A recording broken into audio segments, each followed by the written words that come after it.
And tweet.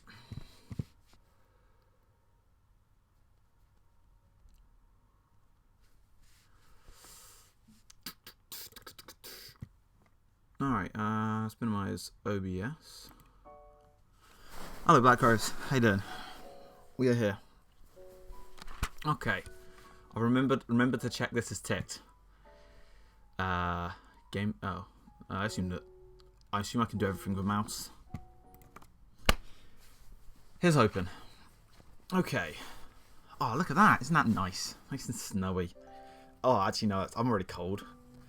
A light breeze causes the naked branches overhead to rattle like wooden wind chimes. Very poetic. I'm good. This is a popular retreat for couples in the summer. The deciduous trees provide a beautiful green canopy far out of sight of teachers and fellow students. I guess this is at a school? But now in late winter, it feels like I'm standing under a pile of kindling.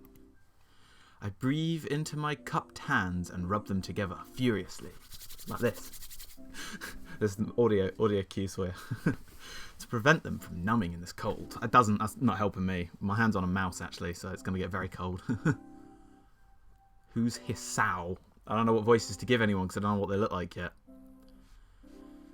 Just how long am I expected to wait out here anyway? I'm sure the note said 4 PM. Ah yes, the note. Slipped between the pages of my math book while I wasn't looking. Maths? We call it maths here in the UK, thank you very much. As far as cliches go, I'm more of a fan of the letter in the locker, but at least this way shows a bit of initiative. As I ponder the meaning of the note, the snowfall gradually thickens. The snowflakes silently falling from the white-painted sky are the only signs of time passing in this stagnant world. Why is this so, dramatically poetic? We're just standing in a snowy field. Their slow descent upon the frozen forest makes it seem like time has slowed to a crawl. The rustling of dry snow underfoot startles me, interrupting the quiet mood. Someone is approaching me from behind. Hisao, you came? A hesitating, barely audible question. However, I recognize the owner of that dainty voice instantly. I feel my heart skip a beat. It's a voice I've listened to hundreds of times, but never as more than an eavesdropper to a conversation. I turn to face the voice of my dreams, as my heart begins to race. I guess this is me. I'm Hisao. Iwanako? I got a note telling me to wait here. It was yours? Damn it, I spent all afternoon trying to come up with a good line and that was the result. Pathetic. Yes, I asked a friend to give you that note. I'm so glad you got it. A shy, joyous smile that makes me so tense I couldn't move a single muscle even if I tried. Is all the audio good, by the way? What the fuck? What was that? I looked away from the game for 2 seconds and it was blinking red. I'm assuming all the audio is fine. You'll let me know if it's not. My heart is pounding now, as if it were trying to burst out from my chest and claim this girl for itself. Are we sure we're not playing a horror game? Just things bursting out of jazz, maybe for very Alien, you know? Like the movie Alien, I mean. Here we are, out in the cold. Yeah, I never understood, the fact that Japanese schoolgirls always have to wear a short skirt in the winter. Surely that's freezing, right? How is that not freezing? I don't know. Once again, the wind stirs up the branches. The cacophonous noise is music to my... Did Yuri write this? Seriously, why is this so poetic all the time? Iwanako flinches ever so softly against the gust of wind. As it passes, she rights herself as if supported by some new confidence. Her eyes lock with mine, and she lazily twirls her long, dark hair around her finger. All the while, the anxious beating of my heart grows louder. My throat is tight. I doubt I could even force a word out if I tried. You see, Oh god, what? Why? Why does it keep doing that red flash? What is this? I wanted to know if you'd go out with me. I stand there, motionless, save for my pounding heart. I want to say something in reply, but my vocal cords feel like they've been stretched beyond the breaking point. Hisao? I reach up to try and massage my throat, but this only sends spikes of blinding pain along my arm. Hisao? Wait, am I actually like dying? Am I like, does the game start with me dying? My whole body freezes, save for my eyes, which shoot open in terror.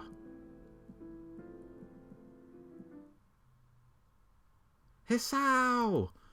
The beating in my chest suddenly stops, and I go weak at the knees.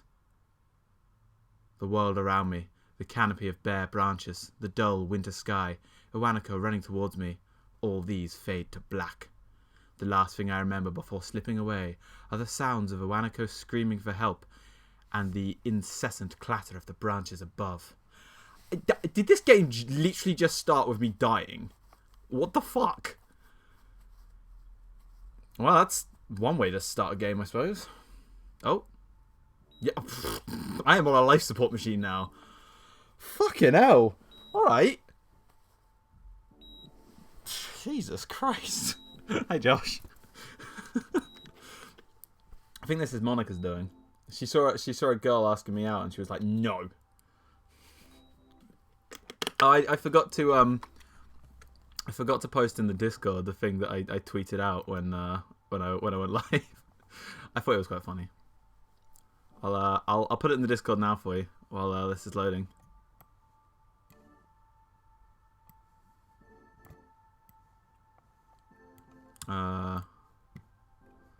I'll chuck it in the shitpost chat, because why not?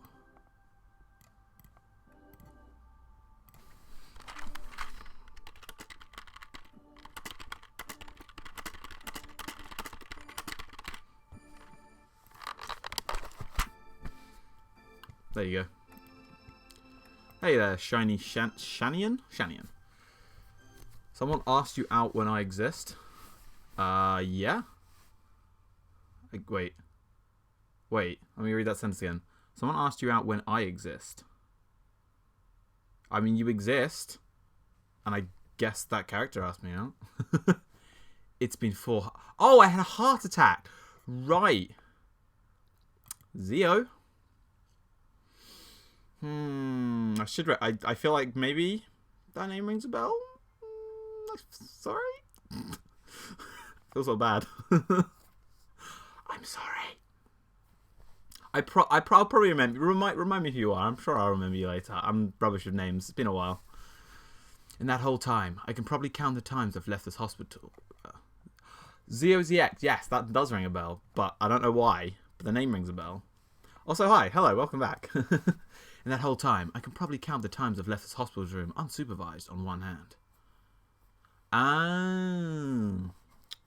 See, now my Yu-Gi-Oh! Streams have a lot of people like coming and going, so I definitely struggle to keep track of who pops along to those. 4 months is a pretty long time when you're left alone with your thoughts, so I've had plenty of time to come to terms with my situation. Arrhythmia,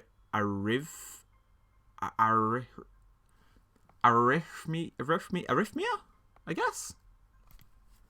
A strange word, a foreign, alien one that you don't want to be in the same room with. Well, I'm in the same room as it now. A rare condition. It causes the heart to act erratically and occasionally beat way too fast. It can be fatal. So wait. Oh, they spelt it wrong. That would explain why I didn't.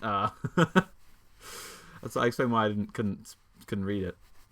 So this is a dating simulator about a guy who, if his heart beats too fast, he'll die. But these... Oh my god.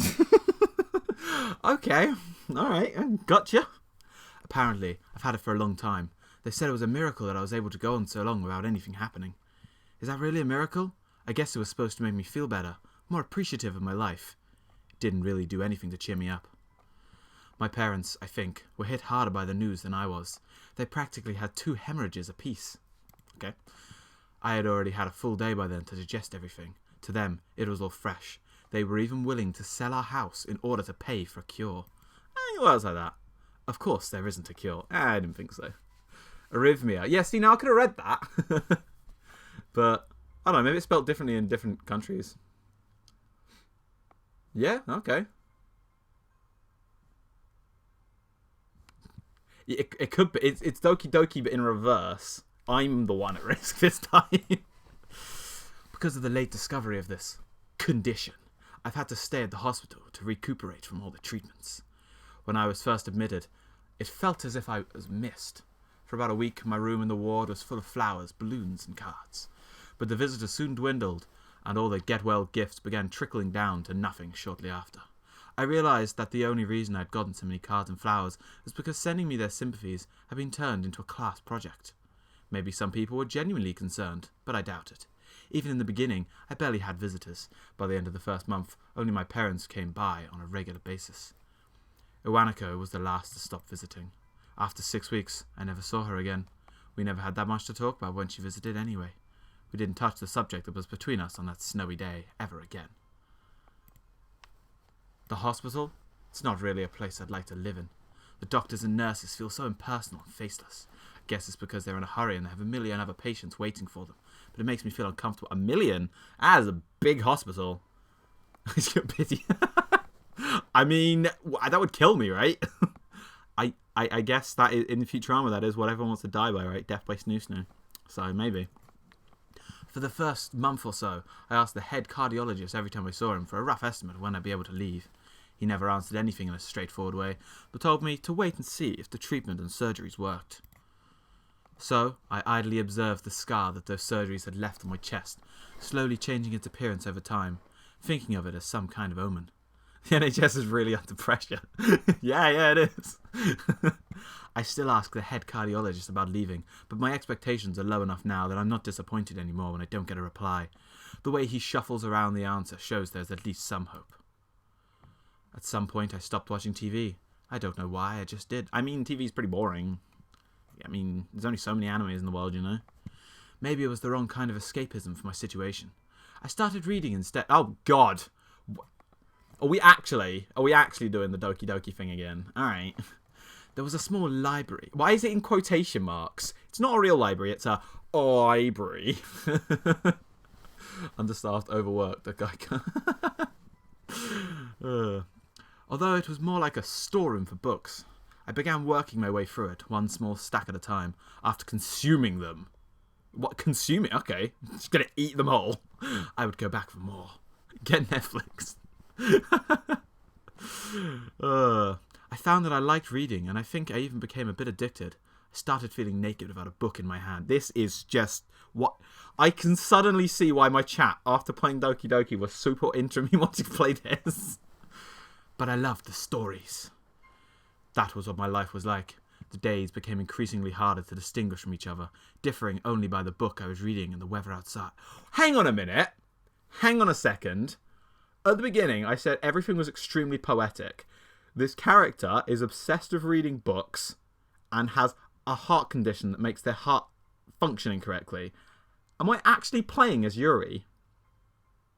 Is that what's happening here? I feel like it is. I'm going to carry on, but I feel like that's what's happening here. It felt like the time blurred into some kind of gooey mass. I was trapped inside instead of moving within. A week could go by without me really noticing anything. Sometimes I pause in realization that I didn't know what day of the week it was. I'm fully aware that Monica is still here. Josh, did you not see the thing I posted in the Discord? Sometimes I'd pause in realization that I didn't know what day of the week it was.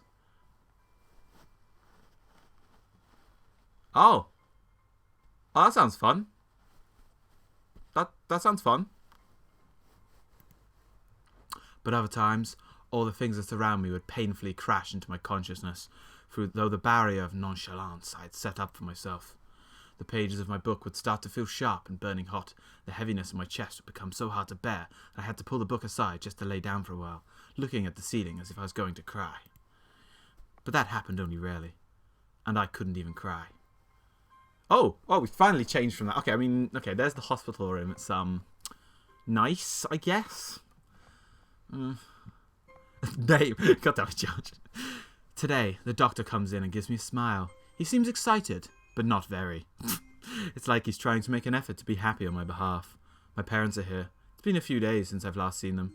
Both of them are even sort of dressed up. Is this supposed to be some kind of special occasion? It's not a party.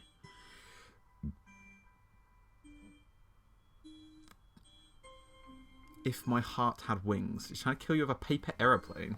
Okay. There is this ritual the head cardiologist has. He takes his time sorting his papers, then setting them aside as if to make a point of the pointlessness of what he just did. Then he casually sits down on the edge of the bed next to mine. He looks me in the eyes for a moment. Hello, Hisao. How are you doing today? I don't answer him, but I smile a little back at him. I believe that you can go home. Your heart is stronger now, and with some precautions, you should be fine. We have all your medication sorted out. I'll give your father the prescription.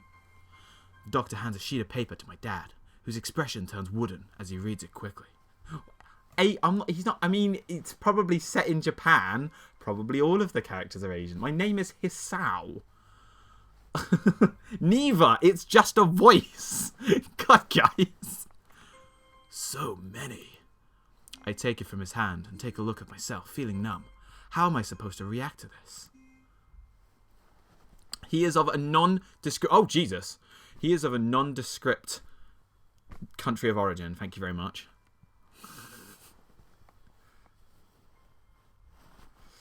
The absurdly long list of medications staring back at me from the paper seems insurmountable.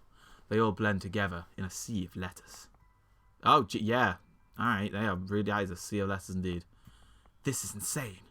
Side effects, adverse effects, contrandictations?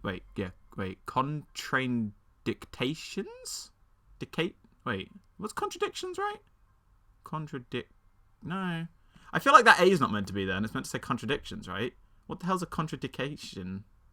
I don't know. And dosages are listed in line after line with cold precision.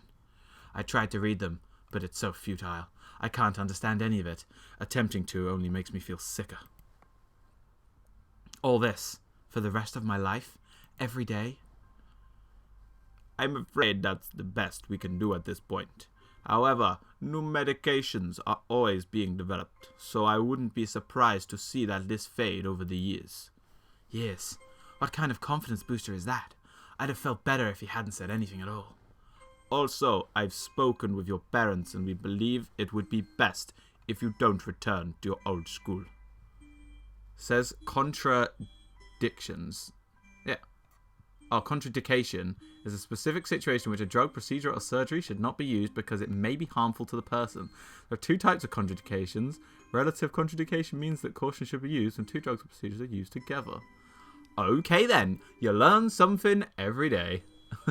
You missed an A and literally spelled contradictions. Well done, Josh. What? Please calm down, Michelle. Listen to what the doctor has to say. Calm down. The way he says it tells me he knew full well I wouldn't like it. Am I going to be homeschooled? Whatever of my concern shows, it's ignored. We all understand your education is paramount. However, I don't think that it's wise for you to be without supervision. At least not until we're sure your medication is suitable. So I've spoken to your parents about a transfer. It's a school called Yamaku Academy that specializes in dealing with disabled students. Goddle. Why does his dad sound like Donald Trump and The Rock had a kid? He's an all-American hero, clearly. Disabled. What? Am I? I mean, yeah, obviously. It has a 24-hour nursing staff and it's only a few minutes from a highly regarded general hospital. The majority of students live on the campus. Think of it as a boarding school of sorts. It's designed to give students a degree of independence while keeping help nearby. Independence? It's a school for disabled kids. Don't try to disguise that fact. Why do you sound so offended, buddy? Me, buddy? Misao, whatever your name was? That's kind of rude. If it was really that free, there wouldn't be a 24-hour nursing staff and you wouldn't make a hospital being nearby a selling point. Buddy, you're gonna die. Let the man do his work. If you smell what the Trump is building. Oh dear. Of course, that's only if you want to go, but your mother and I aren't really able to homeschool you. We went out there and had a look a couple of weeks back. I think you'd like it. Looks like I really don't have a choice. Compared to the other heart problems, people with your condition usually tend to live long lives. You'll need a job one day, and this is a good opportunity to continue your education. This isn't an opportunity. Don't call it an opportunity. Don't call it a goddamned opportunity. Wow, my character is getting feisty in his head because he's not saying any of this out loud.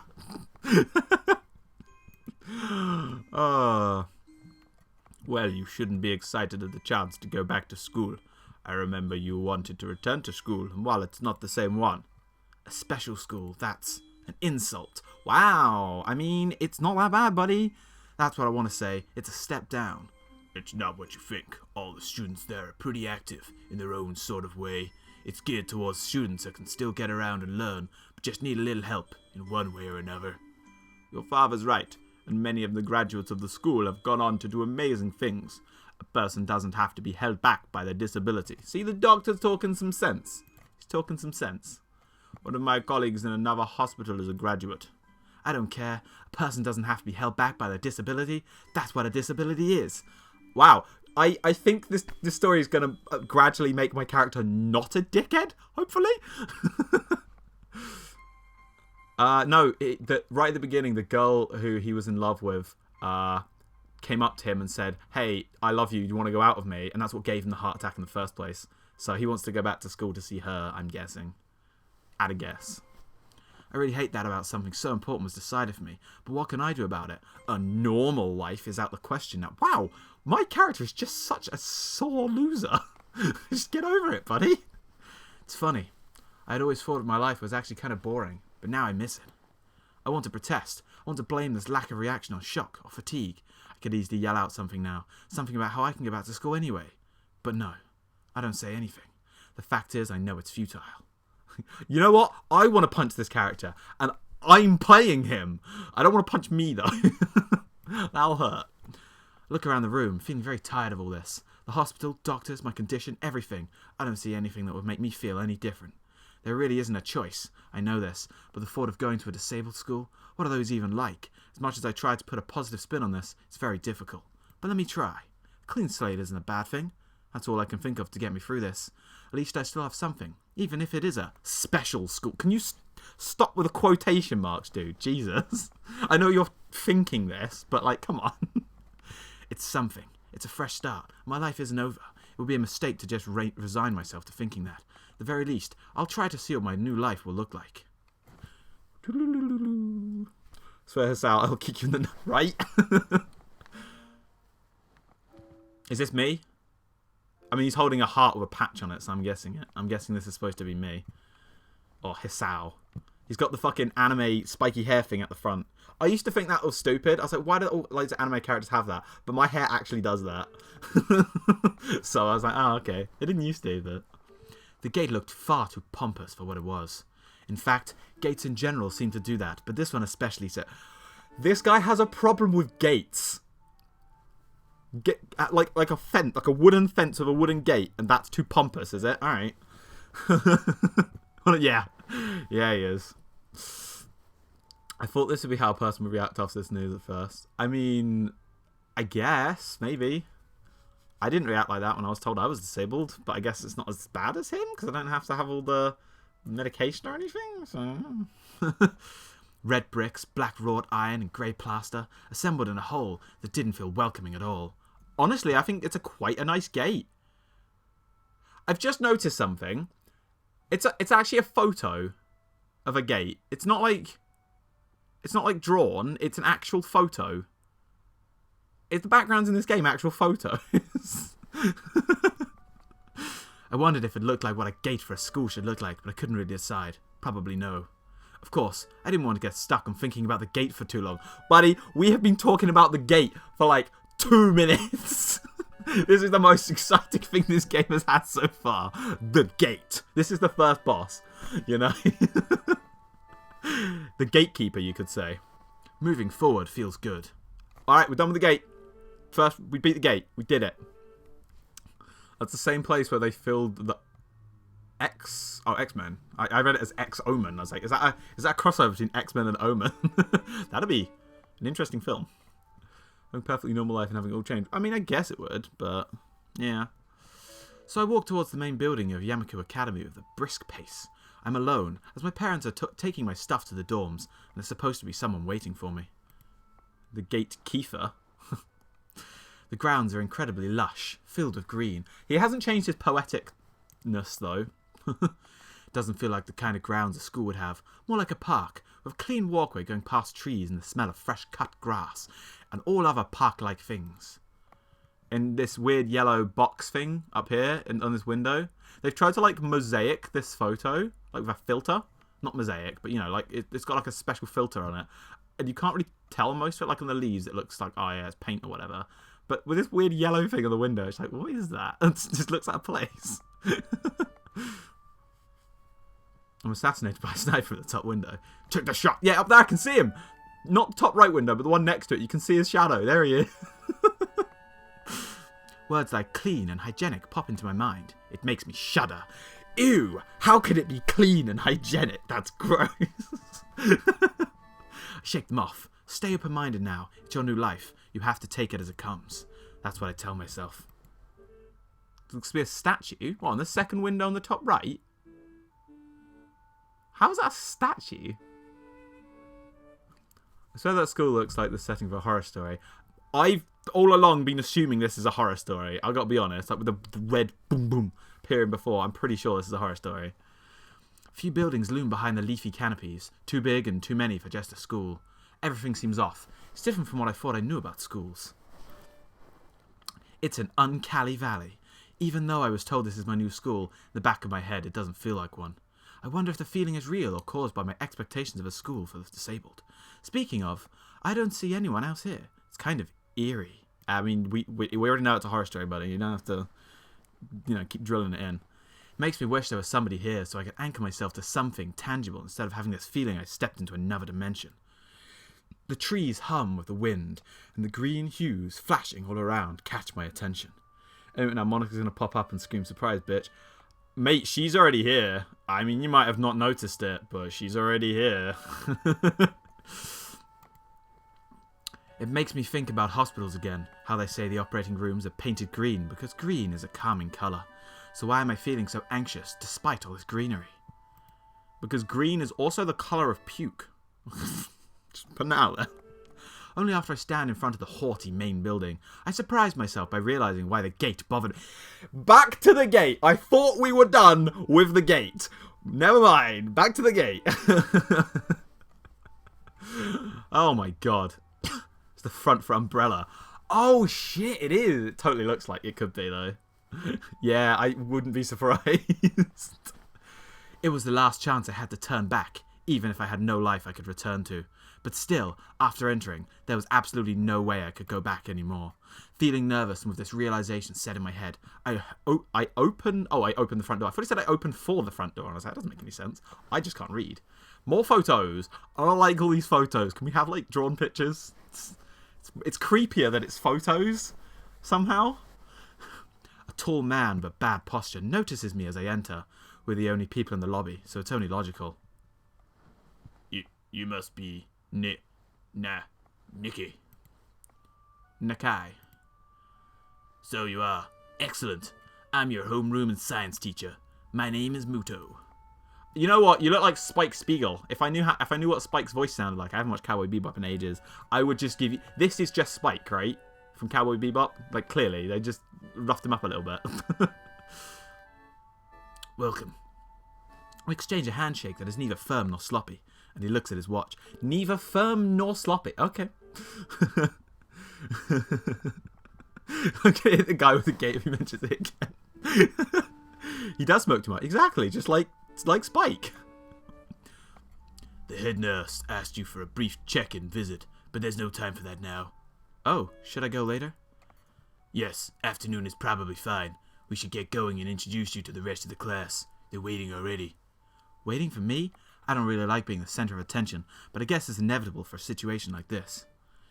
Somehow, not knowing what's waiting for me is making me feel really nervous. Thinking of this, I almost miss what the teacher's saying. Do you want to introduce yourself to the class? Alright, now I was told to save every single time there was an option. Create a new save state. I've been told to do that. So we're going to go with Y. Why? Do I have to? Of course not. That's why I asked. Right.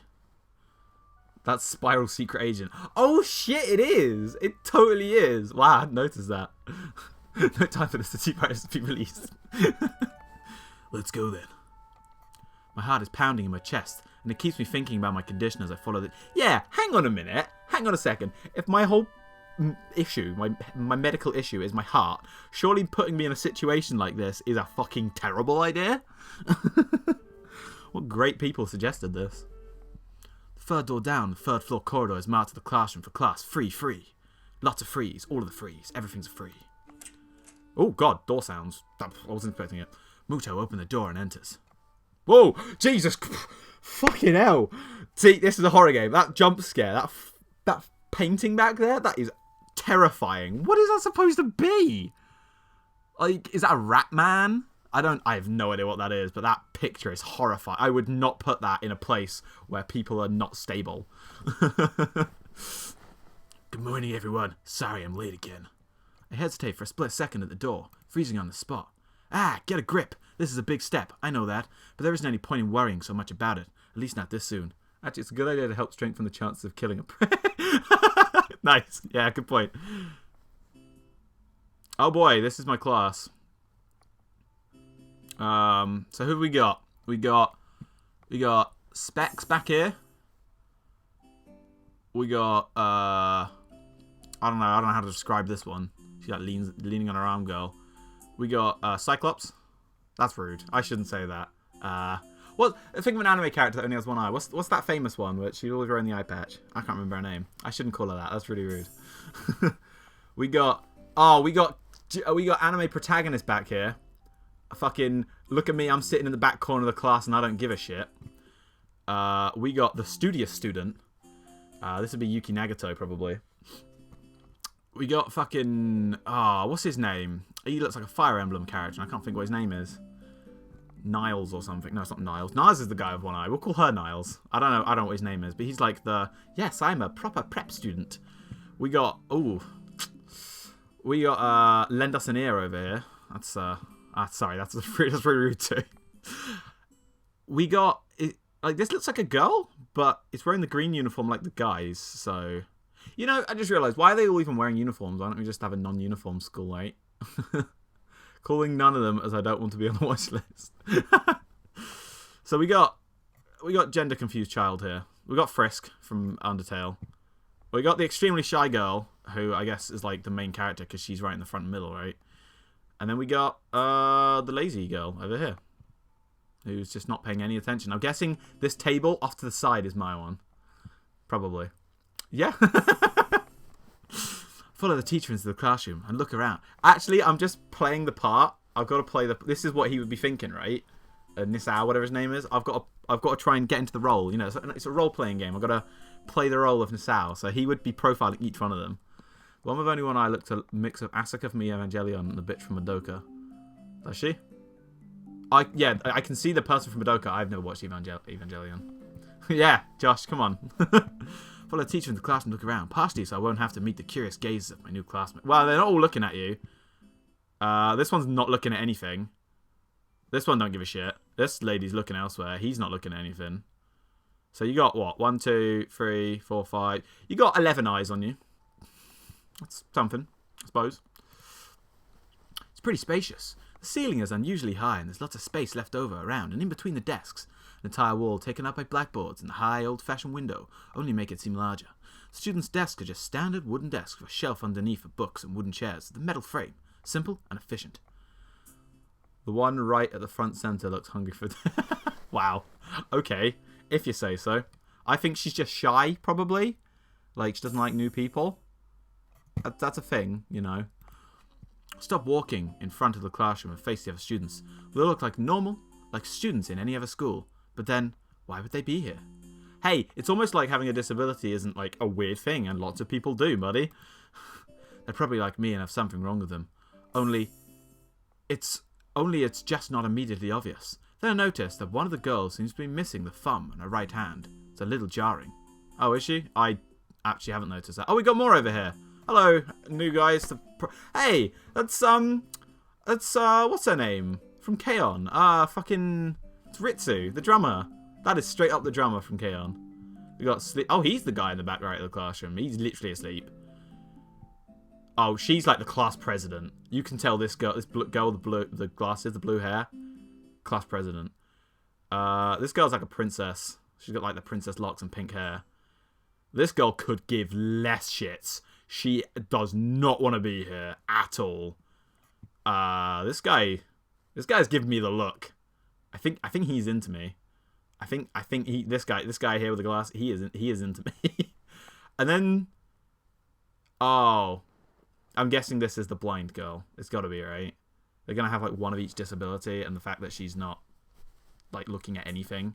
And there's my desk right there. Probably like me. If some, did I read this? Yeah, okay, I did. Despite the natural tendency to listen when someone's talking about you, I tune out, the teacher's speech halfway through while he's introducing me to the class. I notice a flash of dark hair, see that someone is looking at me. Everyone is looking at you. You're standing at the front of the class, buddy. A girl with really long, straight hair that's pretty eye-catching. Long, straight... Wait, who are we talking about? Is this someone who's off to the other side who I can't see anymore? As she sees me looking back at her, she covers her face with her hands as if it'll make her invisible. No one is covering their face with their hands. I don't know what they're talking about. There's one boy with a cane leaning against the lockers, the rear of the class. It's weird seeing someone so young with a cane. That's rude. It's not weird. Also, I don't know who you're talking about still because I can't see. It's talking about people on the other side of the screen. Another girl seems to be making some weird hand motion. Sign language? She peers at me over the rim of her glasses and goes back to whatever she's doing. Is this girl, maybe? Or the other girl with the glass? I don't know. She's kind of cute. So is the cheery-looking girl with pink hair sitting next to her. Okay, yeah, no, they are talking about this girl. You think this girl's cute, buddy? Oof. Way to pick 'em. Alright. She's really hard to miss. I don't know how I didn't notice her the moment I walked in. Yeah, it's almost like everyone here has normal-ish colour hair, assuming that the blue hues are just, like, different shades of black. No, she's calling you a wanker, mate. Yeah, probably. Please welcome our newest classmate. He clasps his hands together, and so does everyone else. Oh, claps his hands together. It just made one clap noise. Except one girl in the front row, who had only one hand. Oh, she's not blind, she's missing an arm. I straight up missed that, see? Okay, fair enough. Cringe a little, but hide it by bowing in thanks for this applause I did not deserve. After the applause, there's a brief silence that nobody seemed to want to be responsible for breaking. The teacher soon realizes that he should probably say something. He opens up with an unintelligible noise, then shuts up as he loses momentum, and then starts introducing me. Nobody seemed too interested. Maybe I should have said yes to the self-introduction thing. Probably realizing he doesn't know anything about me, he just ends up saying my name wrong again, and asks me to write it on the blackboard. I do that and turn back to face the class, feeling awkward. I listen to the teacher as he drones on about getting along, while letting my gaze sweep across the classroom. Oh! Right you are. See, I don't pay attention to these things. I mean, I'm not going to judge these people. Despite the fact that sounded like what I was doing in the beginning, I was genuinely just getting into character.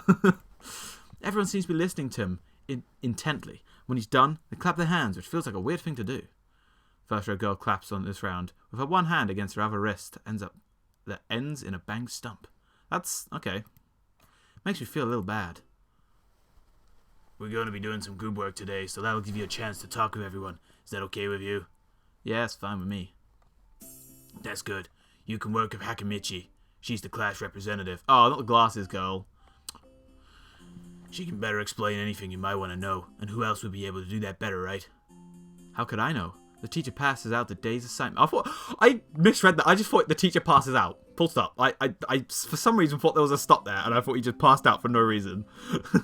The teacher passes out the day's assignment and announces that we'll be working in groups of 3. It hits me that I don't know who Hakamichi is. Slow. The teacher seems to catch my helpless expression. Oh, right. Hakamichi's right there. Shizune Hakamichi. Oh, okay. The princess is the class president, not the glasses girl. Okay, then.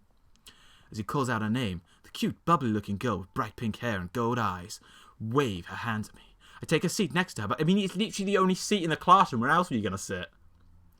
Hey, I guess you're Hakamichi, right? It's nice to meet you. I'm caught off guard by her laughter. It's nice to meet you too, but... Oh, Jesus, she crossed out her own name. I'm not Hakamichi, I'm Misha. Oh, God, wait, she's the... Misha, isn't that the bear? Like, World of Warcraft, the hunter's bear, right?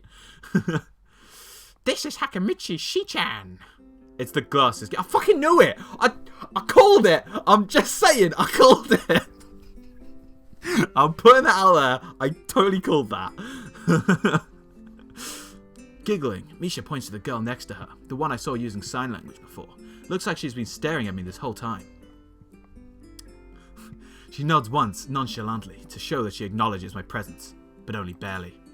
She has short, yet carefully, neatly brushed hair, a pair of oval-shaped glasses balanced on the tip of her dainty nose, dark blue eyes that seem to alternate every few seconds between analytical and slightly bored. It's nice to meet you. She immediately looks at Misha, who smiles and makes a few quick gestures of her hands. Hakamichi nods and makes a few gestures of her own. I start to wonder if the teacher is messing with me, saying things like, you'll be able to talk to people, and who better to explain things to you? Oh, wow, he's just calling the teacher out for being a dick.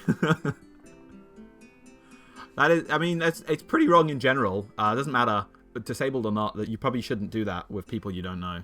Just to, like, life lessons of Yuki, don't poke strangers anywhere. Just don't do it.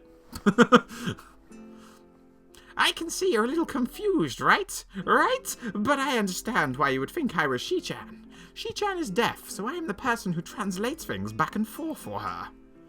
I'm like an interpreter. She says it's nice to meet you too.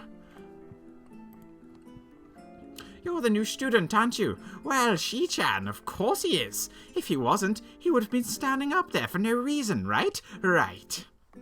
Misha looks at me with a weird expression, then continues. We don't know much about him, but maybe we'll find out later. Maybe I should have introduced myself after all. Anything would have given a better first impression than the teacher's drone and fumbling of my name. We knew there was going to be a new student, but we didn't know you would be here today. So soon, He-chan, right? He-chan? Yep, it fits, doesn't it? Did I say that out loud? It's just a surprise. I've never liked that nickname. I don't really see how. It fits! You look just like I imagined! Ha ha ha! Yeah, you look just like a He-chan! I wonder why everyone seems to think so. Hakamichi taps her fingers on the desk to get Misha's attention. They gesture back and forth to each other excitedly, their hands a blur. Oh god, I'm still playing the main character of Doki OC, where everyone just wants me for no reason. You are? Yep. Well, one seems like she would say yes. Wow, Josh. Wow, that's pretty bad. That's pretty wow. Misha seems a little overwhelmed. Sorry about that. Shichan wants you to know that she's the class rep, so if there's anything you need to know, you can feel free to ask her.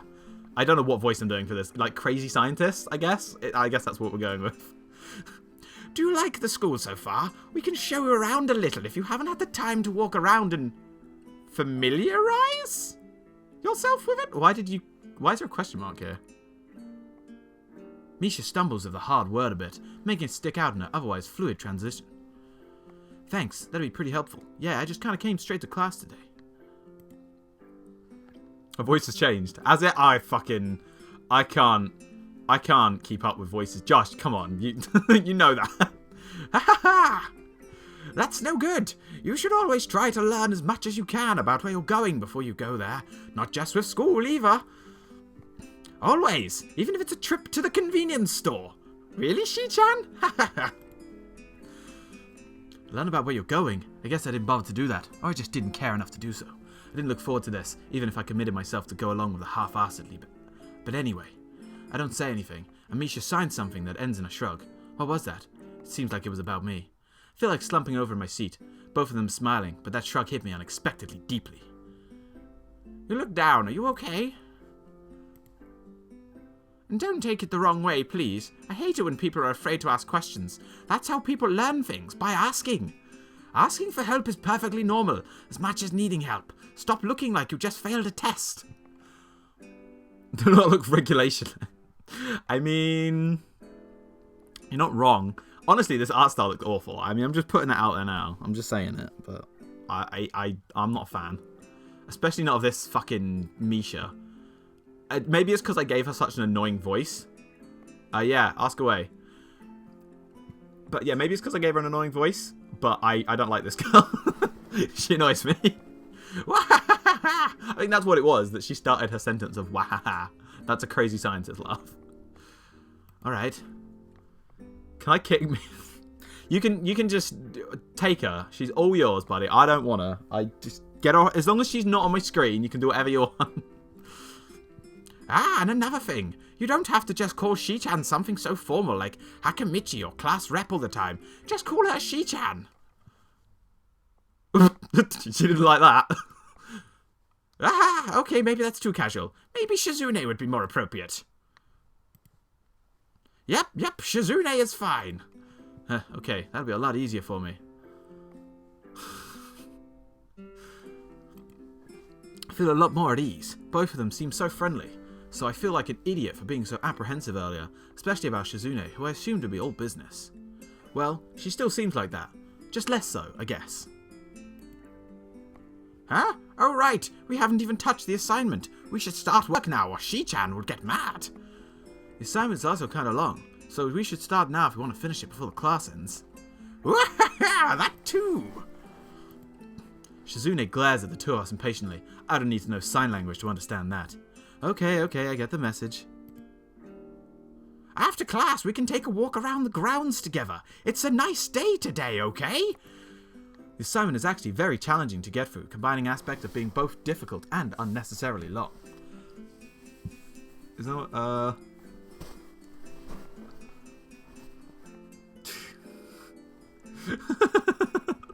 Maybe. Maybe it is. This school is a little interesting. Still, we finished a few minutes earlier than anyone else in the class, despite our late start. Shizune and Misha are really capable. They're quite different, though. The class rep is as calm and professional as she looks, while Misha is a lot more playful and girlish, not to mention a little more easily distracted.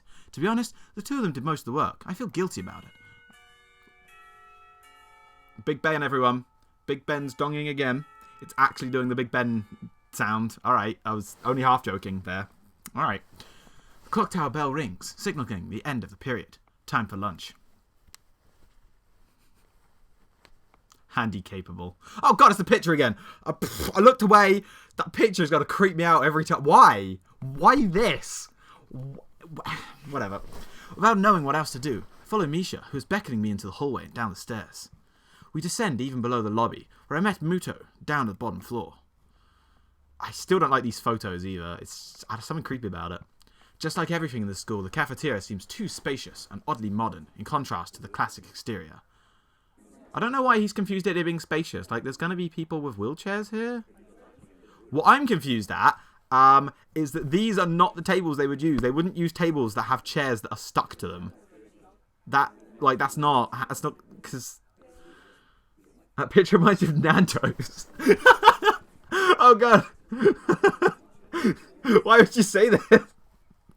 Josh, you know that means I'm just going to send you more Nando's pictures now, right? Its big windows open to the courtyard towards the main gate. It's the cafeteria! Her enthusiastic statement of the obvious makes people around us stare, but Misha doesn't seem to care, so we proceed to the line. You brought this upon yourself, Josh.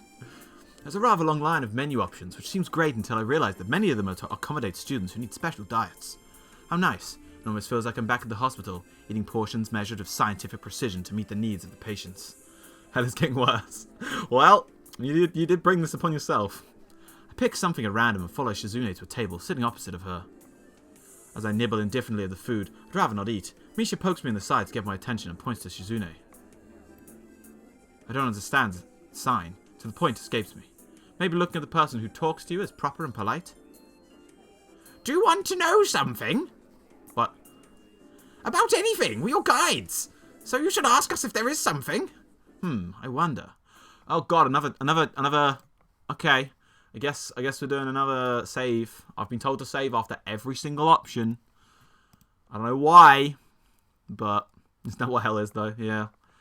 You know what? I don't want to hear you talk anymore. Can't think of anything really. Oh That means we've been good guides, doesn't it? Doesn't it? If you say so. Misha positively beams, and so does Shizune after a quick transition. I shake my head at their somewhat exaggerated enthusiasm. I shift my focus on the food. I did it! Misha and Shizune sign back and forth very animatedly, throwing sideways glances at me, but Misha refrains from translating. Maybe they're talking about secret girl stuff or something. Misha's always sounded like Gollum. It just changes a bit. She just has an annoying voice. Like, whatever the annoying voice I can think of at the time is her voice. Quickly notice a conversation and sign is not enough to fill silence. We arrived in the classroom early, but we're not the first. The dark-haired girl I noticed before slumped over at her desk in the last row. Okay. She jumps a little when Misha crashes into the room with the elegance of a rhino. Shizune can't hear you sneak up on her. She can't, because... Yeah, I was thinking she looked a bit like Yuri, I gotta say. But I'm playing as Yuri, I'm pretty sure.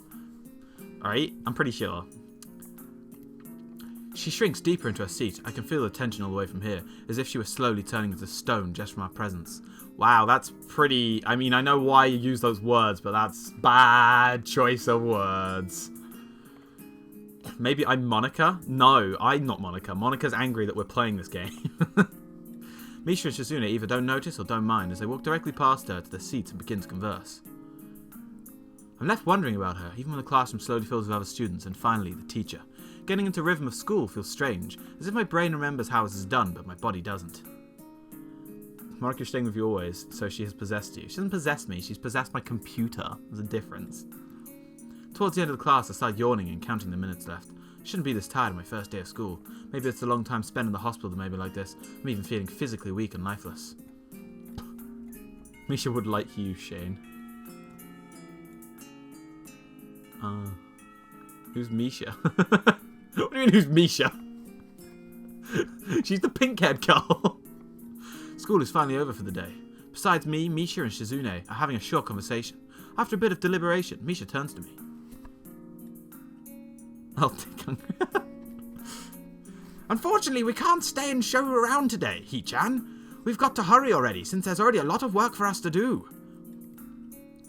You'll find your way around here, I'm sure of it. Oh, wait. The teacher said I have to see the nurse. Where do I have to go?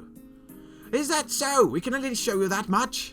Come on, the nurses have their own building, so we have to go outside. She's called Richard. God, the fucking... this fucking picture. Why? I need to stop reading chat when it's going to come up, because every time... We join the flow of students making their way down the stairwell and outside, with the girls pointing out the other senior classrooms in the same hallway as ours. When we get outside, the girls make their way to the smaller building right next to the school. I don't know. I don't know. I see, when I see Misha, when I see that name, I think of the bear, like the World of Warcraft bear. I'm going to play World of Warcraft, but it's a Hearthstone card. It's one of the Hunter cards. That's all I can think of. So she's a 4/4 taunt for free cost spells. Pretty good value. It's built in the same style, so it looks like it's actually part of the main building. This is the auxiliary building here. There's lots of official and important stuff inside, like the Yamaku Foundation office and all the nurses' offices. They even have a swimming pool. Every time I look at it, chat comes up too, not the picture though. Ah, because chat's just on screen for you. How's that official? Don't be silly, Hee-chan. It's for physical therapy, of course. Anyway, all the nursing staff facilities are in there too. The head nurse's office is on the first floor. You'll be fine from here, right? We'll be going then. See you tomorrow. Please don't see me tomorrow. Just... I don't know. Go. Wait. Every time I look at chat, it... Oh! Oh! Alright, Josh. Alright. Okay. You fucking... No, not in this situation. Please, no, I don't like these people. That is a bad time for that quote. God damn it. It works too well. A whole building for stuff that has nothing to do with the actual education? Guess it's necessary for a place like this. Oh, that is a creepy corridor. Oh, I don't like this. I walk in, hoping this really will only be a quick visit like the teacher said. On a white door on the left is a green cross with the text, Head Nurse, and a nameplate. A voice from the inside responds to my knock almost immediately, but I can't quite make it out. It sounded like an invitation to open the door, so I invite myself further in. The room is not large, and it smells strange. A friendly-looking man turns around in his office chair to face me as I enter. His desk is neat and tidy, and he has a fucking Windows 98 over here. What the hell? Mate, you can upgrade your computer a little bit, buddy. It's supposed to be a sweet game, is it? It's creeping the fuck out of me. But the pics changed it. The bin under the table is overflowing with used medical utensils, and there are at least a dozen coffee cup rings lingering on the desk. Hello there. What can I do for you today? He's young-looking, sort of rugged, but the dimples in his cheek wash that impression away when he smiles. This guy is Konata's dad from Lucky Star. That's just who he is. Which probably means he's a pedo. Oh, hello, music. Is this his theme song? It's got some funky... I just imagine a whole band starts playing when you go in here. He's different. He's different. Are you the nurse? He smiles like a person who's heard this very same question hundreds of times. Jesus, that smile is creepy. Why, yes, I am. It says so in the door, no? You can call me by my name, or just the nurse, like everyone else. Is your name Smiling Man? Of course, I shake off my confusion, realizing I probably should grab his extended hand. I thought that was going to say something else beforehand, then. His handshake is rather firm and friendly.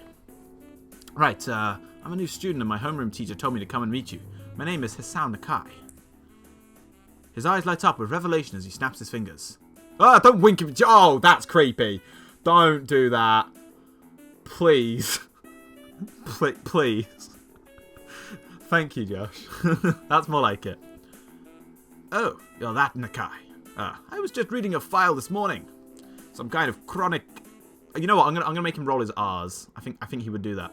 Some kind of chronic arrhythmia is related to... Well, no, that's too much. Too many R's. Never mind. I'm taking it back. I'm not doing it anymore. I thought maybe this would be fun, and then there was like 3 R's in a row. Never mind. This guy's probably going to talk too much. Congenital heart muscle deficiency, right? He gestures me to sit down in a vacant armchair in front of his desk. This music, can I turn it down, please? It is really loud. Fucking hell. Alright. Jesus Christ. Fucking hell. Which way do you want to take your temps? Moments will not be oral. Good, well, you've probably been briefed about the school enough, so I'll just go over this quickly. We have all kinds of facilities available, mostly physical therapy and such. There is always someone from my staff around, even at night, so never hesitate to call us if there's a problem. Famous 24-hour nursing staff. Wow, this is like a hospital. Well, not exactly. For instance, we don't do brain surgery here. That's what we're going with. Also, what is this on his computer monitor? Like, what is his background?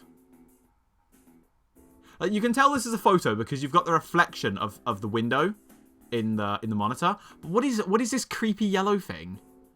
I want to know what that is. That's what I want to know.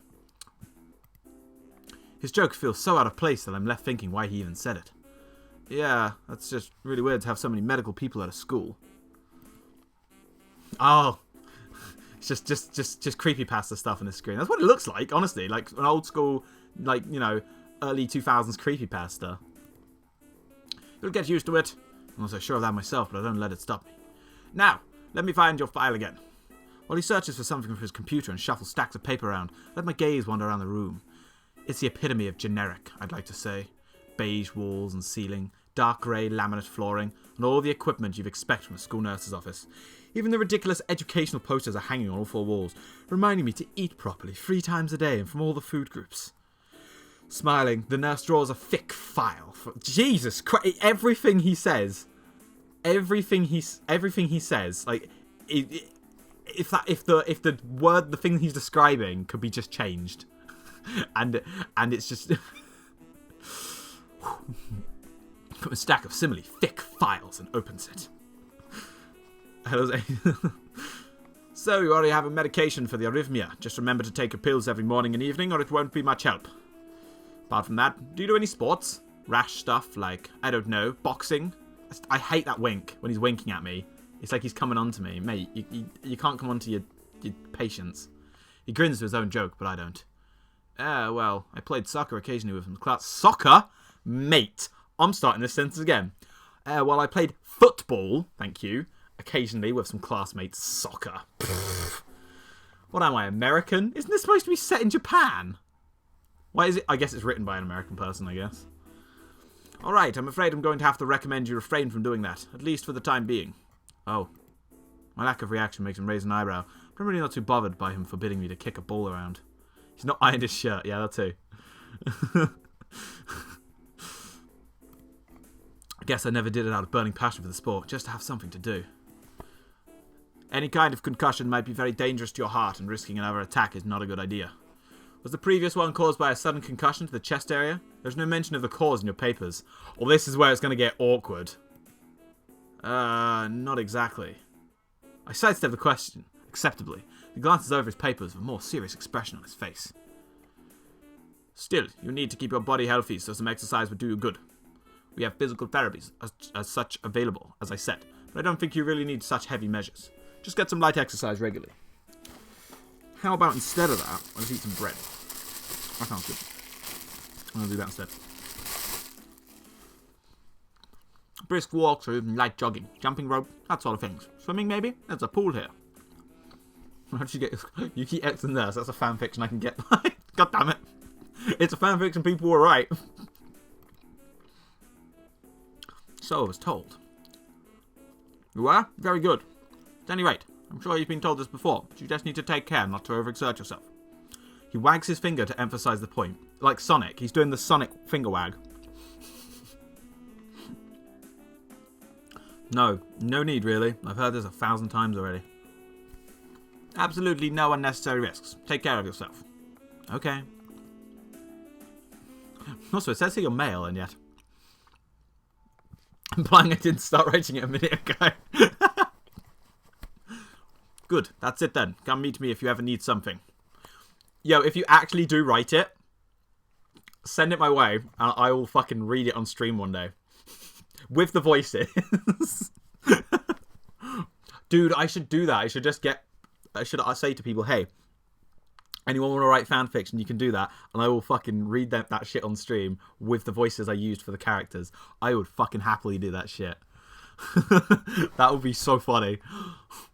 Better have good grammar, because I will call you out on it. I'm just saying, I'm putting it out there. Grammar check it. I mushed it out before I even realised it. A quick visit indeed. I end up standing in front of the main building of the auxiliary building. Although to my eyes, they still look like one and the same. That's because it's the same photo, mate. It's the first real look I get at the other students, so I watch people coming out of the school going towards the gate of the dorms. Everyone seems to know where they're going. And I still keep thinking that most of them don't look too special for being students at a special school. Then again, neither do I. It will probably be less graphic than that conversation. Fuck Grammar is a fanfiction where you get butt-fucked by a nurse. Alright, I'm just saying, I'm going to call you out on it every time. Does that make me one of them? One of them? Wow! Okay, you know what? If my character dies in that fanfiction, I'm totally okay with that now. You can't say that. What the fuck? One of us. One of us. One of us. One of us. I should go somewhere too, to prevent me from getting lost. It's around dinner time, but I feel tired instead of hungry. The weariness in me only grows as I trudge towards the dorms, set a little way apart from the main building complex. Ooh, okay, that's a nice photo. I like this one. And it's a nice park. There's a garden of sorts between the school and the dorms. Shrubbery, flowers, and overbearing smell of fresh-cut grass that fills the atmosphere. Back to poetry. It dawns on my tired mind that the smell feels novel because I haven't been outside at all for so long. Then I'll call out Yuki for not pronouncing it properly. Yeah, do it. The dorm building is big, made of red bricks. Like the others, it feels way too pompous for what is. You're calling it pompous, mate, but there's graffiti. There's literally graffiti right here. It's like every building in England looks like this. This doesn't look pompous at all.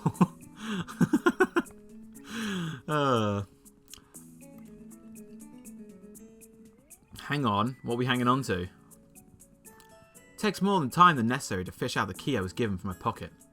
That's a dick in the graffiti. Probably. I mean, this game technically is supposed to be not safe for work, so I guess they don't care about having a dick in graffiti. Even though I have to have those scenes turned off for Twitch. Room 119. 119, that's like 911, but backwards.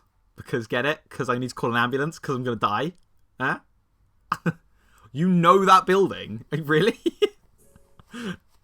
Most posh schools teach graffiti art, yeah.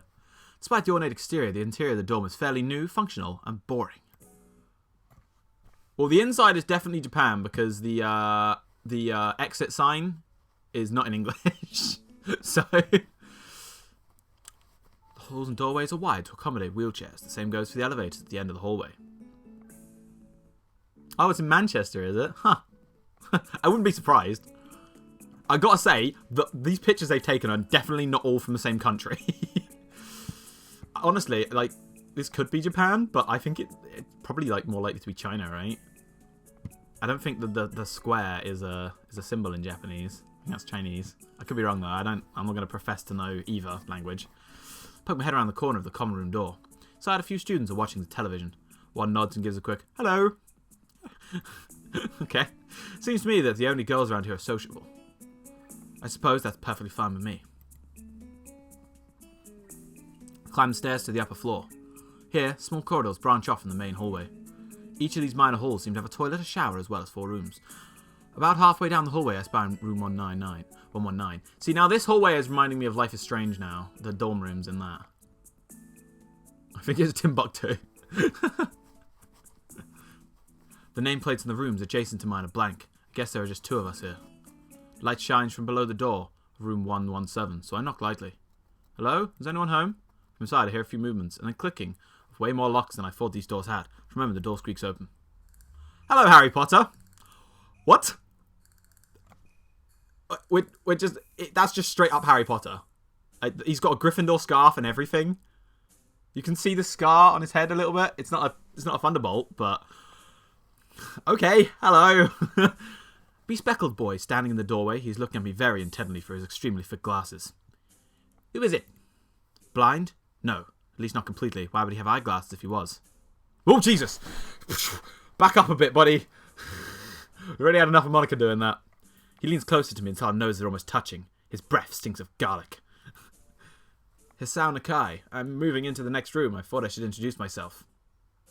His face suddenly brightens in realization as he stands back upright, thrusting his hand out in a smiling greeting, almost straight after my diagram. I missed that word. Oh, sup, dude? Name's Kenji. Yeah, you look like a Kenji. Ah, hi. I take Kenji's sweaty hand and shake it, still a little rattled by the sudden change of attitude and vehement welcome. My God, you know some long words. There are some suspicious-looking people going in and out of your room earlier. It was probably my parents. Your parents? You sure? Because they could have been some other people too. You can't judge a book by its cover. Don't say those words! You are not Natsuki! Get out of here! You're not allowed that phrase. His out-of-place proverb is left hanging between us awkwardly as I try to think of some way to respond. I'd say the chances are high enough. He shudders and makes some exaggerated hand gestures. You're a brave man, Hisao. Me? I don't think I could trust the chances. The only one I trust is myself. Does that mean I shouldn't get to know you either? He thinks about this for a while. A wise decision. Damn, you're smarter than you look. Probably. What do you look like? I hope not smart. Oh, that wasn't a scar, that was an eyebrow, I guess. I'm an American 80s Harry Potter, fuck yeah. Dude, he said sup, dude. I'm making him radical. Originally, I was going to go for like a posh British boarding school accent, and then he said sup, dude. He is 80s all the way. He squints his eyes and leans closer again, but I lean backwards to dodge it. Never mind, it doesn't matter. With that, he turns, fumbles around for a moment, searches the door handle, and shuts the door behind him. I slide the key into the lock of the door marked 119. This is what we get for my bedroom? Really? Wow, that's pretty lame. Bleak beige walls, white linen, and a desk made of some type of light wood. Ugly curtains. It's always ugly curtains. Always. It's no one's room. Impersonal, like my hospital room was. My bags are sitting at the foot of my bed, looking a lot emptier than they did this morning. The closet is sitting open, stocked with my clothes. Also, it seemed there are a number of school uniforms hanging there as well. A note is pinned to the sleeve of one of the shirts. Hi, Hee-chan. We've unpacked your bags and things, made your bed. They said if these don't fit you, then go to the office tomorrow. If you have any problems, you can always call us. Love, Mum and Dad. I don't know why their mum sounds like that. She just does, I guess. Well, at least I don't have to worry about unpacking. Kinda hoped I would have. Then there'll be something to do. Still too early. I put the note down on the desktop. On the desktop? I guess the top of the desk. And lie down on the bed, feeling drained. Lying there makes me want to read something, but I have nothing with me. I wonder if the hospital conditioned me for wanting to read whenever I have nothing to do. The restless urge just keeps growing until I stand up. He wants to read, restless urge. This is definitely... Wait a second. Yeah, that is definitely a room for a travel lodge. The room's too good. No, I've been to a travel lodge that looks sort of like this. Like, yeah, no, this is a travel lodge, I'd say. Maybe a stress or something. I was pretty nervous about it before coming. Okay, I didn't realize you'd done that already. Jesus, I guess this guy really likes fucking Huffer or whatever her name was. That's Misha. I got the wrong animal. For the entire day today too. Jesus, wow, you can go for a long while, I guess. I'm pretty sure I've read that sentence wrong, but whatever. I still am, I think. You went to a travel lodge? I'm so sorry. Yeah, when my sister's wedding, we went to one. I think it was a travel lodge. I'm pretty sure it was. I swear Lenny Henry's coming for you. Why Lenny Henry? I feel like there's a joke here I'm missing, but alright. Damn, I have to distract myself somehow, so I won't be this unnatural all the time. Tomorrow, I'll go borrow some books from the library. Yeah, I'll do that. But for now... Whoa, pills. Hello, pills. Bottle of medication is neatly arranged on my night table. Catch my eye. Pick up one and shake it to hear the content rattle inside, then read the glued-on pharmacy label. Hisao Nakai, 2 tablets daily. To stay alive! But you can't just write that!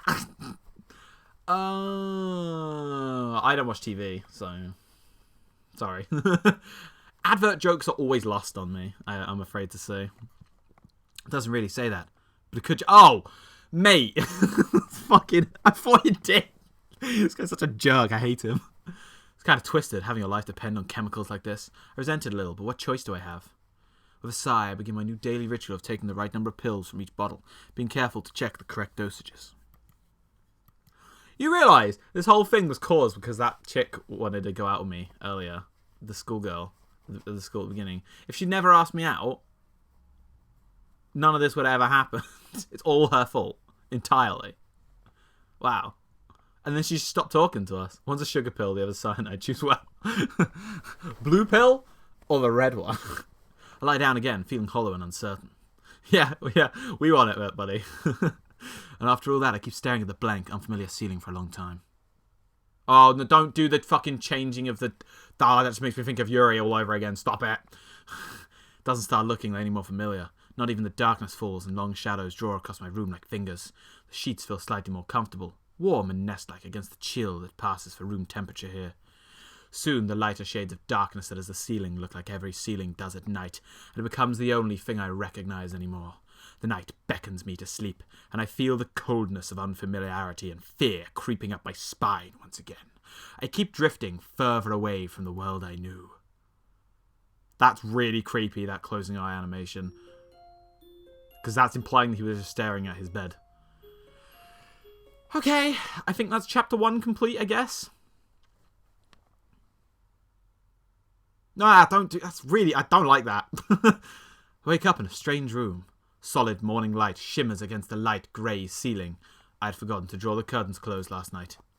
I? Is that an I? Or is that an exclamation mark? Oh, I guess it's... I don't know. This is my room, isn't it? Get rid of the if you... Get rid of the if you want. Oh! Right, gotcha. That took me a second to read. Makes me nervous that he won't? Oh, won't, right. Hang on, he slept standing up, yeah, right? My room. This is the 3rd room this year I'm supposed to call mine. Various things around here remind me that indeed it is me who's supposed to be the one living here. My bags on the floor, my new school books on the desk. My numerous medications on the night table. Stare at the bottles for a moment, deliberating as I open a bottle, shake out a pill, pop it out on the table from a foil sheet. I down them with a chaser of water without thinking about the chemistry. My uniforms are in the closet. I slink out from under the sheets and stretch my back before dressing up. Putting on an old school uniform, I feel like dressing in someone else's clothes. The artificial smell of generic detergent invades my nose, but the feeling of fresh cloth against my back is a good one. A natural one. You know, I gotta say something. I get that these main characters are meant to be really blank and have no personality, so you can relate to them. But I'm not blank and have no personality. Like, I feel it's harder to. I'd rather he had. I mean, okay, he's a dick, I guess. He's got a personality, but like, fucking. So what? This whole thing's meant to be getting to know these girls or whatever. How are you supposed to interact with them if you don't do anything ever? Error, personality not found. So I hope Pennywise fucking eats this guy. He probably will. That is the second time I have been on a stream today where someone has mentioned Pennywise and had a space in the name. That's interesting. Feels like school uniform, as it should. It's not much different from what I used to wear before. That goes for other things too. So far, this place seems more or less like a normal school.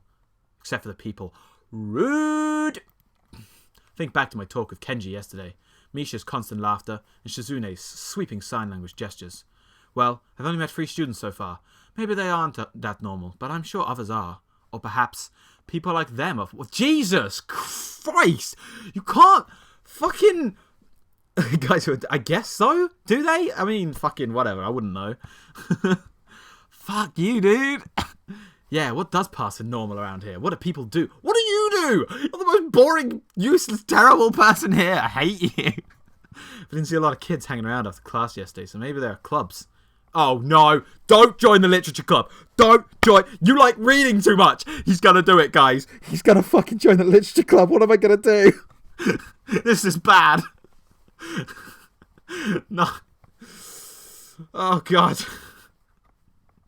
All through class, the question remained on my mind, so I decided to ask Shizune about it when we split into groups. After all, she did say if I had anything I wanted to know, I should ask her.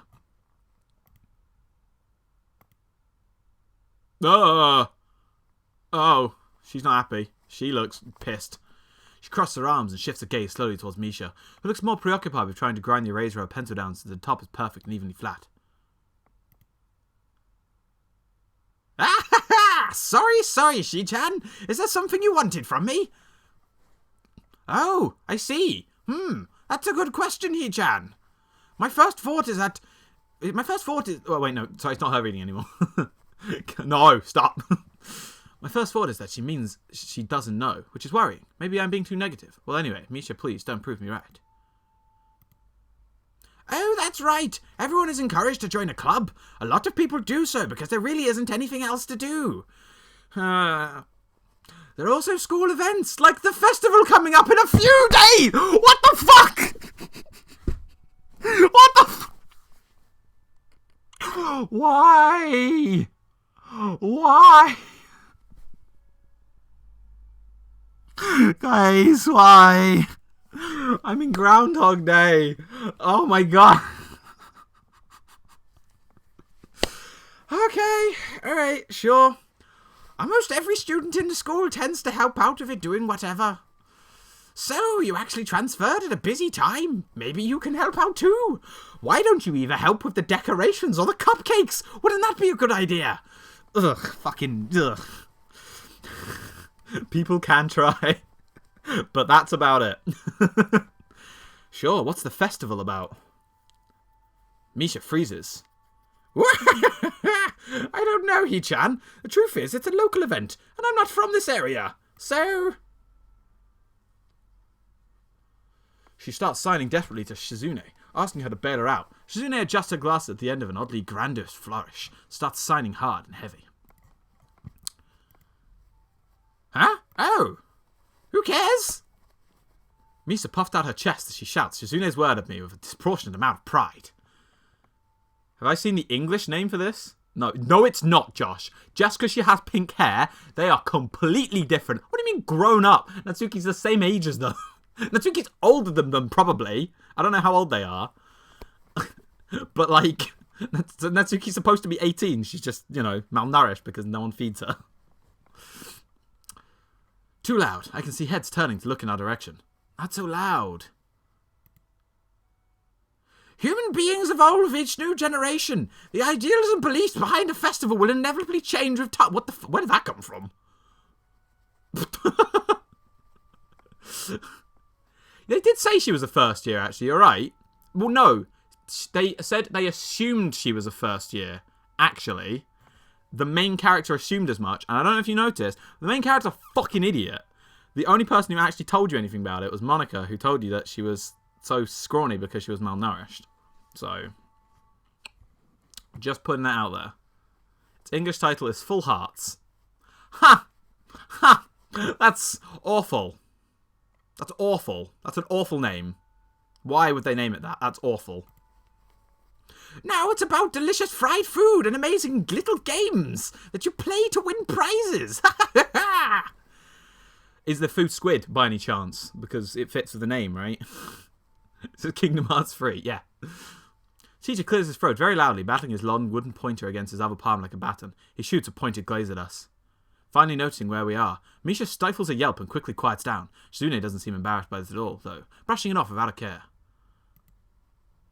We're in the middle of class and should start working. Wait, I thought we were just like at the beginning or the end. Nope. Okay.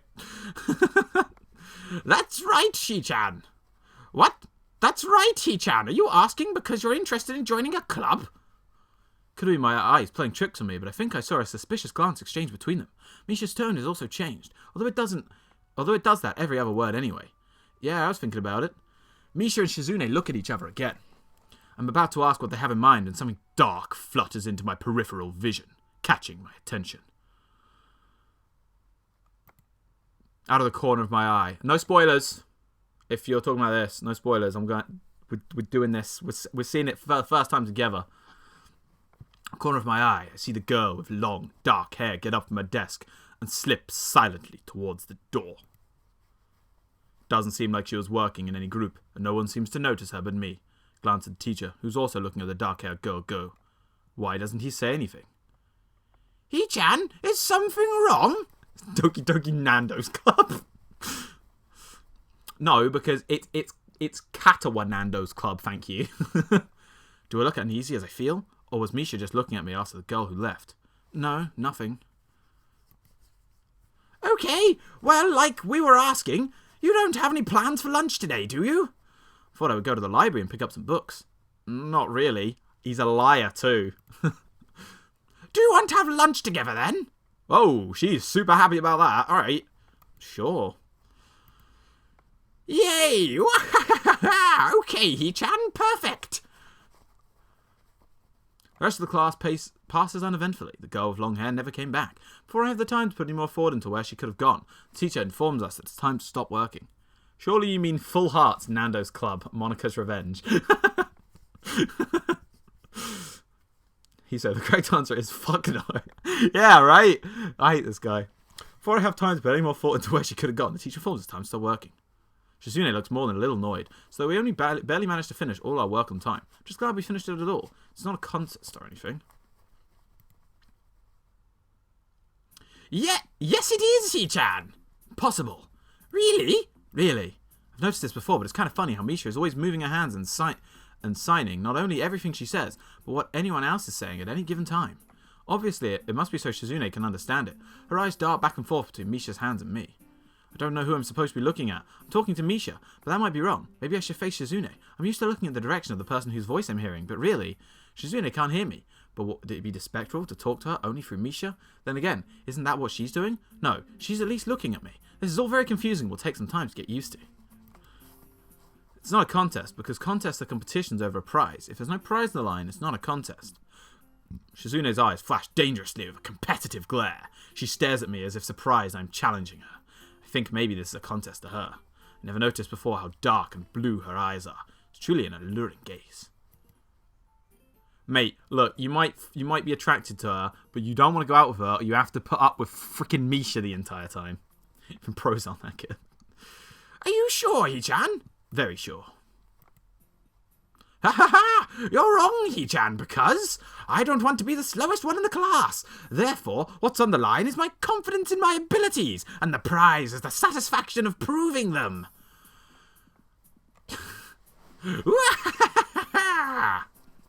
Shizune pushes her glasses up to the bridge of her nose in a very matter-of-fact way. Oh god, she's fucking Shiro from Lock Horizon now. She needs to do that to do it with one finger up the nose. I'd argue more, but the bells ring. She quickly gets up, picks up her bag, and looks at me expectantly. There's the picture, but I was ready for it this time, you bastard. I'd almost forgotten that I was supposed to have lunch with them. Where do you want to eat? The cafeteria. That's so plain. Okay, let's go. Plain? Well, I guess. My old school, I liked to be outside near the back of the building. It was a good spot, but I didn't find it until near the end of my freshman year. What if there's a similar place to eat here? Misha seems to imply as much. Shizune and Misha pulled me towards a cafeteria, which is surprisingly not packed. I gotta be honest, I was super hoping that she wouldn't be a relevant character at all when I gave her this voice. Starting to regret it a little bit, but I hate her, so... Surprisingly not packed. Maybe some students favour eating in classrooms or outdoors. I saw some of my classmates have boxed lunches. After we finished eating, Misha picked up where we left off earlier. So, Hee-chan, you want to know about clubs and stuff, right? Right, Shi-chan. Okay, I guess it makes sense to ask first. Exchanged little nods of confirmation. Turned to face me again, and Misha straightens her posture as if she's about to deliver a speech. Yo, what happened? I don't know what hit you. Nightbot, stop being mean. But probably, if there's a link, give it to Josh? I think Josh might be able to post it. I think so. You should be fine to talk again, so don't worry about it. Hee-chan, do you have anything you're really interested in? I used to play football, but I'm not really into it. I don't follow the teams and players or anything like that. Sorry, Josh. He's not cool. Like, he doesn't. I know you do, but he doesn't. So I guess you don't want to relate to him actually. So never mind. You're welcome, Josh. You don't have to be anything to do with this arsehole. As of late, I usually just read a lot. Oh no, don't! Why did you tell them that? No, he did it. He told them. Oh God. There's a literature club, right, Shi-chan? Right? But it seems like they all have all the members they can possibly have right now. Sorry, Hee-chan. It's a really popular club. There are 4 members. 4. It's only just a legally valid club. Are you crazy?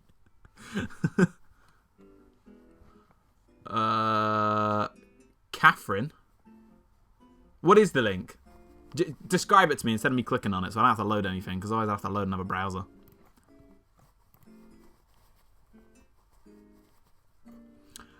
Okay, but more to the point, Hee-chan. Does this mean that you don't have anything already in mind?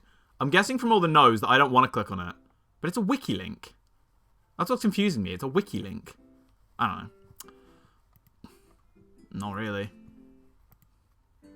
Good, great. That's great, Hee-chan. Really great. Ha ha ha. Why is that so great? No reason. Well, Hee-chan, other than clubs and the upcoming festival, there is one other thing. One more thing.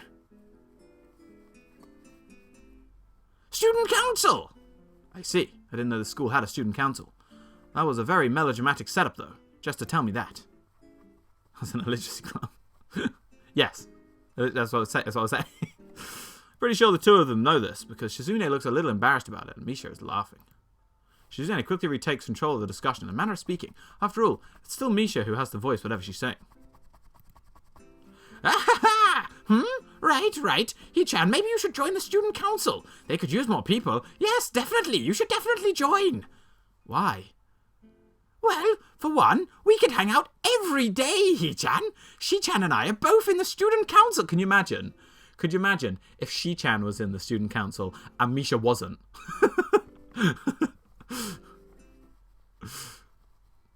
Dark hair, strong and silent.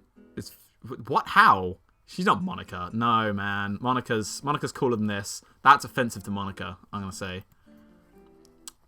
If there's a girl that we're going to compare to Monica, it's not going to be this one. It's going to be someone cooler than this. Toki Doki Student Council Club. Sure is going that way. Actually, Shi-chan is the president. Oh, God. Okay, maybe she is Monica then. All right. Starting to get the suspicion that Shizune and Misha might not exactly be the most unbiased people to talk to about this. As if reading my mind, Shizune quickly adjusts her glasses and signs something to Misha. Ha ha ha, of course! We're not trying to get you to join just because we would obviously benefit from you joining the student council, and therefore have an incentive to try and get you to. So you're admitting that? No, we admit nothing! I mean, Hee-chan, of course it would be nice if you joined and we appreciate it, but even without all that, joining the student council shows a healthy interest in the working of one school.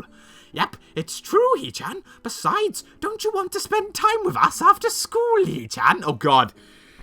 You know, it's really hard to get creeped out when I'm doing this fucking voice that is just killing me. No, Misha is not Natsuki. Stop offending her. I take personal offense to that. personal offence. Pink hair does not mean that they're the same character. Stop it. Can't tell if she's being genuine or if this is just really good acting. Acting. I don't think she acts. Both of them seem to be trying hard to look their cutest. Oh, are they? Okay. Although they already have pretty cute... What? No! No, they aren't. Especially not Misha. Fuck off.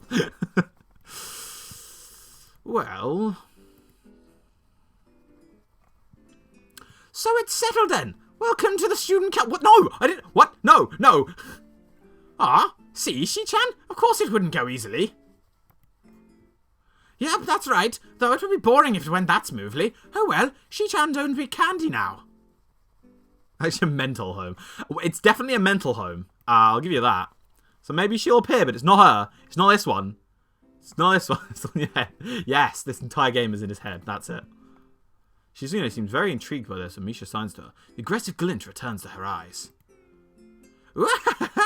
That's interesting, Hee-chan. Let's play a game. Oh, God. Now it's turning into Saw. That's not what I said. How about rich man, poor man, Hee-chan? If you lose, you have to join the student council. Wow, well, I guess my character's not the only scum one. No, absolutely not. Ah, why not? Well, because you two both have the same incentive, and therefore the same goal, which is to get me to join the student council, right? Yep. Yeah, that isn't my goal. But what this means to the both of you can team up, and I'll be at a clear disadvantage, so I'll have to decline.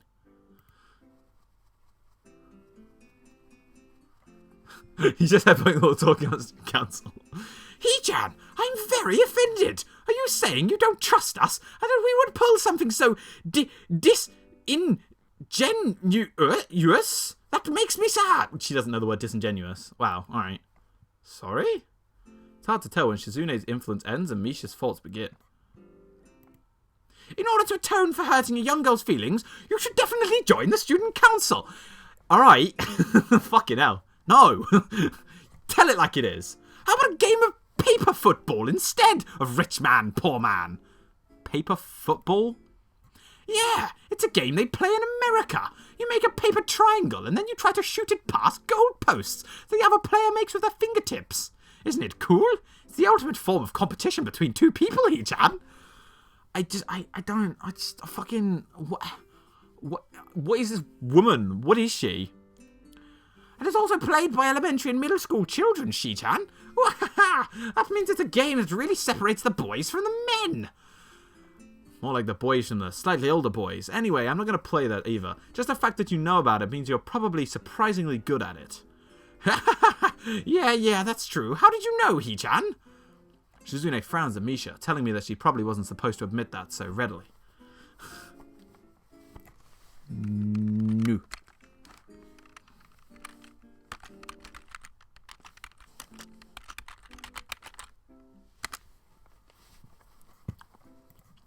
Wouldn't say that I'm happy with their attempts to get me to the student council, but I'm a little curious about what the student council does here. I've never been on... Oh, fuck. Spit water everywhere. God damn it. I've never been on one before, or even know anybody who was a member of it, so it interests me. Why? What is this guy's fucking problem? Do you not hate these people? How do you not hate these people by now?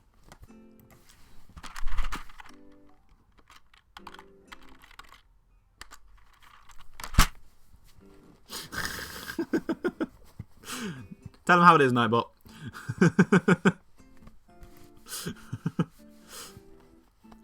Okay, Hee-chan, how about Risk, the game of world domination?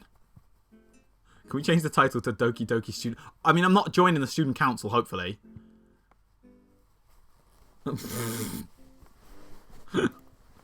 But maybe. I don't know what that is. It's really fun, Hee-chan. You fight for control of the world with armies and everything. Sounds like Shizune would be good at it. If you want to play, we can after school. Ah, really, Shi-chan? We can play just for fun, Hee-chan. Shi-chan hasn't played in a long time, so if you want to, there are no strings attached. I don't want to. Well, okay. Okay, perfect. See you after school in the student council room then, Hee-chan. Wait, why there? Because that's where we keep the game. They are literally tricking me in there with fucking cupcakes, but the cupcakes are board games. grimaced myself to tell them how much I did not like this, but it's more for show than anything.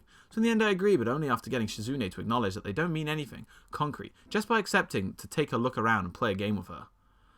The girl who gave the heart attack is about to be deleted. Lunch ends and we go back to the class. Oh, she is, like, okay, I'm sure she's meant to be important, but the fact that she just keeps creepily appearing on the screen and then disappearing. Why is she doing that? Just sit down in your seat and then we'll be fine. Just, oh my god. She's just like, I'm here now, I'm not. It's like in one of those like psychological horror games that just keep appearing at the corner of your eye. During afternoon classes, the long-haired girl comes back and sits down in her seat without a word. Again, no one seems to notice her. If they do, no one says anything. Well, I'll ask Misha about it, but I don't want to be nosy. She's Monica watching on. Yeah, maybe. Maybe she's the real Monica. Oh, these two again. Can we just get to the part of the game where I don't have to have anything to do with these characters anymore? I hate... Well, I don't hate Shizune. I have no problem with her. She's quiet. She's nice and quiet for me. Why can't my character just learn sign language and then I don't have to listen to this one talking anymore? Dude, have you interacted with hot burn girls before? I have not.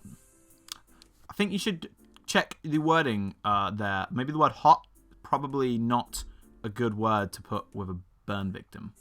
That's bad choice in words. Skull, Shizune, and Misha quickly find me by the first floor lobby and latch onto me, covering each flank in case I might try to escape. I feel a little offended, but I've been considering it. Nevertheless, I'm a bit disturbed that enough people have made a break for it in the past that they're on their guard. Yeah, actually, that's worrying.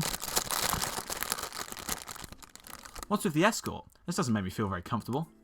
In fact, it makes me feel like a dangerous prisoner being transported to his cell.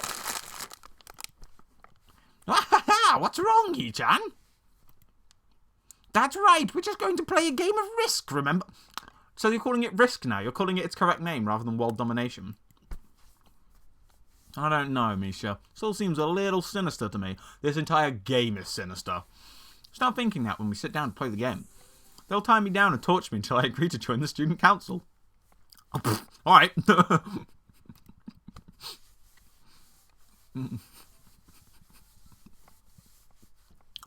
Well, that's highly unlikely, but still, for some reason, it just seemed like it would be so plausible. My god, dude, you're mine. I guess my character's into BDSM or something. Oh. Really? We just moved the camera angle a bit on the photo. That's it. What? That's it? Which makes you guys being so on top of me seem a little silly. Yeah.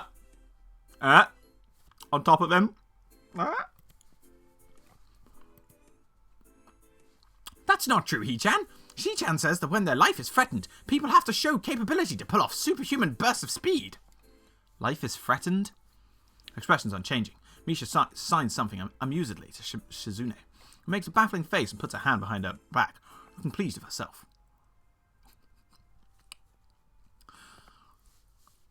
He enjoys getting hurt with knives, for instance. I mean, I am playing as Yuri. Misha feigns deafness and hums cheerily.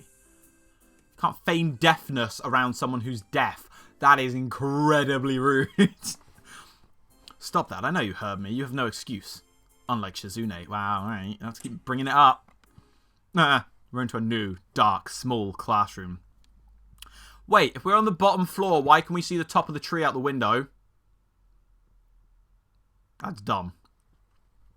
Oh, I think I am. I think my character, that's who I'm playing as. The books, the poetry, like the way that he talks, everything, it makes sense. The fact that she has heart issues, you know.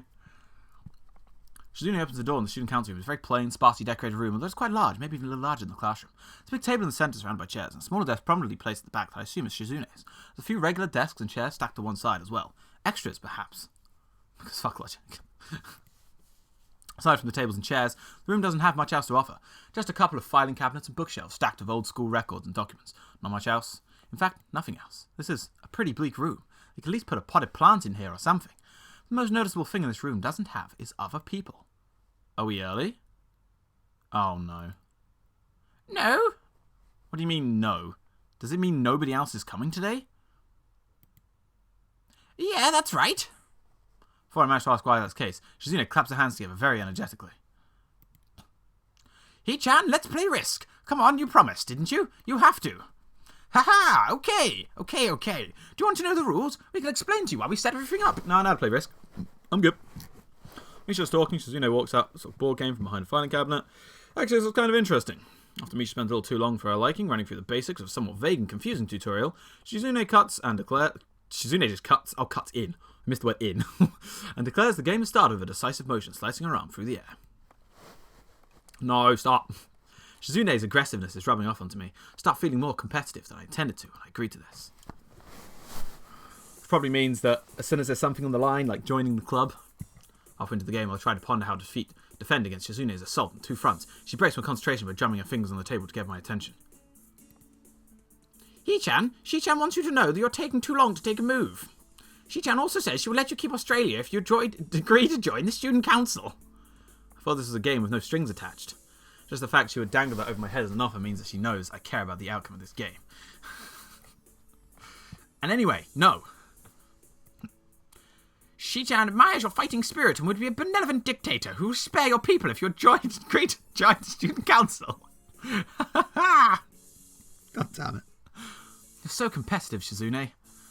She seems to take this as a compliment. I would expect the student council president to be a little more magnanimous.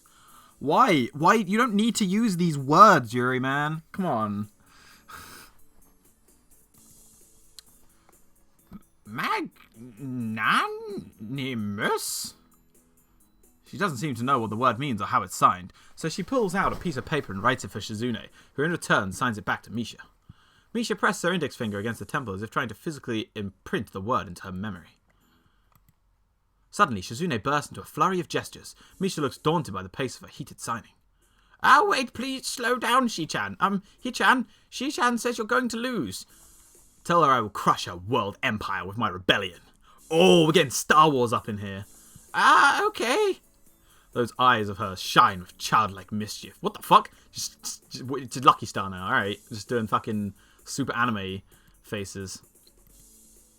She says you have no chance if you keep playing like this. Oh god, alright. Time to save the game, I guess. Because that's what we do, apparently. She has a point. Attack aggressively. It's a trap. Smart to play defensively. It's a trap! We were just talking about Star Wars, right? So... main character asks. Well... It's a trap. It's a trap. It's likely she's just trying to psych me out. Looking at the board again, I have a pretty good defense set up and I'm not going to wreck it doing something reckless. A few turns later, I lose the game anyway. I bet I would have lost either way. Shizune adjusts her glasses victoriously, allows herself to tentatively pump a fist in the air in celebration. She's going to start playing Fist Pump. That's a good track. It's not. It's going to play some garbage, probably. Wahahaha! Hee-chan, you lost when you allowed me to take North America. I mean, Shi-chan, not me. Getting control of North America is ambitious because it provides a 5-army bonus, but you can't attack it from 3 fronts, so you must defend them all. I thought you'd have more guts. How disappointing. Ambition, Hee-chan. Your play needs to be more daring. Ambition.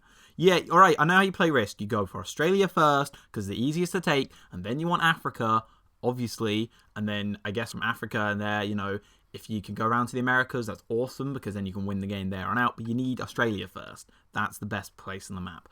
I don't care about fucking South America or North America, whichever you said, I've forgotten. Come on. It's like you've never played Risk at all. You're just naming a place. It's a fun game until someone wakes up. Come on. What's that? Okay. I was really excited when you took South America, but then you switched to playing defensively just because you gained a small advantage. That's no good, Hee-chan. You didn't take enough risks, and when you did, you didn't follow through. That's terrible, Hee-chan. Damn. What's it to her if I play too carefully? There's no need to rub it in my face. Whoa, Jesus, back up. Back up. Hey, Lee. Welcome to the I Hate Misha Club. I wonder if you'd even be good at it for the student council. What's this, reverse psychology? I guess I don't have to worry about joining or not in that case. Giving up just like that? I expected more from you.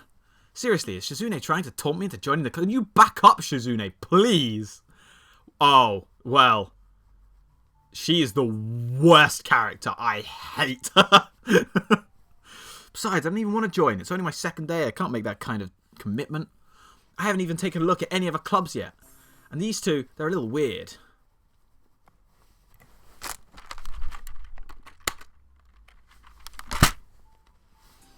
Desperately signed no. Oh, God. So, yeah, Lee, welcome to the... My chat is pretending that we're playing a rape game. I apologize in advance. I have no control over them. Fine, I'll consider joining the council, but I want to take a look at the other clubs before I decide. Really, Hee-chan? You're not just saying that to make us feel better? Yeah, I'm not sure that I want to do. Ah, she backed up. Her hair is the hair that shall pierce the heavens. She has got twin drills, but, like, that's not a good thing, necessarily. You were there. I was there for the nurse. Okay. Well, okay, if we're talking about the nurse scene, fine. Fair enough, I guess. But, like, this scene... Wait, you're basically saying that my character's a rapist, not that the nurse is. I'm still waiting on that fanfiction, by the way, Shiny. Okay, Hee-chan, but we're not going to give up so easily. You said maybe. There's still a chance you'll come around. Come on, we could really have fun. We could play more Risk. Maybe one day you could beat me, unless we graduate before that. That doesn't make me feel any less reluctant about joining, you know. Yes, I did see how the nurse winked at me. I didn't say that the nurse wasn't. I said that my character wasn't. I will fight you, Lee. I hate her. She is annoying, and maybe it's because I gave her an annoying voice and she has an annoying laugh. But I hope you're probably going to learn to hate her through my playthrough, and I'm going to learn to hate her. Well, my voice will, because I am losing my voice. I guess he is a raging prick. You're all right. I mean, can we not like do that? Like, can we just not do that scene? You know, where I have to play the character who is a rapist. I'd rather not. A good fanfiction isn't written in 20 minutes. You're right. I'm just hoping you're still working on it. Minor. Surely you're not that horrible at board games. Maybe we can play a game you know then, to give you a handicap. Might have said that just to make you feel better after all. Ah, that's cold, Hee-chan. Take a glance at the clock on the wall and realise I've spent far too long playing Risk than I expected. Sorry, I have to go. I wanted to go to the library. It's not closed yet, is it? Shizune scratches her head and gestures at Misha. How can we determine whether the library is open? There's a clock right on the wall. It should be, unless the librarian is absent. I think you're right, Shi-chan. We think the library is open, on the second floor. Can't miss it. Do you want us to show you the way? No thanks, it's okay. See you tomorrow.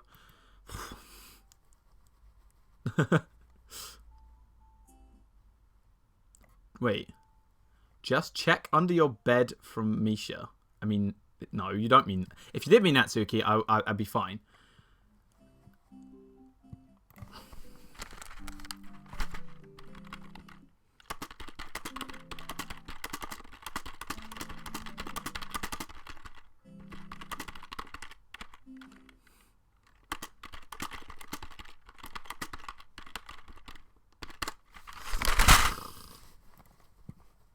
Oh, fucking...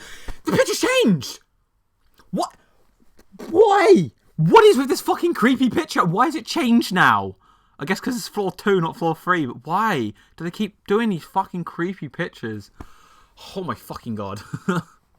Yes, thank you, Lee. Thank you. Thank you. They are completely different. The only similarity is the colour of their hair. They have nothing in common.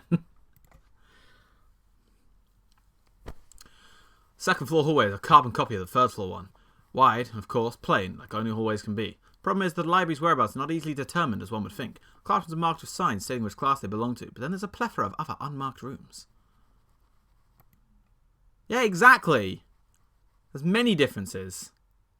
No, all of the things are different. You're supposed to be telling me... Yeah, honestly, I would agree with that. Is the library one of them, or is it just somewhere down the hallway? I bet on the latter and choose my direction at random. If I turn around the corner, an unmarked door draws my attention because it's not closed. It's not open either, it's just barely ajar, so I can see it's open and nothing else. Makes sense for a library door to be invitingly open. Well, it's not quite that. It's good enough. very least, it means that someone is inside and I can ask for directions, no matter how embarrassing that is. I gingerly put on the centre of the door with my fingertips, every muscle in my arm ready to pull back at a moment's notice. The feeling of being an outsider in this school can't be shaken from my mind, so much so that I instinctively fear doing something wrong by entering. Oh god, that sound was fucking loud. Jesus. I'm just going to turn the fucking audio down. Holy crap. Oh, that one got me. Door slowly creaks as if groaning from a deep sleep, though much easier to do so than I anticipated. Leaning over and poking my head even further inside to gain sight of the room as fast as possible, the meek "hello" on my lip is quickly snatched away. Hi. This is not as I was expecting. I mindlessly left the door open to its full extent, taking in the sight of the solitary figure taking centre stage in the otherwise abandoned room. The situation steals my voice, leaving me standing in the doorway staring at the beautiful girl. Evidently, having taken her time to assess the situation, the girl gently puts down her teacup and opens her eyes, but does not look at me. "Hello there. May I help you?" Before you decide her voice, she has Scottish heritage. I'm not giving her a Scottish voice, because from when I first saw her, she reminded me of Nunnally from Code Geass, so I've already decided that I'm giving her Nunnally's voice. So that's just how it is. Staring directly in front of herself, the movement of her lips seems to break the silence rather than the words. The fact that she's also probably blind makes me super think that it's Nunnally, so I'm just going with that. However, it's the soft, measured voice. See, soft voice, I got it. That reminds me she's being separate from the room itself. Not only is she like the tallest girl I've ever laid eyes on, but even among the foreigners I've met, she is strikingly distinct. Hi, sorry for intruding. I was just kind of lost. She takes a moment to formulate a response before speaking. Every action she takes feels as if it's carefully choreographed beforehand. Care to take a seat? Unexpected, considering that I'm intruding upon her. Thanks. Slowly step towards another seat opposite her, the girl resting the teacup and the saucer and the wooden table in between. The way she does track my movement of her head is telling. That, and the slight cloudiness in her eyes, means she must be at least partially blind, like Kenji. Come to think of it, her voice doesn't have any detectable accent. Her voice doesn't have any detectable accent, Lee! But foreigners look the same in Japanese games because they paint them all as Westernish, yeah. When we get an Irish character, I'm doing the voice. I mean, okay, I don't know how, or good luck getting your voice through to my stream, but alright. Guess she must be half Japanese. Half Japanese, and half from the UK. It's literally Nunnally. The characters in this game aren't very original, are they? As I take my seat, her composure takes me slightly off guard. Her air of relaxed confidence makes the silence eerily comfortable. The calming atmosphere is so very different from the student council office. I take it you're a new student to Yamaku? Yeah, I just transferred her yesterday. I get the distinct feeling that my speech pattern don't match the formality of hers, accentuated by her restraining bow of greetings. One of which I hasten to match before realizing the futility of the action. I'm Lily Satoi. Pleased to meet you.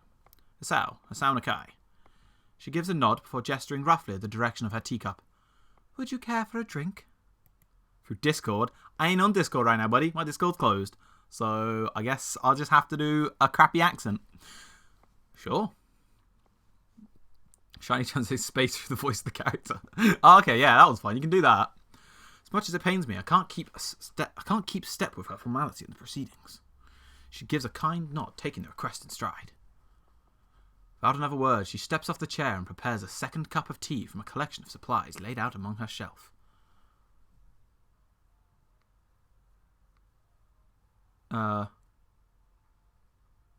Yeah. Well, Nunnally can walk at the end of the second season, right?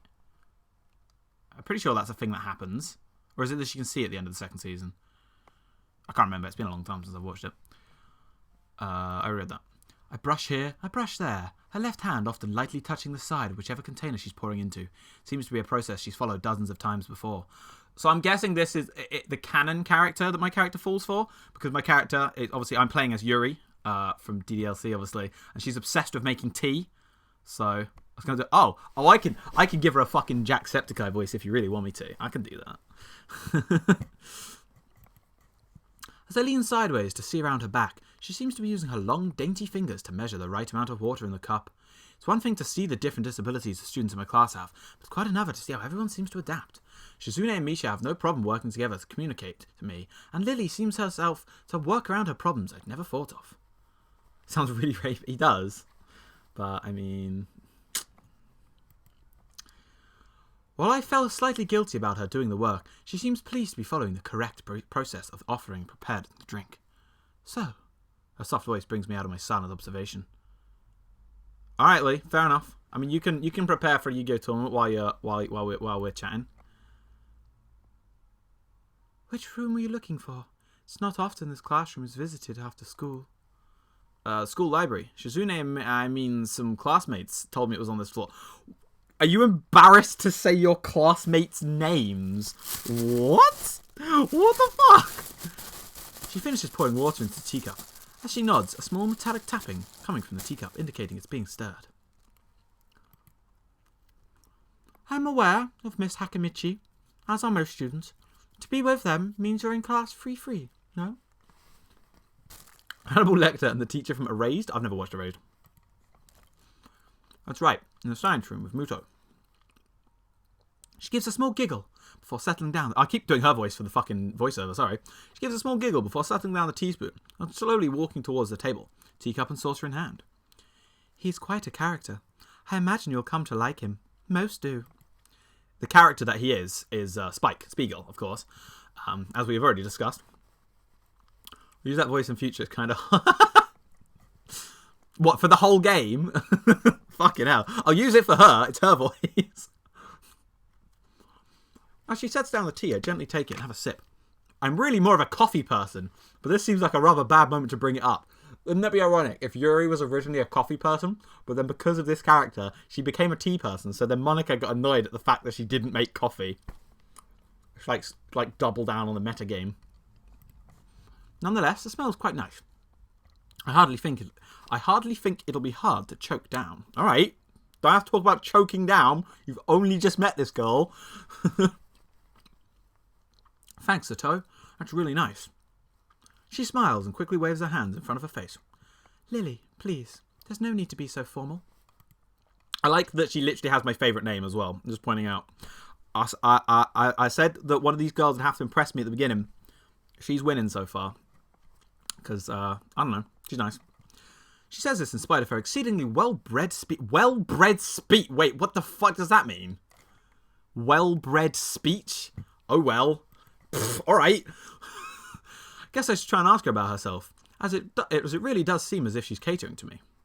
So, which class are you from? I imagine it's one of the third year classes? Correct. I'm in class 3-2, which is on the third floor, same as yours. It's taught by Miyagi, and it's specifically for both blind and partially blind students. Miyagi, why do I recognise that name? Who's Miyagi? That name is ringing a bell, and I don't know why. I'm sure someone in chat can tell me. You guys are smarter than me. I see. Sorry. He said the thing. He said it. He said it. He fucking said it. I feel like slapping myself for the faux pas. Looking at her face, though, she doesn't seem in the least bit put off by it. My. There's no need to change your speech on my account. Ah, sure, sorry, I guess. I'm just really showing my newness here. An environment like this would be a big change, so I can't fault you for it. While the same can't be said for everyone, many have come to terms with their conditions.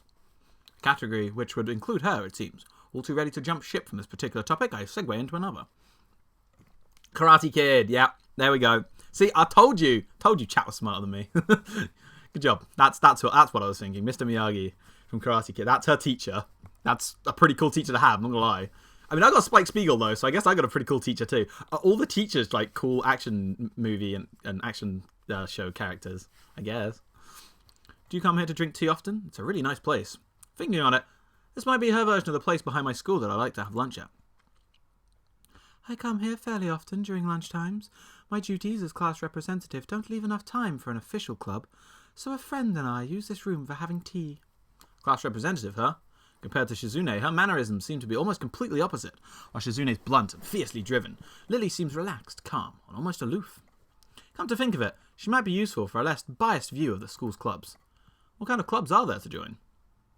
The more popular ones are the track and field club, which use the field near the school during lunchtimes, the baseball club, and the literature club in a room near the library. There are also numerous small ones, though, such as the art and music clubs. Well, the music club has someone practicing piano in it. She's been practicing for a while now. And you know you're older than me. By the way, the Digimon MC is creepy as fuck. Is he? I caught a bit of Train playing it earlier, and he is the most soulless individual I've ever seen. At a time when I'm just wanting to get my feet, rushing to a club right away seems slightly unappealing. I wonder if the school shares the same rules as my old one. Is it compulsory to join a... Is it compulsory to join a club? It isn't, though it is encouraged. Ah, good. That's a relief. So my main character's a dickhead, doesn't want to join a club, and then ends up joining one a few days before. Yeah, we know how it goes. Oh, yeah, it's Train. I've really let my guard down around this girl. To let such a thing slip out, the fact seems to slightly amuse her. Not wanting to get my tea get cold, I finally start drinking it, as Lily does the same. Don't do the changing... The changing in background colours. Why is there a big scar on the wall now? I still don't trust this game. I still think it's a horror game. It's just hiding it very well. As I look over to the window over her shoulder, I notice the light coming into the room has distinctly orange tint. Even here, time doesn't stand still. Huh, the time's gone quickly. Sorry? Right, she's blind. Of course, she can't see the sun setting. It just looks as if the sun's starting to set. Seems to come as a surprise for her. I guess she must have lost track of the time. Sorry, Asao. I didn't mean to keep you from the library for so long. Quickly moves to allay her concern. No, it's okay. The library's still open, isn't it? She pauses and takes a moment to think on it. I'm still 24. Let me work out the maths on that real quick. Yeah. Yes.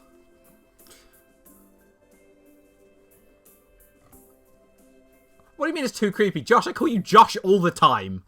I literally call you Josh all the time.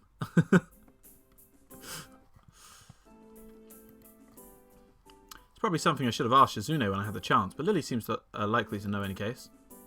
True, it's open until 6:30 during weekdays. Quick glance at my watch confirms I have well enough time to get there. I might get going in that case. It's been nice talking with you, Lily. She smiles and gives a deep nod, her hands still neatly folded on the table in front of her. It was my pleasure. Oh, come to think of it, shall I show you to where the library is? I couldn't possibly ask for more help. I should be able to find it all right. Well, unless my navigational skills fail me. Again. Which they seem to have a habit of doing. It's all right. I was going to be talking to the librarian in there any case. I could introduce you. This gets better and better. It's pretty hard to deny her offer. 31? You an old man. If you're sure, then that'd be great. Thanks. As she stands up to follow me, she takes hold of the straight retractable cane that has been slipped into the hand of a bag on the floor. See, the art style when they're like standing in the background doesn't... I don't know, something about it just feels off. But when it's like the CGs, the CG cutscenes, they're fine. They're like, I don't know, I guess they're painted. Well, the backgrounds aren't. The background CGs are awful. Compared to the cane the boy in my class had, Lily's looks much thinner and longer. Giggity. Well, his must be for support, whereas Lily's is for navigation. Yeah, well done. Together we leave the peaceful room and enter the empty hallway onto the library. There's Creepy Face again. Side by side, my pace carefully slowed to match hers. We walk through the hallway. Doesn't take long for us to arrive at the door, a warm-looking room, apparently situated at the centre of the floor rather than either wing. Look, maybe you should stop smoking then, buddy. Are you counting Toby in that? Ladies first. She gives an appreciative smile at the gesture, taking the lead as we file in. To the left is the wooden library counter, with the library proper being on the right. It easily dwarfs my old school library with the distinct smell of old books, giving that this place is almost an almost old world air. Oh, her skirt is in regulation. Yeah. Ladies first is sexist now. Is it? I guess so. I guess it is actually, yeah. Huh. I didn't really think about that. Obviously this game, as far as I was aware, is made in like 2002 or something, so I wouldn't hold it to that. There don't seem to be a lot of students here, considering that at the time, not a big surprise, it was probably either in the school grounds or in the dorms. Yuko, are you here? Yuko? Is that like me and Black Rose fused together? Black Rose, our fusion exists in this world. She says to the thin air, since the librarian doesn't seem to be present, and of course Lily can't see this. What's expected is that it draws a reaction. Something from under the counter thuds against it, followed by a quiet wail. Ah! That's why she's most attractive. She follows the rules. Oh, she's cute. Okay. I like the librarian instantly. I felt trained to rage rise. The Origin, apparently the librarian, quickly crawls out and bounces up to extremely rigid attention. Hi, Lily. How can I help you? Her voice is strained and failing to attempt to sound casual as she's rubbing the back of her head. Good afternoon. What happened just now? I heard a strange sound. It's nothing. I just hit my head. See, I dropped an eraser under my desk while I was looking for it, and a pencil dropped, and when I was looking for both of them, you came in and surprised me. Are you all right? I'm sorry. I couldn't know. It's okay. It's okay. Sorry for making you worry. This is nothing. I've had worse happen to me. She's quick to reverse Lily's apology, almost frantically trying to push aside the possibility that she could be in any way inconvenienced by bashing her head on the counter. Yes. Why did she have a razor? What? I'm confused, but okay, I'll carry on. Yes, worse things have happened to me. Girl fidgets with her fingers, as Lily doesn't seem to drop her concerned expression, and then she shuffles some papers around on the counter for no reason. A little shorter than Lily, replete with glasses, freckles, and a very troubled look, she seems to fit her library perfectly. Lily, did you get my message? Message? Oh, the 2 imported books that arrived? Right, they finally came in. I can't believe it took so long, but... Amidst the celebrations, partially for managing to change the topic, I'm sure she notices me from the corner of her eye and freezes on the spot where she does. Mad daredevil skills. What? Okay. Forgot Americans call rubbers erasers. Oh, right, erasers. Yeah, I was just reading. So it's like the 3rd time I've read the word eraser already. Look, we don't want to be talking about rubbers in a dating game, Josh. Come on. Oh, no, I'm sorry for not noticing you before. Did you need to check out a book? Or return one? I'm sorry. Oh, this girl apologizes way too much, and she's in a library. Why is everyone in this game Yuri? The way she can so quickly shift between moods is a little unsettling. Oh, God, and she shifts moves all the time, too. And it's too much, Lily. Too much. Not Lily. Fucking too much Yuri. Back up. He's with me, Yuko. This is Hisao, a new student. Hisao, this is Yuko, the school librarian. Pleased to meet you. Hisao, right? Hisao. Pleased to meet you too, Hisao. You said my name like 3 times there. For a second, she visibly attempts to engrave the name on her mind so she won't forget.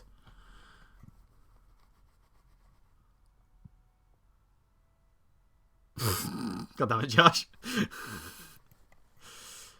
Yuko often arranges to import foreign books in Braille for me. Would you like to tell Hisao a little something about the library? Lily's innocent suggestion is met with an expression of abject terror. Please, Lily, I don't know what he could be interested in. This is all too much responsibility. How it's any responsibility at all, I don't get it. But her objection is so sincere, I don't doubt for a second that she would rather disembowel herself on the spot than tell me where the light novels are.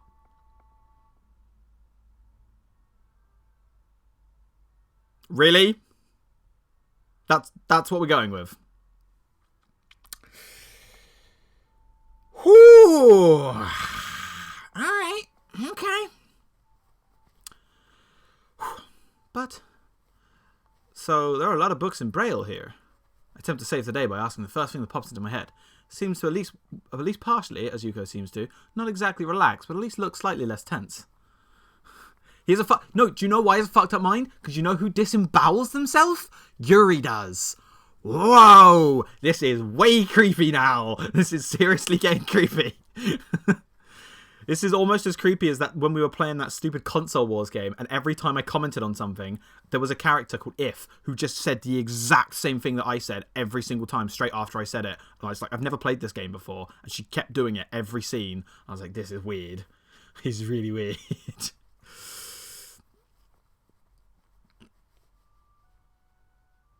Wait, Leah, you oh shit. Lee, are you at a locals now? Okay, not quite, but she fucking shanked herself. It's close enough. Well, I think about a third or fourth of Yamaku's library is either in Braille or audio. Makes sense, given all the blind students that'd be here. Oh, an online tournament, right, okay. If it's only that, how come this library's so big in the first place?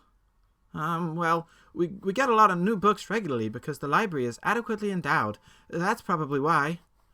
They spend more on new books than on my salary, and they have to organize and shelve all of them. Wow. Oh, Jesus. I'm sorry. Sorry, lady.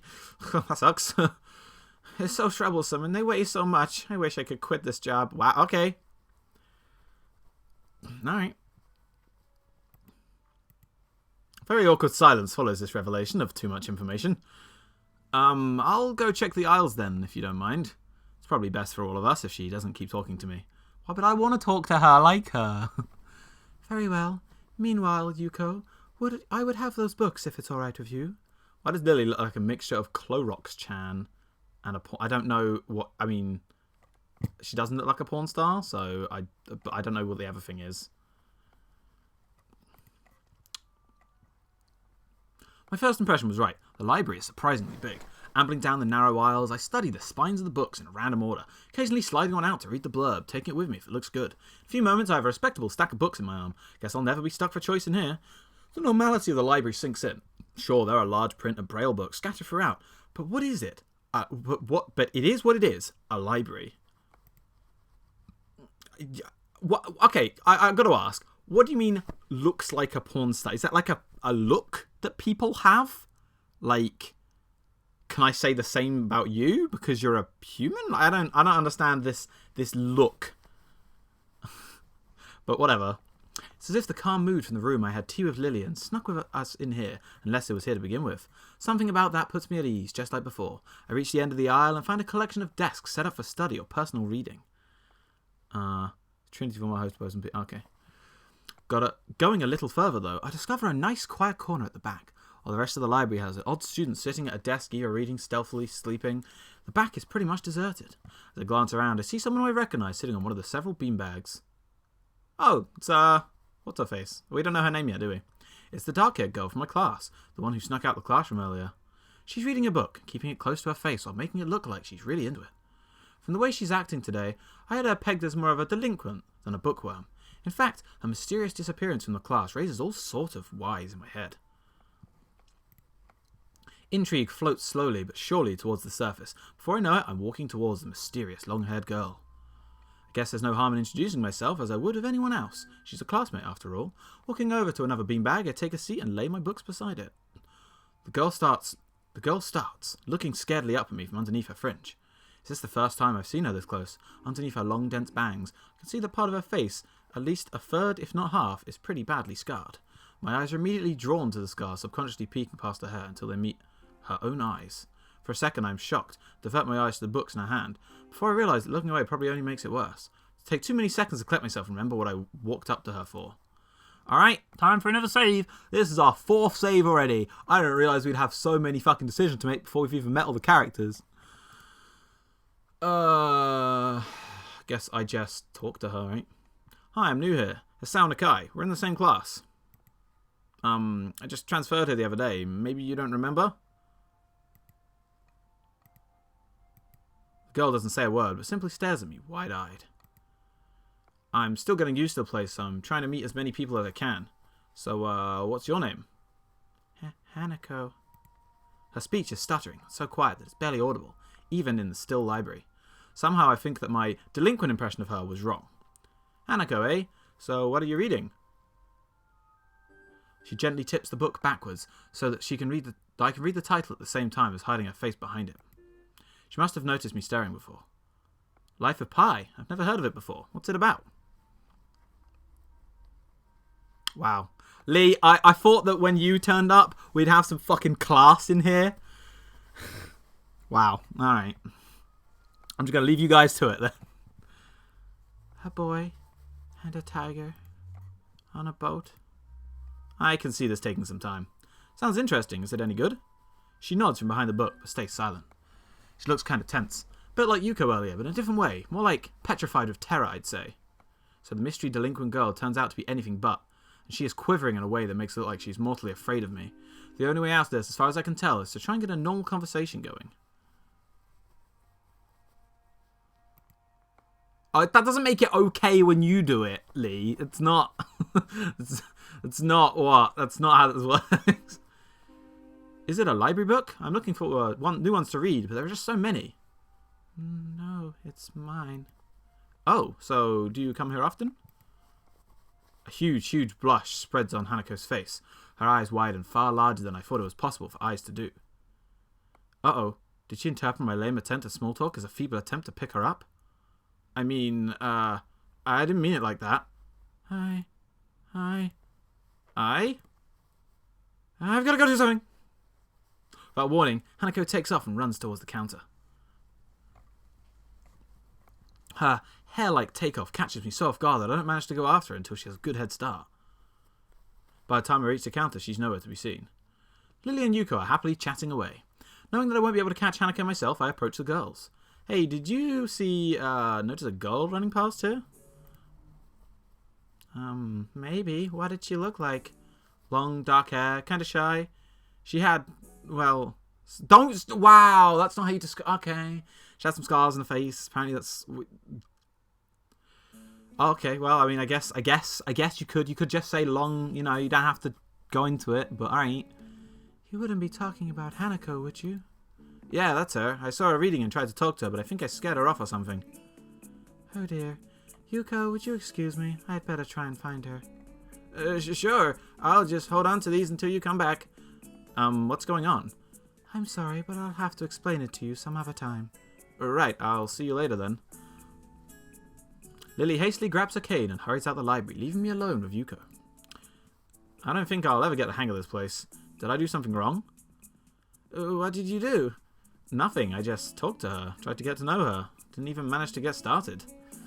Yuko sighs and looked awfully bothered, even more so than she did before. I guess you weren't wrong so much as tactless. Tactless? That girl is a bit of a special case. It's like she never really talks to anyone. Isn't that a bit strange? I wonder. It's just how she is, I think. Yuko doesn't sound all that convincing. Then again, maybe this is just the norm around here.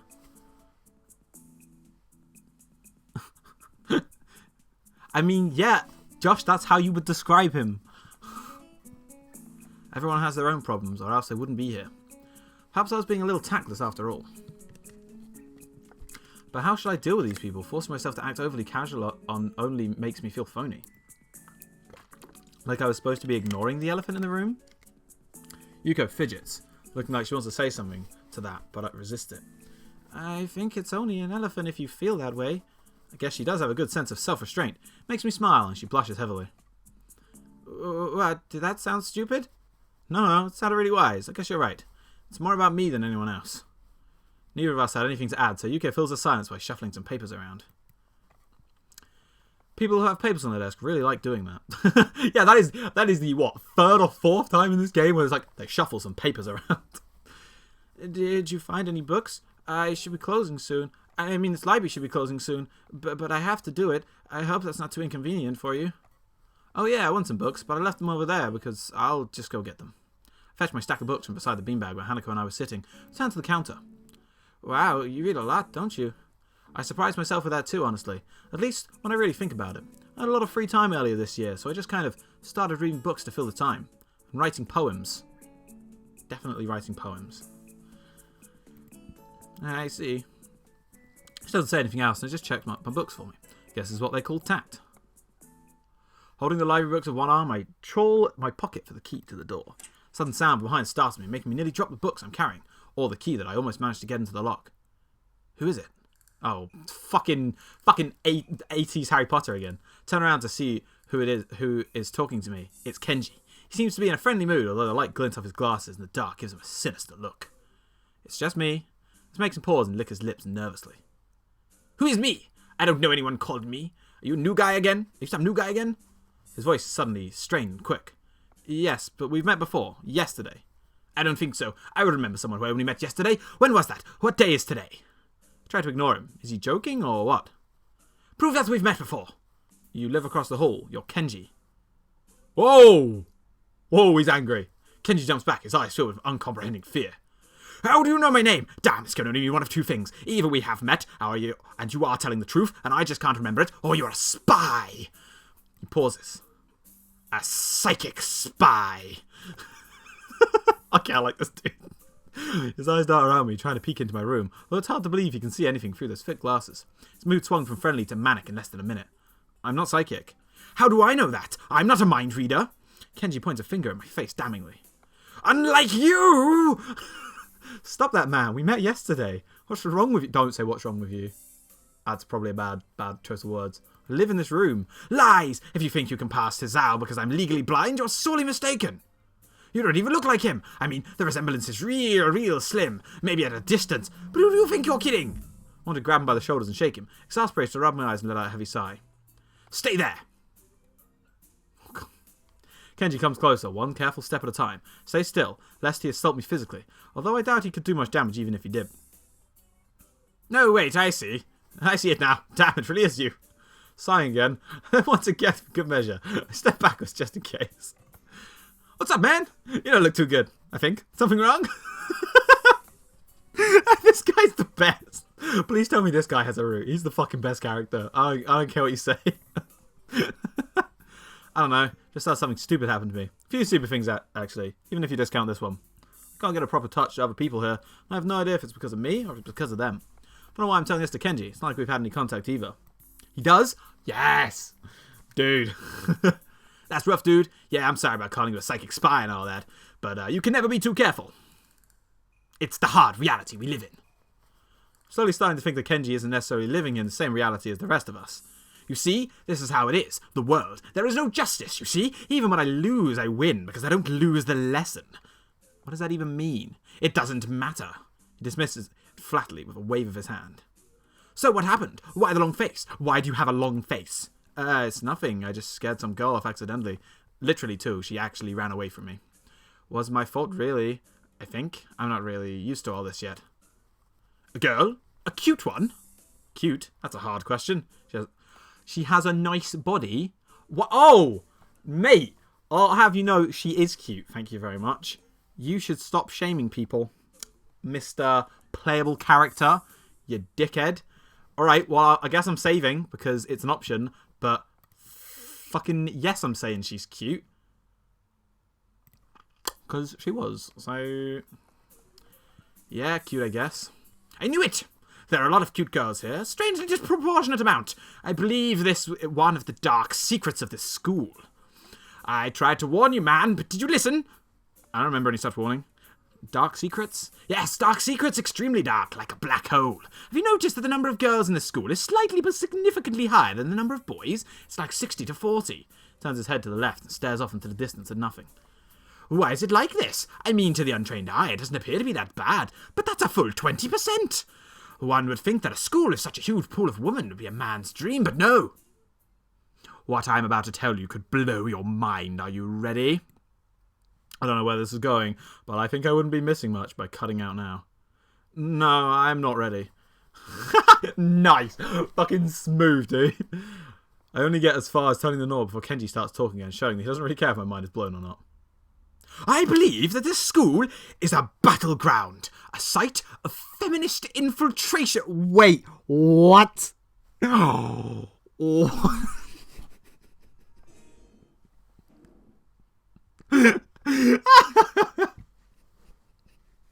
This fucking guy. Oh my god.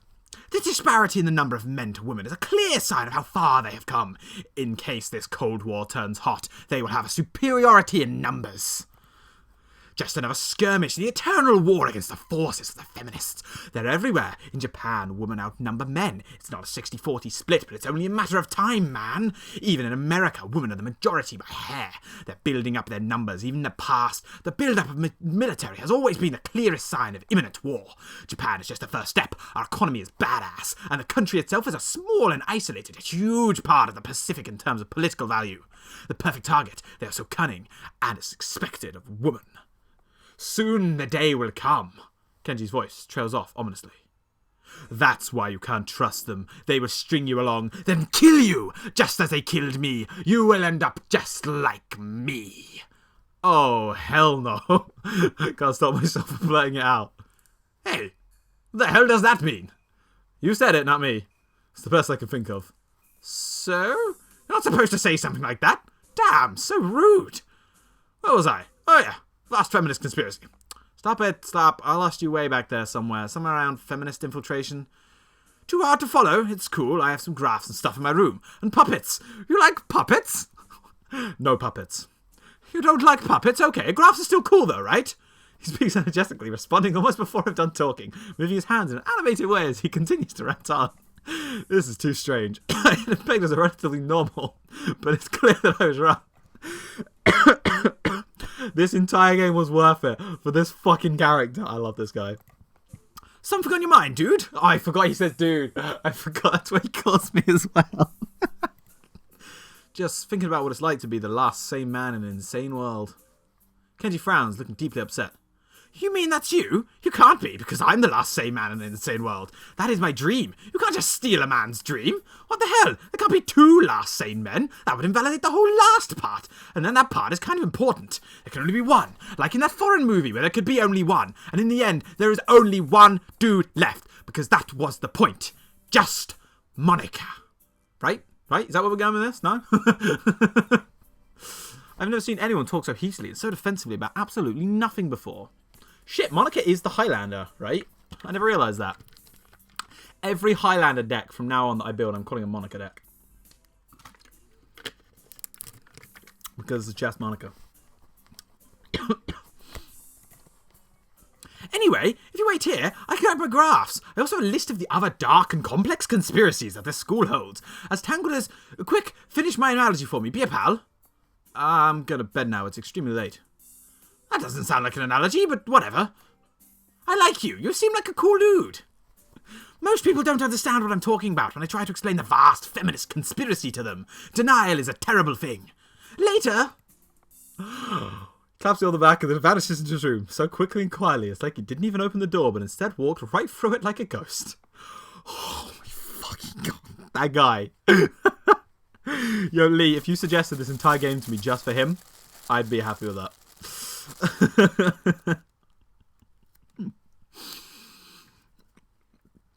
The beginning of the game was scaring me a little bit. There were a bit too many Yuri references everywhere. And I don't like pigtails. As in the girl. I've forgotten her name. I'm just calling her pigtails. Drill girl. Drill hair. What are they called? Twin drills. But apart from that, so far so good. I don't know if I can fully digest what just happened, so I give up and just go to my room, kicking off my shoes before falling face first into bed. It takes me some time to relax and get up so I can start on homework. Because the sheets are cool and comforting against my cheeks, and it feels good just lying there with my eyes closed. This school is like some kind of bizarre and surreal island. It's isolated on top of a mountain, and each person is a stranger than the last. Mate, islands aren't on mountains. That's not how it works. I don't know if you knew that. But islands are in the ocean. You said it was like a bizarre island. I was thinking of like Lost. Does that mean it's going to have a really disappointing ending and it turns out I'm dead all along? You know, actually that scarily makes way too much sense. Oh well. Just can't seem to fit in. What irony. One would think that fitting in a place that's made for people who are unfit for any... Wow. Alright. That was a little funny. I'll give you that one. Maybe I'm trying too hard. Although I say that, it doesn't help take the edge off. And the words are left echoing off my empty walls. Guess it's not as bad as I expected, though. This place really is more of a school and less of a hospital pretending to be a school than I thought it would be. If nothing else, the scenery is beautiful. Especially in this fucking room. I mean, just, look at those plain cream-coloured walls. I open one eye, seeing the schoolbooks and bottles of pill arranged side by side on my desktop. Maybe this place is too much like a normal school after all. Okay. Chapter 2 down. I'm enjoying myself so far. Oh, fuck. Oh, God, what I don't know what I just did. Monica, don't glitch out my game, please. I feel very tired this morning, probably because yesterday itself was a very tiring day. On top of that, I woke up far earlier than necessary. After saying hi to Shizune and Misha, I started doing the work as instructed from the board. It already looks like today is going to be heavy. I don't have a problem with that now, though. Shizune and Misha might jump on me to try and get an answer about whether or not I've decided to join the student council, even after just one day. I wouldn't put it past them to try, and I don't have an answer for them if they do. So the situation is convenient for me. Is chat lagging for me, or are you incredibly behind, Lee? Because, I was talking about Monica like 5 minutes ago. About 10 minutes into class, Hanako walks in and takes a seat, but no one looks at her. The teacher doesn't even comment on her lateness. He does, however, stop us to say that we're going to take a break, going to break into groups again. Turn my head and see that Shizune and Misha are looking at me. Shizune gives me a smile. Is it Shizune or Shizune? I've forgotten what I've been calling her, honestly. That is equal part cute and menacing. It's a smile that says, "We have you now. There is no escape." Yeah, these girls are kind of scary. I gotta be honest. A little bit scared of them. Oh, I've forgotten what I fucking voice was. He-chan! It looks like we're together again! Yay, yay! Ah, no, don't do that, you creeps. Misha leans sideways while Shizune pushed her desk close to mine. There really is no escape now unless I were to jump through the window. Jumping out of the window isn't the best option, sadly. What's wrong, He-chan? You guys are scaring me, that's what. Oh, He-chan, have you been thinking about what you said yesterday? You said that you would think about joining the student council, didn't you? It's okay, He-chan. We were talking about it after you left, and it would be rude to expect you to already have an answer for us this early, right? Right. So happy you two are able to have a laugh at my expense. Even more pleased that you both know how crazy the two of you can be. Now that's over, Shizune snaps back to serious mode and smacks today's assignment with the back of her hand, an overly dramatic and important way. I have no idea what you guys are responding to. You were like super behind, or is my chat behind? Can I refresh chat? I can hide chat. That's not helpful.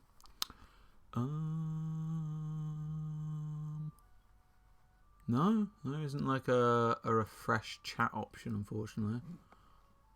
Huh. Just annoyingly behind is all. Anyway, what was I? I want to look at the actual stuff. It's mostly just reading. In fact, there are only 2 problems. I almost want to say something about how her rush to get started seems a bit much considering the small amount of work. In fact, Shizune probably knows how little there is and simply doesn't care. Yeah, it seems like the workload doesn't matter to her as much as the fact there is work. The actual amount is unimportant. She approaches everything with the same level of ambition. While I'm reading, I let my eyes wander around the... See, because they're so fucking close to me, this just looks weird and out of proportion now. You know? I refreshed player and not much changed where I was. Oh, okay. Not crazy, I'm not killing who says I am. I was typing it in Discord. You were typing in Discord? Okay.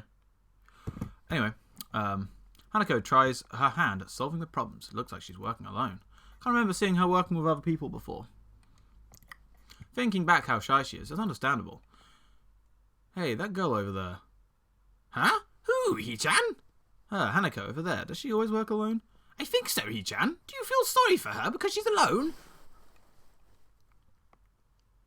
Oh, wait, you were... not typing in chat. Right. I was just thinking, maybe she could work with us or something. No, I don't think that would be a good idea, He-chan. Why not? She-chan wouldn't get along with her. Why?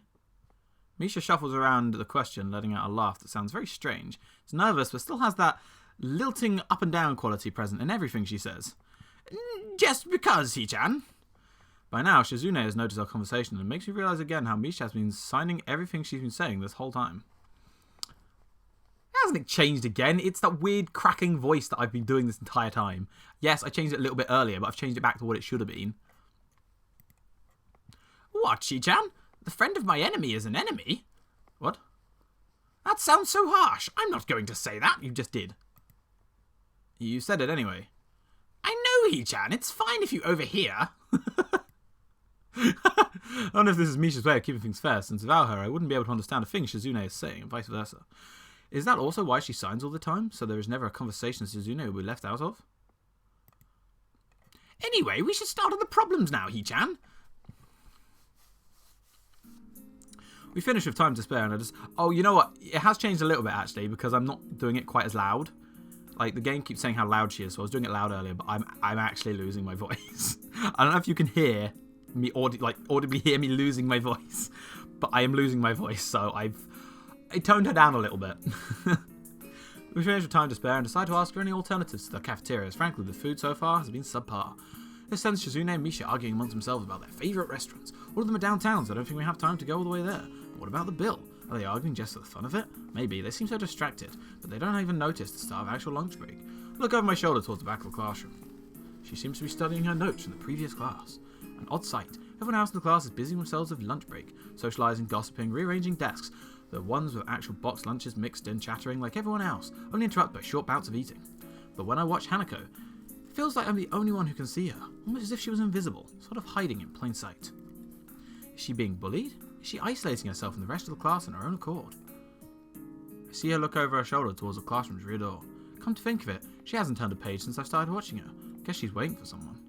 I do what I always do when I don't know what to do, like now. I've already started on one of the books I borrowed yesterday, and took it with me to school to fill the empty moments between classes. Find the page that I creased a corner on to mark the spot I left yesterday. I hate it when people do that. Just random pet peeve. If you're going to borrow a book, like, it's not his book, man. We borrowed it from the library. Get a fucking bookmark. Mate, you read all the time. Don't crease the fucking corners. Come on. Other people have to read that, and then the corner's already creased. Dude. I guess he is a douchebag. We've already established that our main character is a fucking arsehole. Pick up from there. Misha and Shizune are still arguing heatedly, probably about restaurants still. If I join them, I just get caught up in that, or worse, get grilled about joining the student council. Misha isn't speaking aloud since there's nobody who'd need to hear what they're talking about. But why does she tend to sign things even when Shizune doesn't need to understand what's being said? Or even more strangely, when Shizune's not around at all. What an odd conflict of habits. I find it hard to focus on the book, and besides, the lunch break beckons to me to leave the dullness of the classroom. I do so, heading down for the cafeteria. Misha and Shizune, having come to a conclusion of one kind or another, follow in my wake, though still talking in their animated fashion. Ah, creepy man. Just around the corner of the hallway, something hits me in the chest with the force of a runaway train. Ouch. It's Emmy! The one character I know! Opening my eyes, I see a pair of saucer-like green eyes looking up at me. They belong to the perpetrator, a short girl who bumped into me and has now fallen down on the hallway floor. She wears a PE uniform and a very worried frown. What strikes me as a rather strange thing to have on during a lunch break. More striking than that, though, is that she doesn't have... I mean, I guess because it's an internal monologue, you're allowed to think it. And her introduction to you is trying to kill you. Wow, he calls her short. I know, right? Rude. Don't zoom... Why are we zooming in on them? Well, she does, but they're not flesh and bone. Her pale, very much flesh and bone thighs end in shins, feet made in some black metallic or plastic material. He hasn't called her anything. They haven't spoken yet. He's just internally monologuing this shit. They look disturbingly artificial and unnatural. It almost makes me forget that my chest is hurting. The girl winces a little, rubs her nose, and jumps up. Oh, man. Hey, you're right. I'm sorry about that. Really? I wasn't looking where I was going, and you just came out of nowhere. Sorry. She looks really apologetic. In the hurt puppy way of looking. Apologetic. Quickly forget about being angry or anything, since her puppies are my weak spot. It's okay, don't worry about it. Ouch. Oh shit. Right, she ran into my heart, didn't she? Oh, I forgot. It's been so long. Oh, I forgot. I say that, but there's a stinging pain growing in my chest, and I know that this is about the biggest possible danger for my condition. Don't overexert yourself, don't forget your medication, and most of all, don't get hit in the chest. I was also thinking the same thing, Josh. I just didn't want to say it out loud. I don't know. It's confusing me. Oh, God. Oh, it's creepy when that happens. Tried to rub my sore plexus to chase the pain away, holding my breath in an attempt to hear my heartbeat. Oh, no. I'm about to have a heart attack. Oh? It seems normal. Hey, should I get a nurse? Yeah, she's like wearing some weird underwear or something. It's confusing. The worried, high-pitched voice of the girl snaps me out of it. I stare at her for a few seconds, dumbfounded, until I realise I probably looked worse off than I really was. Doubled over myself and looked all tense. Damn, I overly worried about my heart. No need, I'm fine. Monica arrives. Well, just because she has twin tails, it's Monica. She is like the least Monica-looking person ever. Do you only recognise people by their hair? Like, not even just the hairstyles, because the person who called Natsuko was just, oh, she has pink hair. Managing to say something in response, I pull myself up. If anything, this is probably more likely to be Natsuki. Oh, the heart attack. Right, gotcha. I don't know with you. I pull myself upright, feeling my sore ribs one last time and take a deep breath. She's knocked the wind out of me, big time, but it's nothing more than that.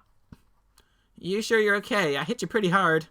It's okay. I said it was fine and nothing's broken. No harm done. That's good. I feel a hand on my shoulder at the same time. The girl's eyes widen. Whoa. Can I scroll back? It cut. Okay. And whatever she's saying to get interrupted by a very horrified... What the fuck? Eep. I don't have time to look behind me because Shizune is already shoving me aside and stomping over to the girl, singing? Oh, signing furiously at her. Oh, fuck, I've already forgotten her voice again. Miss Ibarazaki! Fucking hell. Ibarazaki! I saw that! Running in the halls is strictly forbidden! Misha translates, right on Shizune's tail, but her voice is girlishly playful, not full of the divine fury of Shizune's arm movements would seem to call for. Sorry, I was just going to get some stuff and I was kind of in a hurry. You've been told this 1,000 times before. Your reckless behaviour endangers other students, and even worse, it's explicitly against the school regulations. The girl blushes and starts to fidget nervously, like a little child caught misbehaving. It's so cute, I find myself smiling. I know that. I was just... Make sure that this will not happen again. Although I'm sure telling you this is futile and only causes me further headache when you choose to ignore the regulations. Got that, Emmy? Small girl sticks her tongue out in response. I gotta go. A teacher will have my head. I promised I'll help with printouts, but I went running instead. Sorry, but I've got to change in everything. Before Misha or Shizune can say anything, she's already bolted from where she was a second ago, almost halfway towards the stairwell. I keep saying singing instead of signing. Just cut me a break. They are very similar words. Shizune looks like she's about to go nuclear on the spot, so I smile at her in a vain attempt to calm her down. Are you okay, Hee-chan? That Ibarazaki girl is always like that, causing trouble to others. You know, I'm pretty certain Shizune wouldn't call me Hee-chan. Never mind, never mind. Yeah, anyway, I'm okay. I just got the wind knocked out of me. That's great, Hee-chan. I wouldn't call that great, but I'll let it slide this one time. We have to run now. There's an important student council meeting regarding the festival, and we finally decided where to eat. Too bad you can't join, but this lunch meeting is only for council members. We can take you there some other time. Oh, but that'd be like a date, wouldn't it?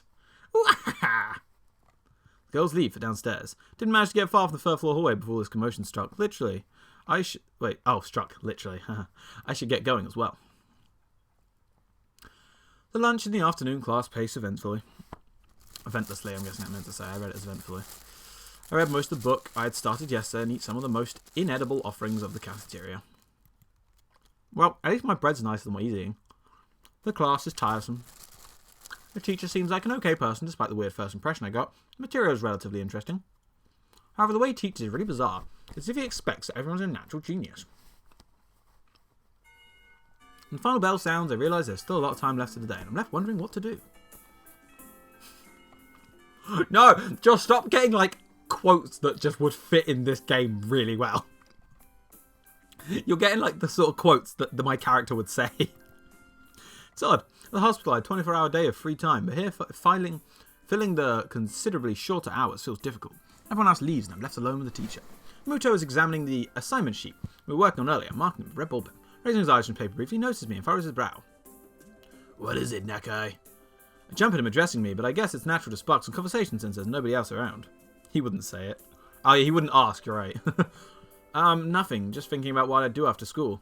Teacher slowly puts the cap on his pen as he's holding and arranges his papers into a stack, clacking against the desk twice. Seems very methodical and for a brief moment, I'm reminded of Shizune. But then the teacher is more unhurried and relaxed, much more routine. You have no plans? No, I consider joining a club, but I don't know which kind of club would interest me. Go observe a meeting of someone else's club. Might pique your interest. I guess. I don't know how to continue from there. Josh. You're the worst. Muto looks at me in a way that makes quickly want to take the words back to avoid a conversation. But I can't, so I have to forge ahead. I just don't know how to deal with people. I mean, the other students. I'm talking to people and everything, so it's not like I'd be isolated or anything. I just don't know what to think about. the disabilities. It's like, it feels that I'm being impolite if I pay attention to them, and it's weird if I ignore them. Damned if I do, damned if I don't. Teacher scratched his cheek absentmindedly, looking very unresponsive. These things are only an issue if you make them one. You can talk normally with someone even if they're blind or something. Try to look behind the superficial. There's not a single student here who isn't just a normal kid behind whatever they might seem at first glance. Fucking hell. I forgot how much his voice killed me. I know they're my quotes, that's what makes it worse. It says the same thing as Yuko did. I know they're right, but it's hard. How can you not consider, for example, Shizune's deafness when the only way to communicate with her is to talk through Misha? Or Hanako. It's like you can, mate. The deafness thing, I'm gonna let it slide for now. I'm gonna let it slide because yes, he does. You obviously have to think about the fact she's deaf, because if you're just talking to her and no one else is around, obviously she's not gonna hear you, right? Fair enough. So what someone looks like, you're incredibly shallow, my friend. My not friend. We are not friends. I'm not calling you my friend. Is Muto... yeah, that is how his name's spelled in Japanese, yeah. He could be, but he's not. He's Spike Spiegel. Different anime. But I'm interrupted by the door of the classroom suddenly slamming open. Teacher! Oh, wait. Fucking... Sorry again. Teacher! Misha crashes in, hand straight in an enthusiastic greeting. A voice loud and lively enough to wake the dead from the graves. She starts towards the teacher's desk with a bouncing step, hands energetically swinging with the rhythm. Muto, visibly dismayed at the interruption, and Misha in general, slumps in his chair. Mikado. Misha stops in her tracks and looks around cluelessly, as if she's sensing from her tone that something is wrong, but has no idea what. He left for another anime. Ah. Yes? We've talked about volume control before. Yes. But she doesn't lower her voice at all. The teacher just rubs his eyes. So what is it? We need help. We're running out of supplies for the festival stands. This is a distress. She waves a pink slip of paper she's holding around. So, go get more supplies from the art room. What's the problem with that? Plywood! Plywood is always the problem. Last time we wanted more, there was only a little. But this time, we just took it all and went with it. Now there's like none left. Do you know where there is some? I don't understand. How would I know? Shi-chan. I mean, the president thought that the teacher would know. There was plywood. Was she wrong? Stop it, Josh. Muto looks like he's in great pain, frowning with his entire essence, and Misha doesn't get it at all. Looking at the two of them communicate is terrible, like looking at a man being tortured by drilling his skull open or blasting pop music at full volume at the same time. What the fuck is wrong with my player character? You know what? I am going to say, are you having a grig on me? What the fuck is wrong with this guy? He has got some problems. I'm afraid I have no idea if there's any plywood in the school, let alone where it would be if there is any. This voice fucking kills me. Why did I decide he was a chain smoker? Fuck. Don't mind me, I'm just having a drink. Oh my god. Ugh. Fucking hell. Alright. Oh, what should I do? Perhaps try to find Mr. Nomiya. I'm quite sure he would know where to find everything you need. You'd have to pry them from his cold, dead hands. But that's a different matter. Jesus Christ, they like talking about being dead all the time, right? Josh, you can't do more than just quote, you know. I don't have the time. We're so busy. She holds her head with both her hands, looking in despair as if possible for a person like her. Not even noticing, she crumples the note she's holding against her hair. I shouldn't even be fetching these things. There's so much to do and we're falling behind schedule. Muto looks at her gravely and then suddenly smiles.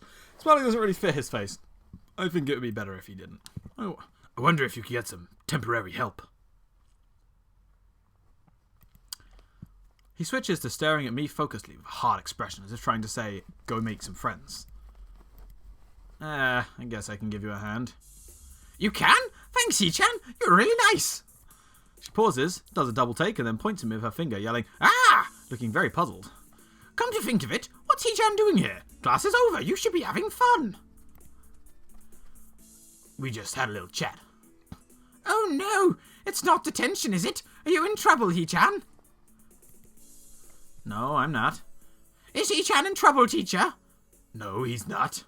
Muto sighs deeply, and I feel I have to help Misha to get her off the teacher's back. So what do you need? Here's a little help. Here's a list. I can try to find the plywood from somewhere if there's none in the art room. She offers me the note she's holding. I take it, hesitating a bit. So it'll help you, but this has no implications on whether I'm joining the council or not. Ah! Still, thanks, Yi-chan. Try to be quick. We're in stall building streak now. We must hurry, hurry, hurry. She bounces out of the classroom, leaving me and the teacher looking at each other with something that feels like silent agreement. Well, there you have it, Nakai. You have something to do now. Please don't sound so smug. Looking at the list of a number of items ranging from paint to plywood, all written with small, neat handwriting, is undoubtedly Shizune's. I heave a sigh. I'll be going then. Waving the long list limply at the teacher, I exit the hallway. They picked fucking every time with that stupid photo. It's not even a photo, it's a painting, you know what I mean? The classrooms closest to ours are designated, belonging to classes 3-1, 3-2, and on the right side, on 3-4 on the left side, each door looking exactly the same. Further down the corridor, still with identical doors, are rooms that I didn't think were used for classes. I guess the art room is not a classroom as such.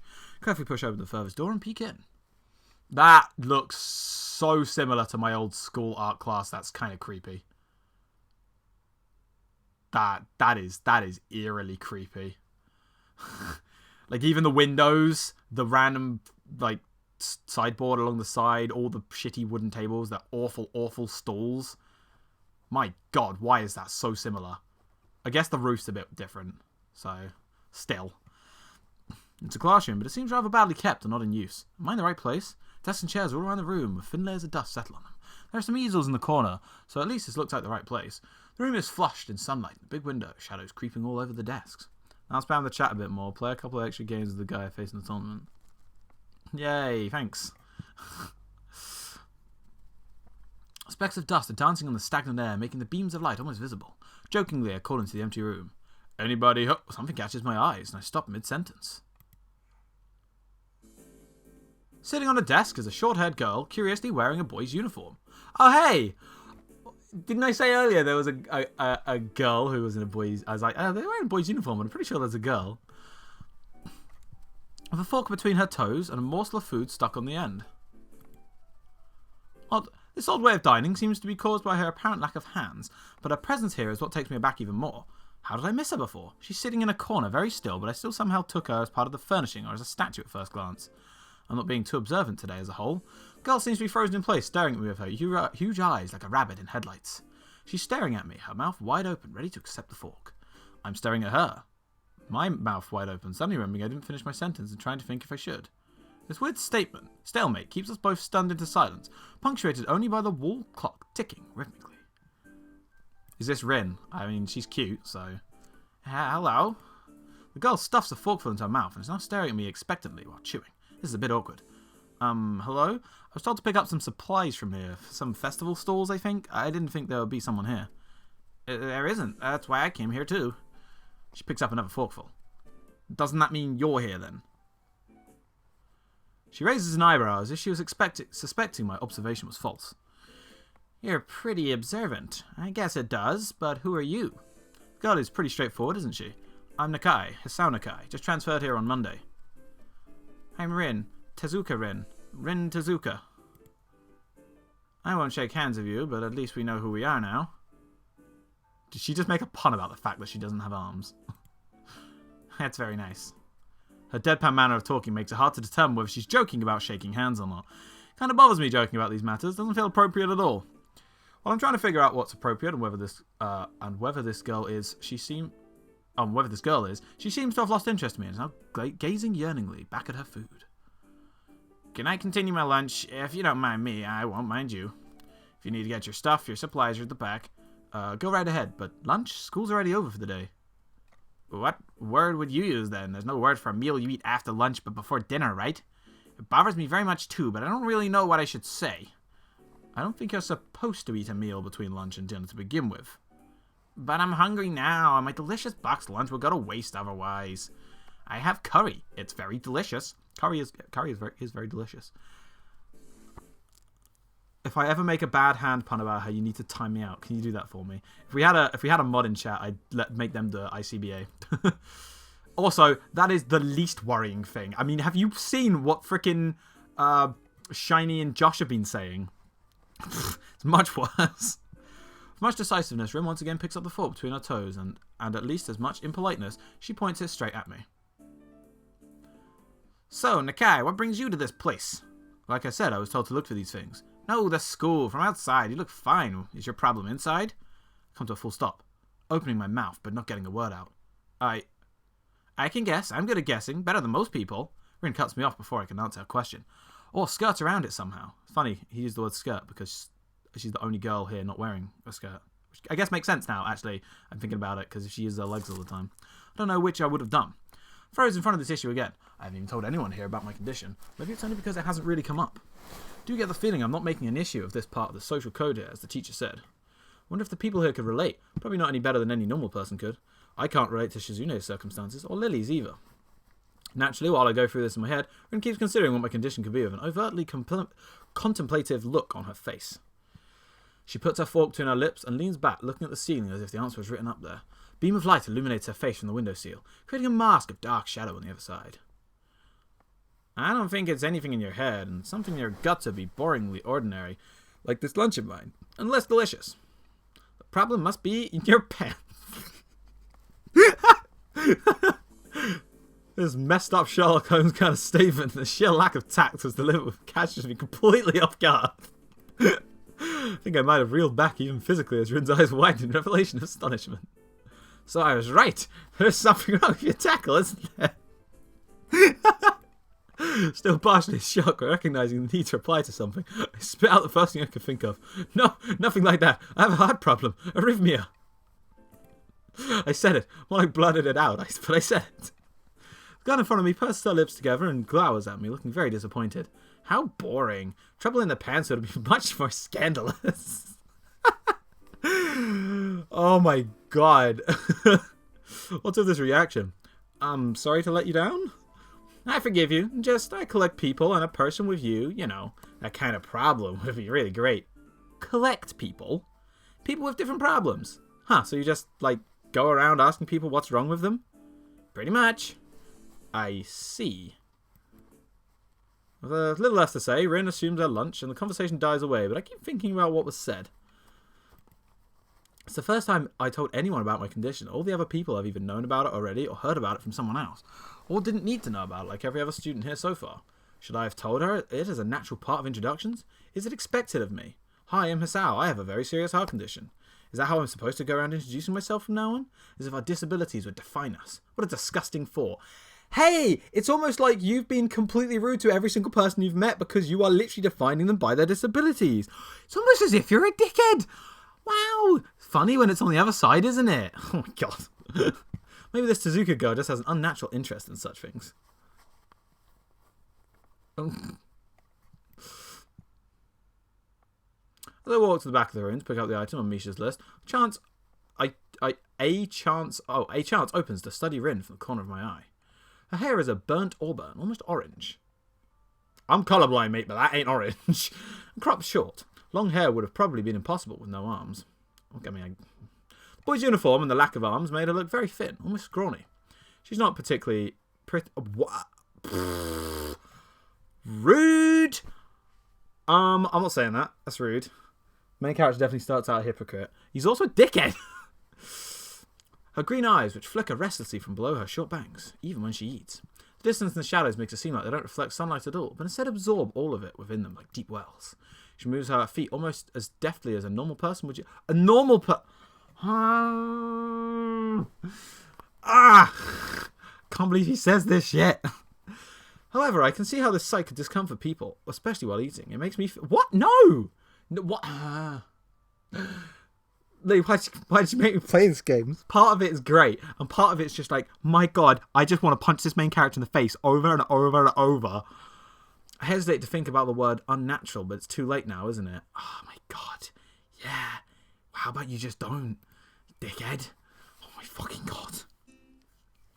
Never, and I mean never, have I related to a fucking main character less than this doofbag. By the way, what do you call people who discriminate against people with disabilities in English? Dickheads. Cunts. It's quite a common one for English people. Funkophob. Wait, do you actually have a word for that? We just literally call them rude names. Keep searching the cabins and shelves for Misha's things, but after enough time passes, silence grows too uncomfortable, so I try to force some conversation out with this strange girl. Stop calling her strange. Why is she strange? So rude. So, do you always eat alone on this late, or do you get the occasional visitor? Visitors? Maybe you're my first occasional visitor, but I don't always eat alone either. Sometimes I eat with a certain person on the roof if she's not horsing around. Horsing? She likes to do sports. Oh. That's all I can think of to say. Both of us fall silent again as Rin forks the last bit of her meal into her mouth. Look down at my haul and double check with Misha's list. Seem to have everything except plywood. So I think I have all the things now. That's very nice for you. Don't feel obliged to stay. I was about to take a nap anyway. You need to do whatever you're gonna do with that stuff anyway, right? Or perhaps you'd like to watch girls sleeping. I like this character though. Oh, phobe, right. Funkophobe. Gotcha. I'm not sure what to make of this, but Rin looks serious. Even if I did, I think I have to be going. I'll catch you around, Tezuka. You can call me Rin. I feel our relationship at this point is good enough to warrant this much. I was already turning to make my exit, but she draws me back in. Fine, then I'm Hisao. Then you are. Rin looks at me hard in the eyes, but that intimidating feeling you get when someone stares at you isn't there. It's like she's actually not looking at me at all. She blinks a couple of times, and I can't figure out why a pause like this just popped between us out of nowhere. See you later, Hisao. Something like a tiny smile there in her face, maybe. Ow, creepy! I was staring directly at her, and then the creepy face appeared again. Ugh, fucking hate this. I hate this picture. It is the worst part of this game. Quietly back out the room as I shut the door in front of my face, I whisper to myself, what an intriguing person. From inside, I hear a muffled sing-song voice. I heard that! Oh, Jesus! Fucking Christ! You know, my character has a heart problem. You should probably stop with the jump scares. Why did she hear? Jump at the sudden appearance of Misha, who I had not heard approaching despite the completely empty hallway. Somehow she'd gotten to jumping distance with me without making a sound. Creepy. It briefly reminds me of Kenji's nutty theory about global feminist conspiracies. They push their foot aside. Dude, Monica jump scare didn't scare me at all. I was expecting that shit. I'm not expecting this shit. This game's supposed to be happy. It's supposed to not be a creepy horror, Silent Hill, fucking Resident Evil. I don't know what's going on. Like, this game has got some sinister secrets and I don't know what it's hiding. Hello, back there. Shizune, standing slightly behind Misha, looks aloof, as she couldn't have heard the remark that drew Misha's attention, but Misha is very visibly excited. No, wait, more importantly, who is in there? There's no club meeting today. She tries to curiously peek past me, and even though the door prevents her from seeing anyway. What are you doing here? You took so long that we had to come check what was wrong. That's no good, Hee-chan. She wags her fingers at me scoldingly. She's doing the Sonic thing again.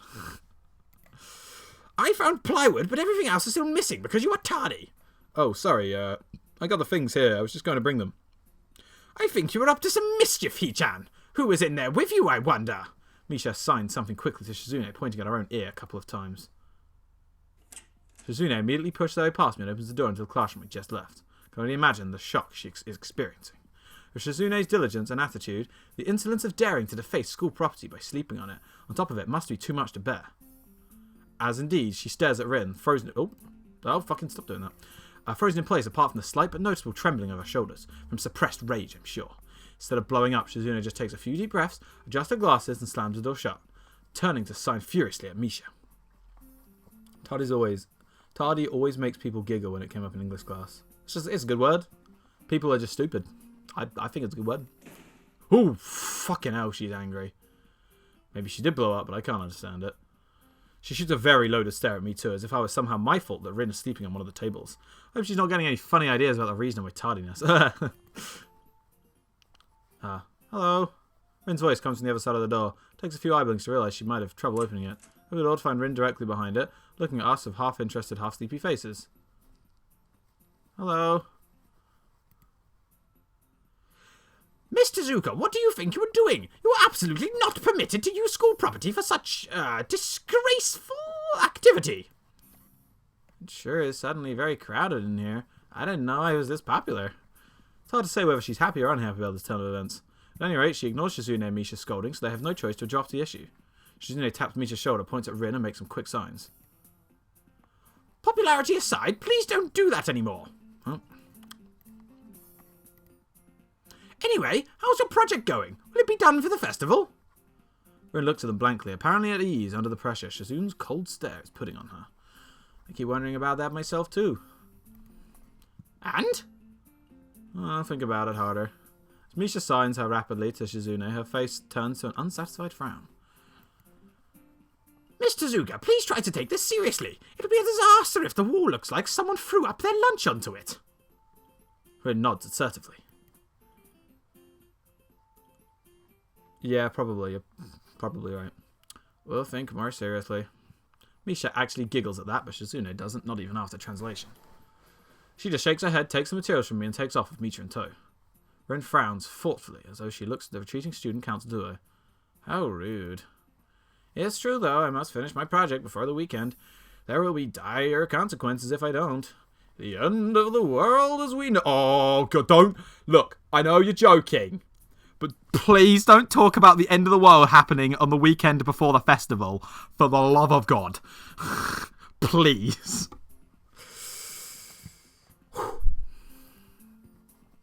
Like weekends weekends usually are, but more dire. Much more dire. My God, Rin, please. Maybe I'll postpone my nap to unforeseen future. I'm about to ask what project she has and what those apocalyptic consequences, but she walks back into the art classroom. Since you have nothing to do, would you give me a hand? Huh. She keeps making hand puns. I can't help but notice that. This paint can doesn't fit into my bag, but I need it. She kicks lightly at a huge can of paint that is lying on the floor next to the table she was sitting at and sleeping on. Lets out a dull clang. Being the gentleman I am, being the gentleman.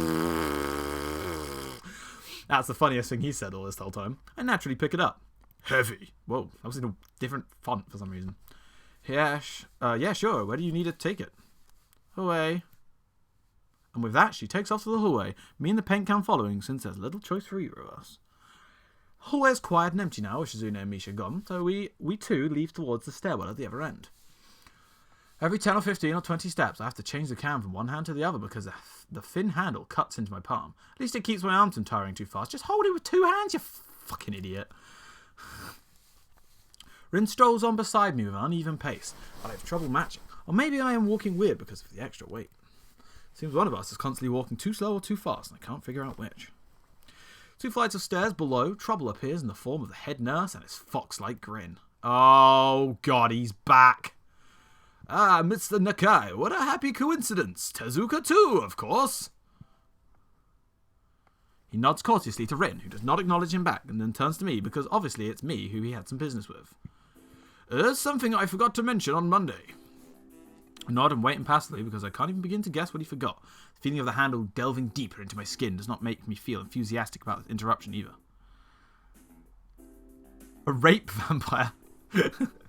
All I'm going to say is that Shiny is writing a fucking fanfiction between the nurse and my character. It's about your medication. Since you haven't been on it that long, your current medication, there might be some unexpected side effects, which might require adjusting dosages or even changing to another kind of medication. So we will do a few tests regularly, but what I'd want for you is to keep an eye on everything in your condition that feels off, if you get what I mean. Nausea, headache, anything. Come and see me if something happens. Okay. So how are you? Everything fine? Stop winking at me. I hate the creepy wink. Stop it. It doesn't help me that this guy looks like Konata's dad from Lucky Star, and he's a creep as it is. I give up and drop the can to the floor before answering. Apparently this takes longer than my biceps can handle. About to say something generic as an answer, and I realise how often I've done that lately. Other people have asked me that too. Teachers and students, my parents, visitors, nurses, doctors at the hospital. You can wink at me, Lee. You can wink at me anytime. Just him. I just don't want him doing it. He's creep. Everyone seems to be concerned about that. It's natural for a hospital, not so much for a school. Except this school. This is a small school, and both student-based, and the facility seems to be tightly knit. At least that's the feeling I'm getting. And this is not the kind of school that gets a transfer student too often. The thought sends shivers up my spine, but I give a generic answer anyway. That's great. Also, one other thing. My sources tell me you've been at neither the school track, nor even the pool, so I'd like to know if you've taken up exercising as I asked. Of course I haven't, but his way of inquiring gives me the feeling that I should have been running my ass off the track since the very first day. You have people spying on me? Not as such, I just happen to know a few people. But that's not the issue here, so don't try to slip out of it. Well, I was actually just doing some improvised weightlifting as an exercise. I pick up and lift the can up and down a few times, like some sad imitation of a bodybuilder, even though it's weighing down on my arms painfully. Stupid grin disappears from his face for a second, then comes back like it was never gone. Tezuka, would you give us a second? Oh, Jigda! Don't come so close. It's scary. I don't like you. And the music stopped as well. He's about to kill me, isn't he? There's a jump scare coming. I can feel it. The nurse grabs me by the shoulders without waiting for Rin's permission, which she didn't need in the first place, and drags me aside. Oh. When I told you to exercise, I wasn't joking. I understand you're still in your first week and all, but please don't ignore the importance of this. The reason I'm coming down this hard on you is the habit's not easy to form. The more you slip, postpone, the harder it'll be. It's the same with everything, like dieting. Can you promise to be more serious about this from now on? Save time. I have a lot of new saves. Yeah. I'm going to say yes, because that means I might go out to the track. That means I can meet Emmy, and she's cute, so... It's weird, actually. The two people that... Well, I guess the free character... Well, I guess I don't particularly know if I like her or not yet, because I've barely had any interaction with her. So I guess of the two characters that I like the most at the moment... I'm guessing there's probably nothing with the librarian. Like, that's... I can't imagine there is, but she's cute. I like this Rin person. She's funny. Oh, I mean, obviously, Harry Potter. That's the route we're taking, if I get given the chance. There are a lot of characters in this, though. I'm struggling to remember all their voices when they appear. He stutters me for a moment and shrugs, smiling. I'm pretty sure I'm getting the doctor's voice wrong, but the nurse even. Okay, that's more like it. If you go to the school track tomorrow morning, you'll meet my spy, who probably has no qualms offering consultation to you if you want to jog a bit. Consultation? See you around. I did the creepy wink again. He leaves with a wave his hand and no answer, and I walk to Rin, who has been waiting idly leaning against the hallway wall, staring at the pale lighting fixture in the ceiling. Doctor Who teachers, of course. Ugh. But the librarian's the best. Why you do this to me, game? Even when I approach, she doesn't move her eyes off them. Are you getting medications for your heart thingy? Were you listening? Comes out as more accusatory than I intended, accidentally lashing out on her. But even so, I don't really want to start talking about it. I just met her and I don't know her. It's not her business. The nurse seems to be happily ignorant about confidentiality too, talking about the kind of thing in public. But it's not Rin's fault, is it? Look up at her, suddenly feeling a bit guilty, and Rin is just staring past my shoulder, quizzically, her head tilted like a bird's. Sigh. I don't know why this is so hard for me. Feels like there's some inexplicable lock that prevents me from being more upfront about this. Yeah, they're for my heart. Will they make you better? No, not really. They just make me a little less worse. Rin keeps looking at me for a while, and she neither says anything further, nor displays any kind of emotion I could discern. I'm thankful that she doesn't. I think I'm still not quite used to all this. At the hospital it was easy, but I haven't sorted out my feelings about having to live a normal life with this disability. We leave the main building, and Rin leads us onwards towards the dorm. So what... I don't know what they were talking about earlier. I think they were just looking at this graffiti wrong. We stop at a small patch of greenery in front of the dorm building. The dorm is built on a slightly elevated ground, and the wall, a few trees, and everyone has to circle around it every time they come or go. It's probably the only inconvenient design of the school. Basically, we couldn't find a better photo. The entire wall, made of the same kind of brick as the building itself, has been covered with some sort of painting. Oh, that's intentional, is it? It's not just graffiti? Yeah, sure. Most of it's still mere sketches. Quick lines drawn of black and white against the grey plastering that covers most entirely the length of wall. Oh, maybe it's like just a white thing photoshopped over what the name of whatever this building was before? Probably. Some places look a bit more finished. There are human faces, legs and hands. I can't quite say what the painting is, as a whole might portray. Stacks of what seem to be paint cans are arranged in piles on the ground beside the wall. See, the left side is hardly off the ground yet. It's because I couldn't get in the mood yesterday, so I gave up and went to meditate instead. Then it was suddenly morning. I have to work on it, but the guys from art class are helping with the negative spaces and base surfaces whenever, which is a problem. It's easier to paint a big area if there are lots of people with hands. The reach is better, and it's faster too. She goes on a tangent of a tangent, waving a little bit of her arms, or whatever of it there actually is. Ugh. That's gross. Don't say that.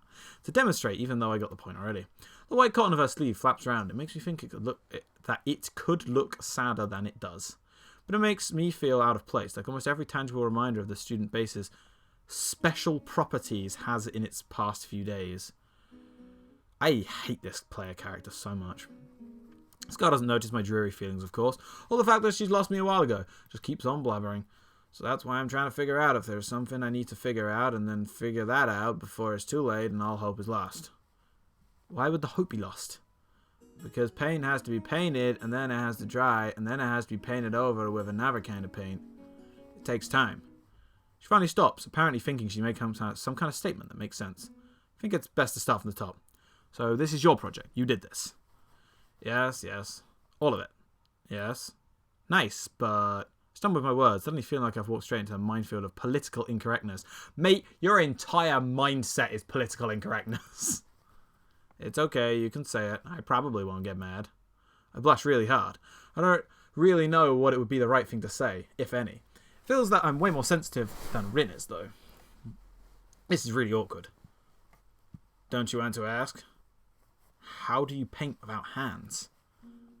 See, I'm an easy person to talk to, right? With my feet. I almost guessed that already, but isn't that hard to do? You're good at guessing. Anyway, I don't think it is, but maybe I'm used to it by now. Can't get my mind around the fact she could be an artist, but seeing how adept she was using her feet to eat, I figure painting might not be a problem either. Neither of us had anything more to add to the subject. The afternoon light works pretty well. I was afraid it would be too flat, but it's not like that after all. If you see all his talking about other disabilities as him dealing with his own newly found disabilities, it becomes slightly more sympathetic. I mean, maybe. I don't even feel bad for this guy though. So, I just think he's a dickhead. I think it's actually pretty interesting. I wanted to see what it looked like in the dim light. You think that's flat? Well, paintings tend to be flat. Not like that flat, you know, flat. Like some people are, no substance, no meat where there should be some. I know a few girls like that. Okay, I get it, but I couldn't really tell. I'm not that good with art. I can't name many artists or artistic terms, so I don't really have anything to say. Rin shrugs her shoulders at that, saying, suit yourself, without saying it, and looking up at the sky as if trying to look for something up there. I didn't think I'd get any actual work done, but if you give me a hand with the paints, I could do a little before it's too dark. I wanted to get a halogen lamp like the ones they have at Sports Track, but there aren't any. Rin sure is quick to recruit my help. As for Shizune, it really makes me feel that the festival is such a big project that every pair of hands is needed. Why not? I'm not really sure if I can be of any help, though. It's just mixing some paints. You can do that, probably. Do you have motor control problems? Like, you know, those people who have some cerebral palsy, maybe? I don't know. I probably said that wrong. I apologize. Not that I know of. I get it. Hardy thing has nothing to do with that. She gives me a sly look for no reason. No, it doesn't. Let's do it, then. Oh, well, bit forward. At least we take me out to dinner first. So she sits on an empty wooden box and very naturally picks up a wide brush between the toes of her bare right foot. I open a few of the cans and pour some of the contents into shallow bowls of mixing. Thick paint flows lazily from the can to the bowl like syrup, mixing them together, creating funny, hypnotic-looking swirl patterns that melt quickly into each other to form a new monotone hue. Rin sets to work every now and then, asking me for a hand of something or the other.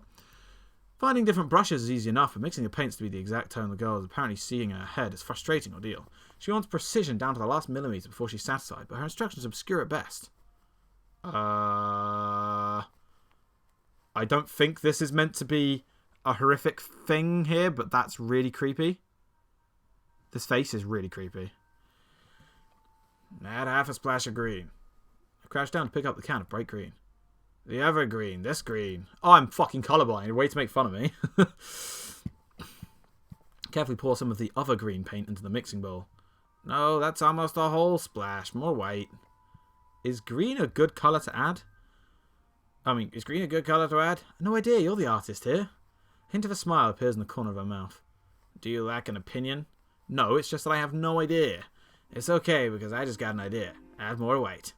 With this exclamation, I pour a minuscule amount of white into the bowl and mix it. It looks slightly whiter. That's no good. It has to be like the colour when you wake up. You know you saw the meaning of your life in your dream, but you can't remember it. Maybe it's yellow.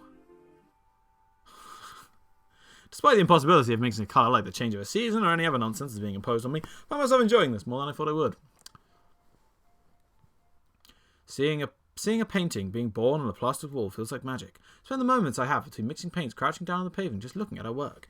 Feels slightly intrusive at first, like breaking some imaginary intimacy, but Rin doesn't seem to mind it the least bit. Maybe it's just in my head.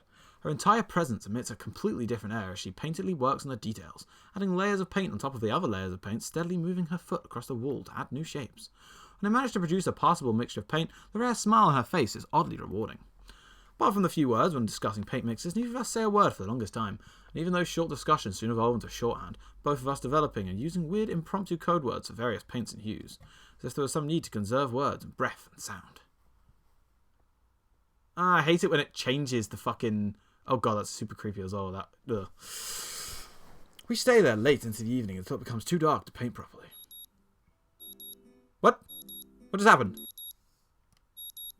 Sound of alarm pulls me out of a fitful slumber into the unpleasant state of wakefulness. That's really creepy. Monica just like cut the game. Didn't finish conversation, anything. I just woke up. Monica's messing with me again. I linger under the blanket for a few minutes, gathering energy to rise up while making an excuse for us to why I already haven't. Honestly, I wouldn't mind staying here for all day. School is surprisingly exhausting after a long pause.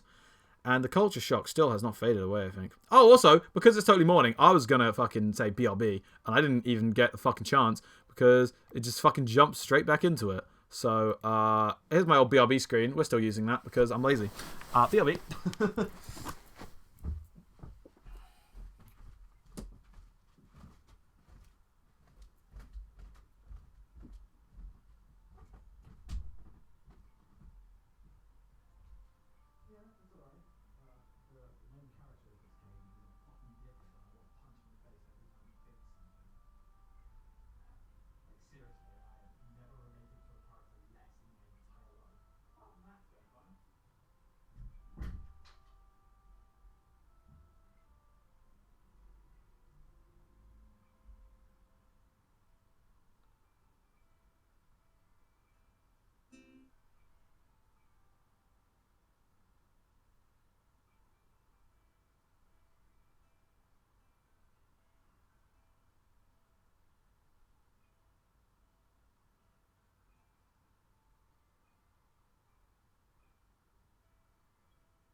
I have returned.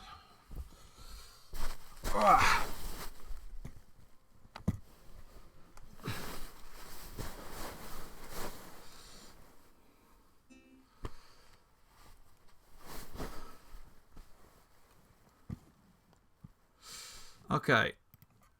Let's get rid of the BRB screen and tell Josh to shut the fuck up. Hey, how you doing, Josh? Okay. Still, despite getting an impression that skipping class is easy here, I don't think they're going to let me get away that easy. And the nurse is bound to keep breathing down my neck with all the talk of exercising as well. So eventually I do rise up, swallow my morning medication and put on my old soccer clothing. Thanks to my condition, I was exempted from taking part in gym class at Yamaku, so I didn't get issued a gym outfit. I'd order some cover, such as contingency, but wearing my old soccer clothes is kind of nostalgic.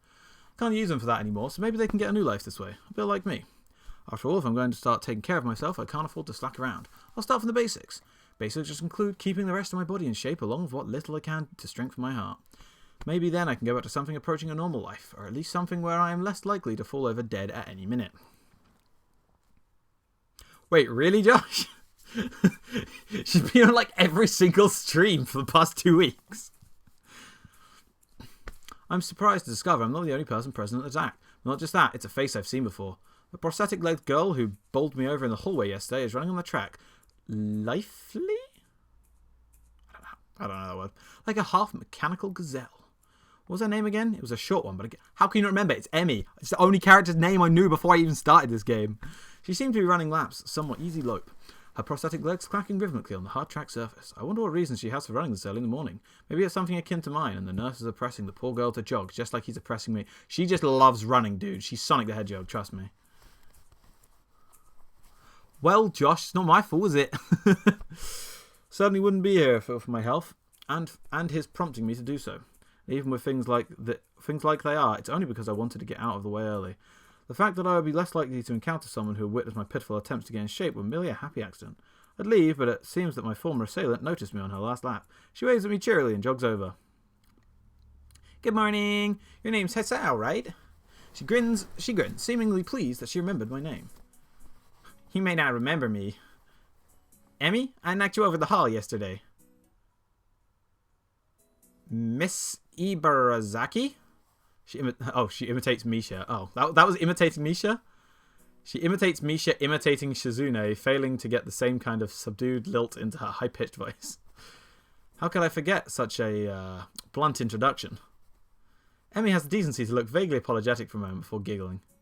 Yeah, sorry about that. Again. Well, so long as you don't make a habit of it, I suppose it'll be fine. Great! I'm not sure she's realised I was joking. So the spy consultant the nurse was talking about, is that actually you? That's right. Oh. I was expecting someone from the nursing staff, to be honest. What are you saying? What are you saying? I don't look like I could be a spy? No, this is more of a relief. I was afraid you would have someone to watch my every move. Unless you are here to do exactly that. No, I'm here for my own reasons. The nurse just asked me if I'd seen a messy-haired transfer student who looked like he's kind of lost around the track. Wow, thanks for describing me that way, nurse. Much, thanks. So, why are you down here? Emmy strikes a dramatic pose. Training. For what? Track. I see, you're on the track team then. Emmy nods enthusiastically. Yep, I'm one of the better runners too. I'm modest about it too. She's a pro. Hey, you should join up. It's good exercise, I think that much activity is probably out of the question for me. Nah, I'm not even sure I really like running all that much. Plus, I'm just not into organized sports, It's true, I never really even got into that much into football. But, I mean, I'd run around with my friends and all, but that was really the only reason I ever played. It wasn't for the glory to be found in the field, that's for sure. Emmy seems to understand my meaning. I see. Not into the whole organization thing. But now that you're here, I guess we're going to run together, huh? What? Sure, I guess. Emmy seems pleased. You gonna warm up? Real men don't warm up. That is the most pathetic thing I've ever heard. Oh no, you always should warm up. Bad Hisao. Whoa, oh, hi. Fucking every time they zoom in. See, I don't think that would have been scary in the past. I think Doki has ruined me on that one. She scolds me enthusiastically, but then smiles and leans closer. I hate warming up too. She laughs suddenly. Heck, I don't even have to stretch my legs. Oh, well, yeah. As if to confirm her statement, she bounces up and down a couple of times, giving a passing impression of standing on a pair of springs. Her leg blades seem to be quite elastic. Let's go! Oh, so we're just not warming up. So we both take off around the track, and I can immediately see she wasn't lying about being good at running. Emmy moves fluidly, throwing herself into the run with a sort of wild abandon. I found myself concentrating more on running properly. Hands spread, right? Something about hitting on the balls of your feet rather than the heels? Try to match my stride to Emmy's, but it's pretty difficult. Apparently I'm not very good at it. Maybe Emmy could help me with that sometime. I'm not really feeling up to more than a couple of laps today, so I slow to a walk pretty quickly. Okay. Emmy keeps running. Doesn't seem to notice I've stopped until she passes me a second time. She quickly skids to a halt, breathing steadily in contrast to my own somewhat gasping demeanour. Finished already? I hang my head ruefully. Yeah. I'm not in very good shape right now. Emmy nods and then grins at me again. She seems to do a lot of smiling. Well, the important thing is that you started right. Next time, you just have to try harder longer and longer and longer, and eventually you'll be great. Try to figure out how that was slang. What?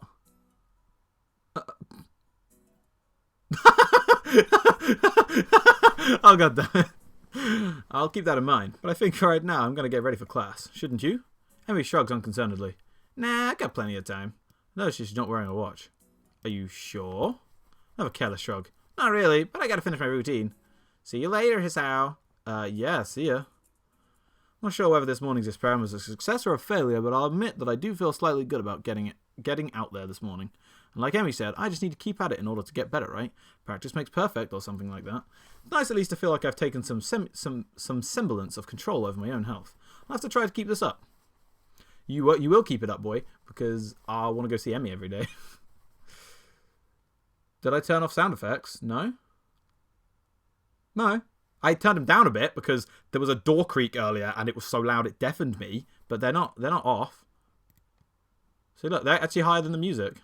And I'm sure you can hear the music. I hope so. Can you hear the music? Can you face the music? Head back to the dorm and... Oh, God, this fucking creepy painting.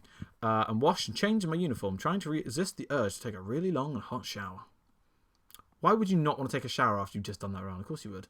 I'm tired from all the running, so I just want to unwind, but I don't want to break my slowly building routine of getting to school before the morning rush.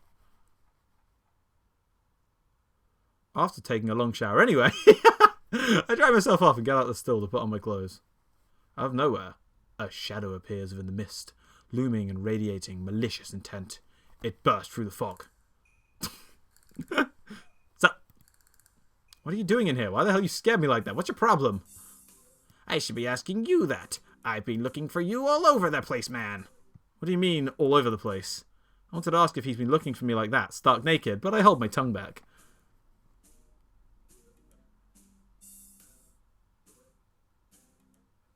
Wait, really? Oh. Well, I can turn it up some.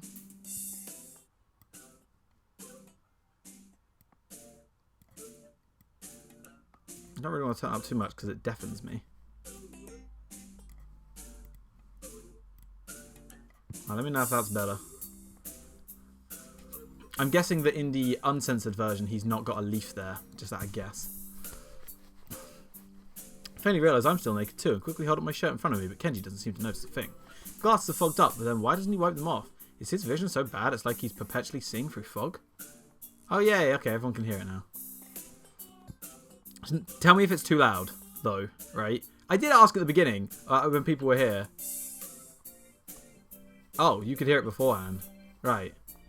Well, I asked at the beginning if all the sound was good and no one commented, so I just assumed it was fine. You know, your room and... Yeah, that's it. Hey, I mean, I still had to get up, though. Whatever, it's not important. Can I borrow some money?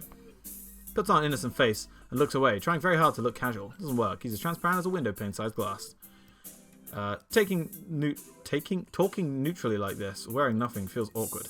Actually, somehow it's even more awkward to be naked in front of someone when they can't see me being naked, to say nothing of the fact that he's naked as well. Try to brush off the feeling with a little success. Money? Sure. Awesome! Wait, why do you need it? Can't you just give it to me because I have the goodwill not to run through your pockets while you're in the shower? I could have, but I exercise restraint, and in the end, isn't that all that counts? Come on, be a pal. No, the leaf is still there. Oh. But you told me there was a route with him. This makes no sense. If it's the thought that counts, I should withhold my payment since his thoughts were clearly impure and his intentions are probably even more sinister since he can't tell me what they are. I say as much to him. I'm offended, man. But that's your game, then fine. I guess I have no choice. I wanted to order a pizza. I already have most of the cost of the pizza. I needed your help for the rest. I get some of that pizza too, right? No. Are you serious? Yeah, I would give you some, but you have class. You don't have time to eat pizza. What about you? I'm not going to class. I have to wait for the pizza and pay the guy and then eat it. It's not easy. You have to obtain the pizza stealthily. If you don't, everyone will see you and the pizza, and they will ask for a slice. It's hard work out. It's hard world out there. Everyone wants a piece, and then you're left pizzaless in an unforgiving world. It's happened before. That's how I know. Every day I plan my vengeance, so that when the people who wronged me in order to pizza, I will be there, ever vigilant.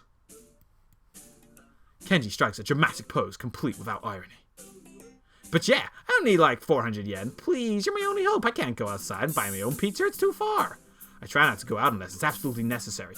Let me tell you what happened the last time I went out without carefully planning it out in advance. I was outside. I can't remember what I was doing. Something? Standing. Maybe wondering how I got there.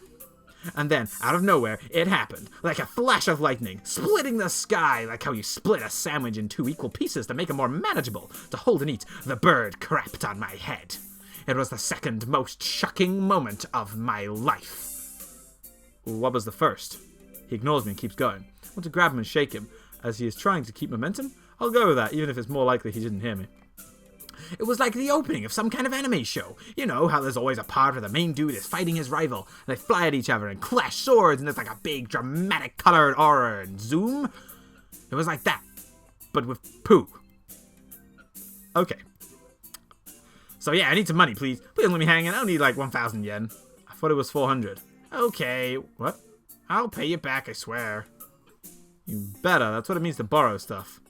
I don't know when I'll be able to pay you back. You have 1 week. Arrgh! Kenji winces and makes a noise like a dying cow, a particularly disturbing fact, given that his baton is conducting freely. I was like, baton? What? Oh.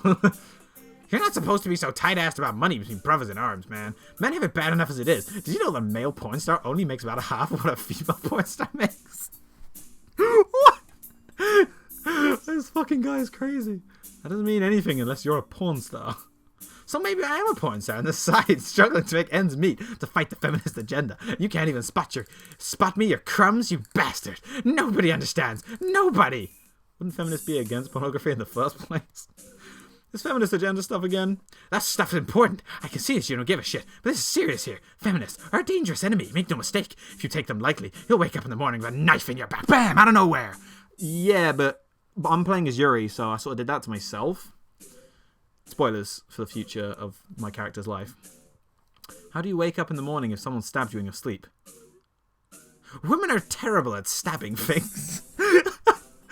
He says to Yuri, who will prove him wrong later and proves how good she is at it. Thought you just said don't take them lightly. Well, I meant don't take them lightly for the big things. Individually, they're not a threat. But if there was some kind of war, like a big war with men on one side and the feminist forces on the other side, it would be pretty ugly. And that day will come when the feminists come out of their central top-secret worldwide feminist headquarters and say, "It's on now, motherfuckers!" Night Judge. You get to miss out on this amazing Kenji speech. You're being ridiculous. There's no big worldwide feminist headquarters building. Why would they even hide that? I mean, it'd have to be massive. You couldn't hide that on Earth. Someone would notice a big fortress with women only in it. Who said it was on Earth? I turn away from Kenji and start practicing frowning faces in a mirror so I can figure out what kind of frown would be best to express my emotions. He can't see me from that distance anyway. Unfortunately means that he just keeps on ranting without any regard to sense or sensibility. Yeah, there's a war going on, a war not many know about, but it's a great one that will one day boil over and encompass all the known world. Then we will have to pick a side. We will have to make a stand. In fact, it's happening right now. Imagine it, the bloody battlefield, a vicious conflict without end. I almost gave up when I thought this cause was silly, when I grew tired of the blackness of our fight, when I mistook the time for the power went out feminist raid, and thought the end was near. But then I realized that if I gave up, all would be over, and I'd be like, whoa, and I knew I had to get serious, because I am the last sane man in an insane world. It's about duty. Must be pretty crappy movement if it all hinges on one naked guy ranting in a bathroom with another naked guy. So can I have the money? He's blocking their way out. It's getting cold because I'm still naked and I want to go to class, so I agree to spot him the money. Awesome, thanks dude, we should go bowling later. Bowling? Yeah, it's the ultimate sport. There are almost no women bowlers either, making it also the manliest sport. This fucking guy. Should I wear my pink bowling shirt and matching shoes, or the pastel green with flower accents? There are bowling clothes? Maybe. Anyway, you better pay me back. I can pay you back in stuff, right? I don't have the time to ask him to elaborate on what that means. I don't know, I have to get to class. You're kind of in the way. Oh, sorry, yeah. I don't want to hold you up, and I have some stuff to do myself. The time has come. Time for what? Just like saying that. Okay, now the time has really come. For what? I have to use the bathroom. Get out of it. I was just going to. What does that mean? It's a big bathroom. So, I have to be alone or I can't go. The pressure. Okay, what if someone else comes in? I'll think of something. Given my practice frown, it looks kind of silly reflected in his glasses. He either doesn't notice or doesn't see.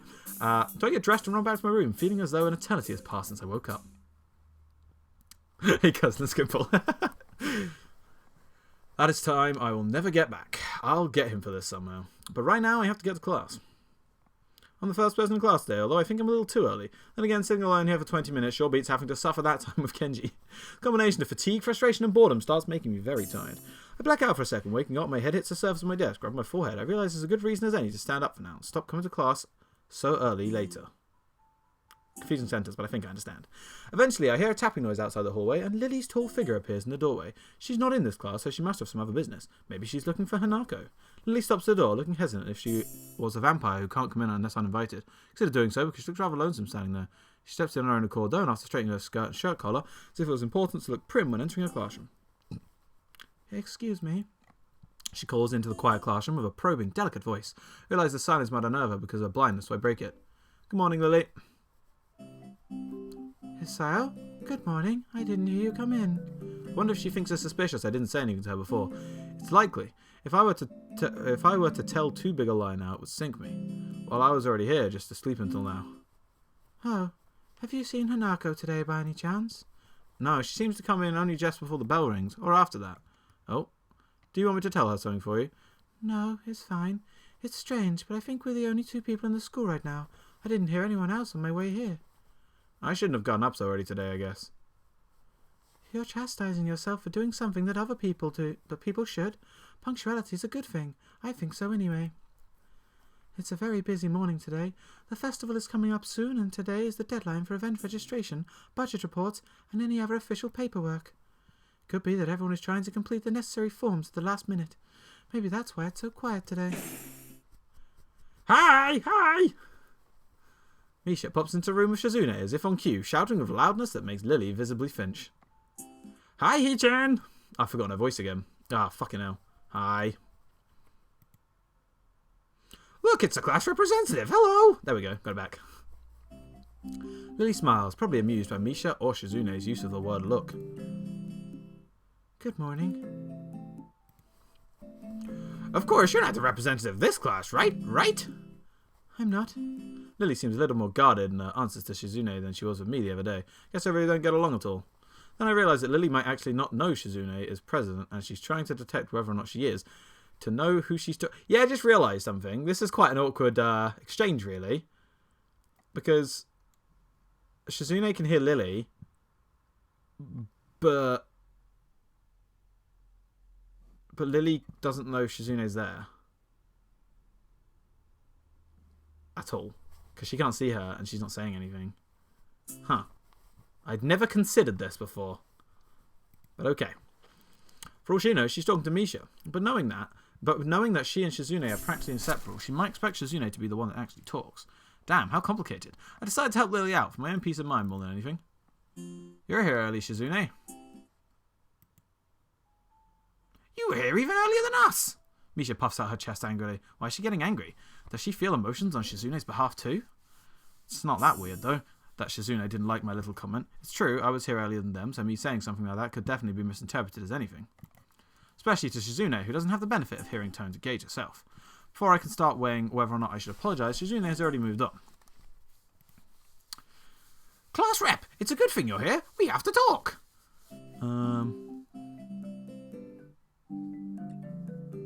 Oh, that is pretty cool. Yeah. The festival's coming up in 3 days, right? Every other class has already handed in their project. Oh, 3 days. That's the triggering amount of days for it to be the festival. Oh, I guess it's Friday now, and the 3 days because it's Saturday and Sunday, and then Monday. Wait, does that mean this game started 2 days ago? So this game starts on Wednesday as well? What the fuck? What the actual fuck? They've already handed in their budget reports for their events. Even the first years. Except you. Wahaha! There is still some time to hand it in, isn't there? Today! The deadline is today! You're certainly taking your time, aren't you? If I had it my way, I'd have had all the necessary paperwork days ago. But someone had to say, the deadline, please extend it. Yes, that was me. Planning something on this scale is not a small task, and a week is too small time frame to expect a whole class to work out such a complex issue completely. Do you want to know what's harder than distributing the funds for one's class event? Handling the same matter for every class in the school and then some. The one who does that is me. Misha puts her hands on her hips and stands up straight. Wow, she's really getting into the role. Lily doesn't look like she's very amused, though. Hey, Shizune, aren't you being a little too hard on her? There's still a whole day left. Please, Sasao, it's all right. Lily seems happy I'm taking her side, but a bit conflicted that I might not think she can take care of herself. If this is about the budget, then I'm disappointed you think I have forgotten about it. I understand how important it is. Then, can I have it, please? Shizune, she might not have it on her at this exact second. It's not here right now. I asked 2 students to take care of it for me. Students from my class. She emphasizes the last sentence, much to my surprise. She knows about Shizune and Misha's effort to rope me into the student council. I guess word must have gone around, so now she's using me as ammo against Shizune. This just gets better and better. It was your responsibility. A budget report isn't something you should just be delegating away. A class rep, it's your job to be on top of things. This kind of disregard for proper procedure is really just terrible. They completed it, being capable of doing so, but the students have been sick recently, so they could not come into school and give it back to me. If you want, I will apologize on their behalf for getting sick. Okay. Although Misha misses Lily's little jab entirely, Shizune doesn't, and she seems torn between being offended by Lily's daring and jumping for joy at the prospect of a challenge. Lily, they don't live here at the school. That's 5 minutes walk, you know. Oh, don't they live here at school? Sorry, my bad. What could they possibly have that prevents them from taking 5 minutes out of their busy lives to drop off something that will affect the enjoyment of their entire class? Lily opens her mouth to say something, but Shizune closes the gap between them and starts signing furiously, waving her hands around like an orchestral conductor. Misha tries her best to convey the same passion, but it seems to lose her normal cheerful tone. The result is interesting and somewhat surreal. And what's with that attitude? I said that's not something you should be delegating away. You are the class representative, aren't you? Tell me the names of those 2 students. They should have your job if they can't even handle something simple yourself. One form isn't the full extent of what I'm supposed to take care of. Lily's tone is growing slightly impatient, but she's doing a good job of not letting Shizune see how unsettled she is becoming. She's playing her cards close to her chest. Shizune, on the other hand, wraps her fingers cheerfully along the edge of her glasses, knowing Lily can neither hear nor see how excited she is. Of course, you do so much, class rep. It must be so difficult being you. Oh, all right. Wait. This is the fight scene, right? Where Monica tries to break it up and does a bad job of it, and then we go out the classroom. Lily tightens her lips at Misha's words, clearly understanding the intent behind them, even though Misha delivers them without even a hint of sarcasm, which they were meant to have. Shizune and Lily don't like each other. That much is clear. But this seems a little much. It seems like Lily has had enough and is ready to push back. Oh! Shit! Wait, did Lily just open her eyes? That threw me off for a second. I was actually just discussing the budget report before you came in. You must be very talented to have finished all your student council duties so quickly that you can track me down to make sure I don't forget my own. Are you accusing me of slacking off? It seems like you're confusing me with yourself. I don't think so. That would be a very difficult thing for me to do, comparing myself to you. You're right. The difference between us is like heaven and hell. And it's not hard to guess which one you might represent. The air ripples at the heat of their enmity. Well, not really. They can't disguise it anymore, though. Even Misha looks like she's beginning to understand the real nature of this Wait, Misha, you're so tough. Hee-chan, don't you slack off either. What are you talking about? Aren't you taking part in the festival, Hee-chan? You are, aren't you? Then, I hope you're going to do a lot more to make sure it goes smoothly than this person. I don't understand why Shizune... Oh, I don't understand why Shizune is suddenly getting mad at me. How is... I mean, okay. Maybe I shouldn't have given her such an annoying voice if you love her so much. I'm sorry.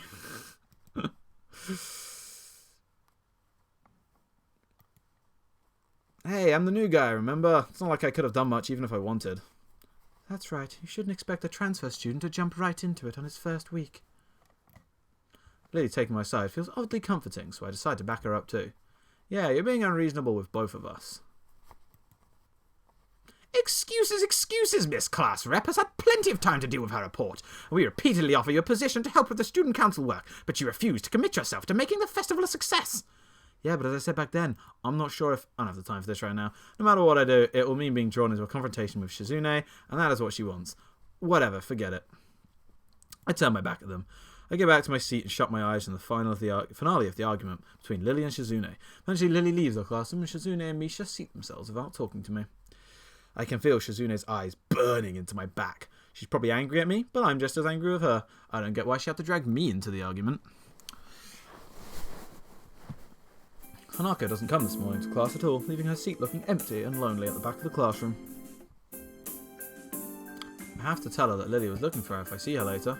After the events of this morning, class is pretty boring in comparison. I turn the pages of my textbook lazily. We have catching up to do despite trying to keep up with my studies at the hospital, but I'm not feeling that enthusiastic about it. The clock at the front of the room sounds unbearably loud. The teacher hasn't said anything in over 7 minutes, instead opting to cover the board in rows and rows of equations taken directly from the book. The rhythmic clashing of chalk on blackboard seems to synchronise perfectly with the ticking of the clock. I start to copy down the equations just to pass the time, even though they are right there in the textbook. When Big Ben rings again, I'm not in a hurry because I have nothing to do, so I stay for a while reviewing what we've covered in class today. I prefer to leave last anyway, so I don't have to deal with crowding in the hallways. Notice Shizune and Misha have also stayed behind, talking to someone from another class. Shizune's signing so fast that her hands make noises like swords cutting through the air. Maybe there's pent-up anger in there. Misha is trying desperately to keep up, but it's clear she can barely manage to even understand her. Put my head down. Whatever they're discussing, it looks like serious business. Shizune signs to the points where her wrist crackles, and Misha struggles to spit out in word form. Sometimes she trips over herself like she's dealing with tongue twisters. And then on top of that, she has to sign back anything the other girl says. Seems like a rough job. Misha looks tired. She's about to faint. Lucky for her, their business is soon finished, and the girls sit down in their seats again. Ooh, I'm so tired. She's hanging her head limply on her desk, looking exhausted. I use the opportunity to reconcile with Shizune a bit without getting roped into the student council thing again, though I suspect that door is now closed for me. Festival preparations must be tough for you. Indeed, the people in the school seem to be taking the festival very seriously. Whenever I see people hiding around, before and after classes, they're always talking about their plans for it. Kind of neat to see everyone being so enthusiastic about it. I'm probably the only one who doesn't have something to do. Shizune scoffs at me at first, trying to decide whether to ignore or sneer at me, but in the end she starts signing without doing either. Misha perks up, looking at her hands with slightly unfocused eyes. She signs with harsh, heavy, dramatic strokes. Misha translates her signing into speech for me. She does it so well, it's almost like Shizune is actually speaking, transmitting her thoughts directly through Misha. She must have practiced it rigorously. Well, of course, we're in the student council, you know, so we're pretty busy. It's an important duty of ours to ensure the success of the festival with our strength. We would shame ourselves in front of the past student council generations if the festivals were to fail. That's why there must be no flaws, I think that was encumbrances? No, nothing that might make the festival short of perfect. Shizune's passionate speech and Misha's enacting a really oddly fitting theme. Oh, hello. Look over my shoulder and see Hanako peering timidly into the classroom, most of her body hidden behind the door. Hey, playing delinquent again? Hanako blushes hard at Misha's straightforward jab, even if it's only in jest. Shizune stares at her probingly, causing Hanako to look down, start backing away to the point where only her finger can be seen wrapping nervously around the edge of the door. Maybe she's showing her dislike of Hanako by association of her dislike of Lily. It appears so, and Hanako probably knows it as well. What is it, Hanako? Has Lily been here? Sorry, haven't seen Sato. She, came by this morning. Hanako kept looking uneasily at Shizune, who stares back at her with usual studying gaze. What is she trying to do? Of course, Shizune isn't going to look away. She is intimidating enough as it is, so I can only imagine how terrified Hanako would be. It's a little uncomfortable watching Hanako's reaction to Shizune's normal behaviour. This is what happens to two people of two different extremes meet, it seems. Do you know where she is? If she has any sense in her head, she's in a classroom working on the festival project. But who knows what that woman is loitering at? Hanako nods quickly and retreats with haste. What were we talking about? Oh yeah, we were working really hard to make the festival happen. Driving other people insane along the way. Oh, good luck with that. I stand up to leave, make my exit before even the manages to berate me anymore for slacking off. Oh, that picture. Still creepy. The halls are somewhat quiet as expected. Everyone must be in club meetings or at festival preparations, or both. Shizune's words about being a slacker echo in my head. Slifer slacker, slifer slacker, slifer slacker. I feel a bit guilty about not contributing, but it seems the lack of resolve to do something concrete about the matter. For the festival, it's too late already unless I help counting Shizune and Misha, which I naturally don't. And clubs, I don't know. Maybe I'm not a club type of person. Good man. Be smart. Don't join that literature club. I'm just telling you. Word of advice. Halfway through the way from the school building down to the dorms, I spot a figure in front of the dorms. It's Rin. Looks like she's working on a mural again today to do. I walk over to her, but she doesn't seem to notice me approaching. She's sitting on an upturned box, looking intently at the wall she is painting with a brush held between her toes. Her painting is scary. The mural has progressed considerably since yesterday, but it's still only half done as far as I can tell. More colours have appeared and the twisted human-like figures have spread, increased in number. I have to say, the style is quite eye-catching and very unique. Not that it would be knowledgeable about art by any measurable scale, but it's very nice looking nevertheless. Shizune is such a crowler. Yeah, right? Clear my throat to get her attention, but not startle her so that her concentration won't break. Wait. She doesn't even turn to check who it is. I'll wait.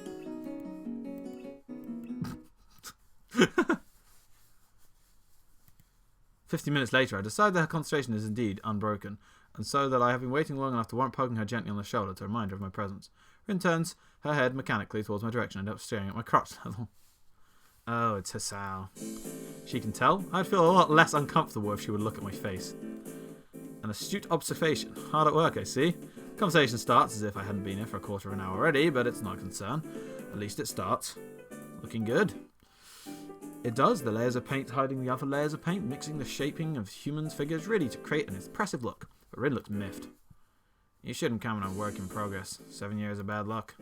Sounds terrible. I guess I take it back then. Still, it looks good. I wonder if it'll get 14 years of bad luck for thinking that. Rin turns back to look at her painting and pokes it with a big toe. Could you mix some of this colour? I'm running out of it. She looks down at a half-empty bowl with the remains of some pinkish paint in it.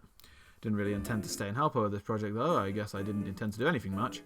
Look at Rin. She looked emptily back at me. Just this once. Rin picks up another brush and drenches it in another tone of pale red. There are dozens of similar bowls all around her working area. From the looks of the scene, she could have been sitting there for hours. Wonder if she has. That would mean she'd been skipping school though, which I, of course, wouldn't put beyond someone like Rin. I pour a little bit of white and red into the bowl, trying to match the colour with the one already on the wall. Can't seem to get it right. It's really inconvenient of her to not mix enough in the first place. Getting it to be exactly the same tone will be impossible, but at least I can try to get it as close as I can. Speaking of hard work, isn't that a huge workload for you too? It's such a big painting and all. Oh, I'm not old and bitter enough yet to think like that. I guess you aren't. You guessed right. Legs hurt though. They feel like slugs. Slugs made of sea slugs. Because of the position? Yeah, I like doing it in a hunter position more, if you know what I'm talking about. Whoa! Okay. But that can't be helped. Can't ask the wall to lay down.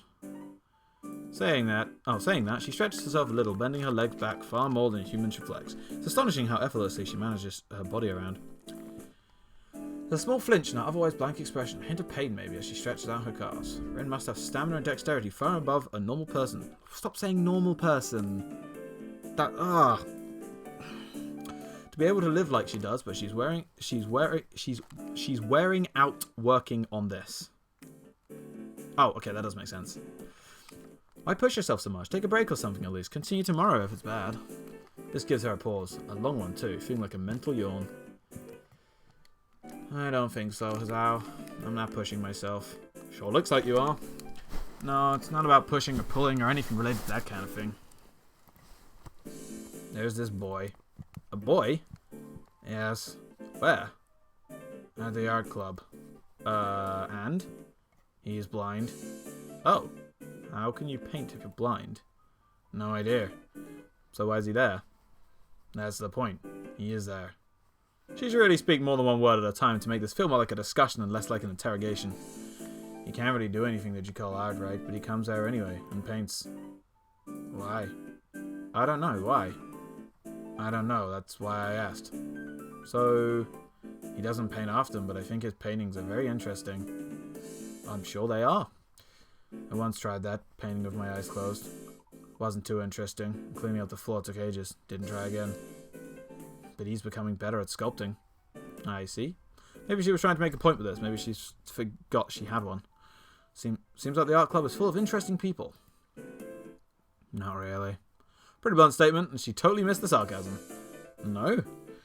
Just like I said, they're not very interesting. And I usually don't have much interesting people who are not interesting. Maybe you have. Maybe. But that boy is interesting. Maybe I'm like that boy. Or maybe you are. Maybe everyone is. Doing things you can't do just because you can. It's pretty deep, I think, and I tell that to her. You're a deep one. Nah, I'm really shallow and thoughtless person. People say that to me all the time. Did you know I can only think 4 things at the same time? No, but I do now. Right now I'm thinking of the second floor girls' toilet, ice cream flavored ice cream, the middle toe, and my haircut. I'm going to need a haircut. Why did she just glitch out like that? That was weird. Don't do that, please. Shakes her head around vigorously. That was a shaking? Okay. Letting her short and messy hair ruffle wildly around. I can see that it's doing something. I see it's something she likes to do. We fall silent as Rin treads around absent-mindedly, poking some brushes around. Then I thought about the art club sticks my head a while longer, feeling like I'm treading on very unknown territory with art. The way these meetings of Rin go, it's as though I'm starting a smoking habit or something. I should probably stop talking with her. That's not nice. It's not like I dislike her, despite the confusion of her being herself causes, and I don't dislike art either. I've even drawn for fun sometimes. I just don't have a real creative drive or any technical skill.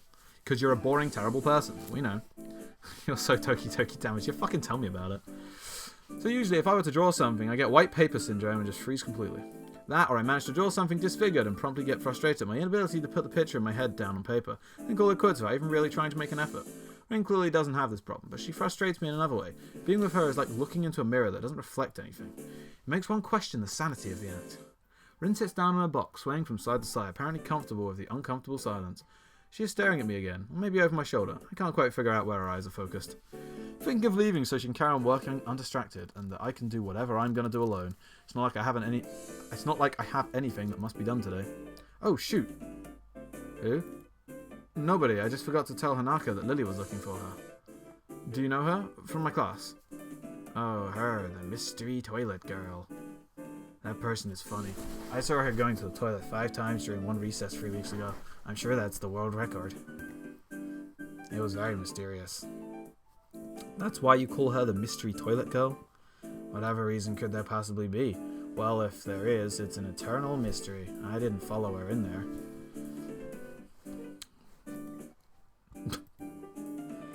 Maybe it was the week before that? Could have been. Looking at her makes me hungry. Don't say that. At least not around her. Rin turns to look at me blankly as if she's not sure why I approved her, but she doesn't acknowledge understanding any more than before, so I give up at this point. So, do you want to go eat dinner then? No, not yet. Rin has turned her hungry gaze back to the wall before looking slightly more energetic, or at least slightly less lethargic than she did before. It's as if the wall is an opponent she has to vanquish, something she must overcome before she can indulge in dinner. This is the feeling I get. A weird sense of empathy overcomes me. It makes me smile a little to myself. For all oddity, Rin is pretty cool. Yeah, well done. Why do you think I keep coming to talk to her? I'll be going anyway. Have fun. Rin has already grasped a brush and is dipping into fresh paint. So of course she can't hear me anymore. Or doesn't answer anything if she does. Oh, back to the fucking photo of the bedroom. Adhering to the nurse's nagging voice in the back of my head, I set my alarm clock to wake me up early enough to go jogging again. I made a promise and I'm going to keep it. Besides, Emmy is bound to rat on me if I don't show up. But it's not all that bad.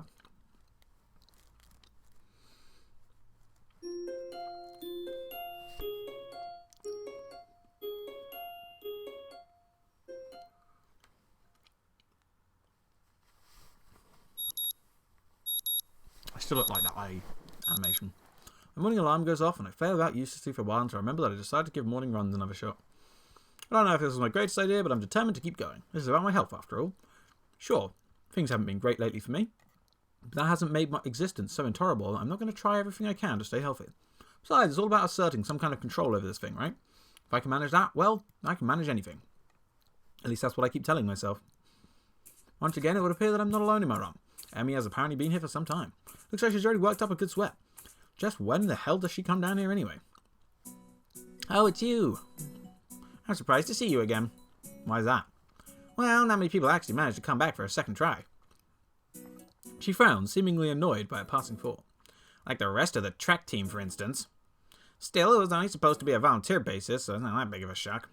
And I guess it's pretty early in the morning. A shrug, and suddenly it appears that she's forgotten what she was talking about. Fran disappears entirely, and she seems to snap back to her previous train of thought. So, come on then. What? You're here to run again, right? Well, yes. So, come on. I found myself suddenly grabbed and yanked onto the track. Things seem to be set on a mirroring yesterday's run. That is, I seem to be struggling while Emmy moves with effortlessness that I find inevitable. I find what? Oh, enviable. It's incredibly bothersome to be so easily worn out. I know I should be patient, work towards things gradually, but it's difficult to stay positive about this. We're around the track and start on a second lap. Emmy seems to have grown impatient keeping pace with me and begins to pull away. This is where I gave out yesterday. Will I be able to do more?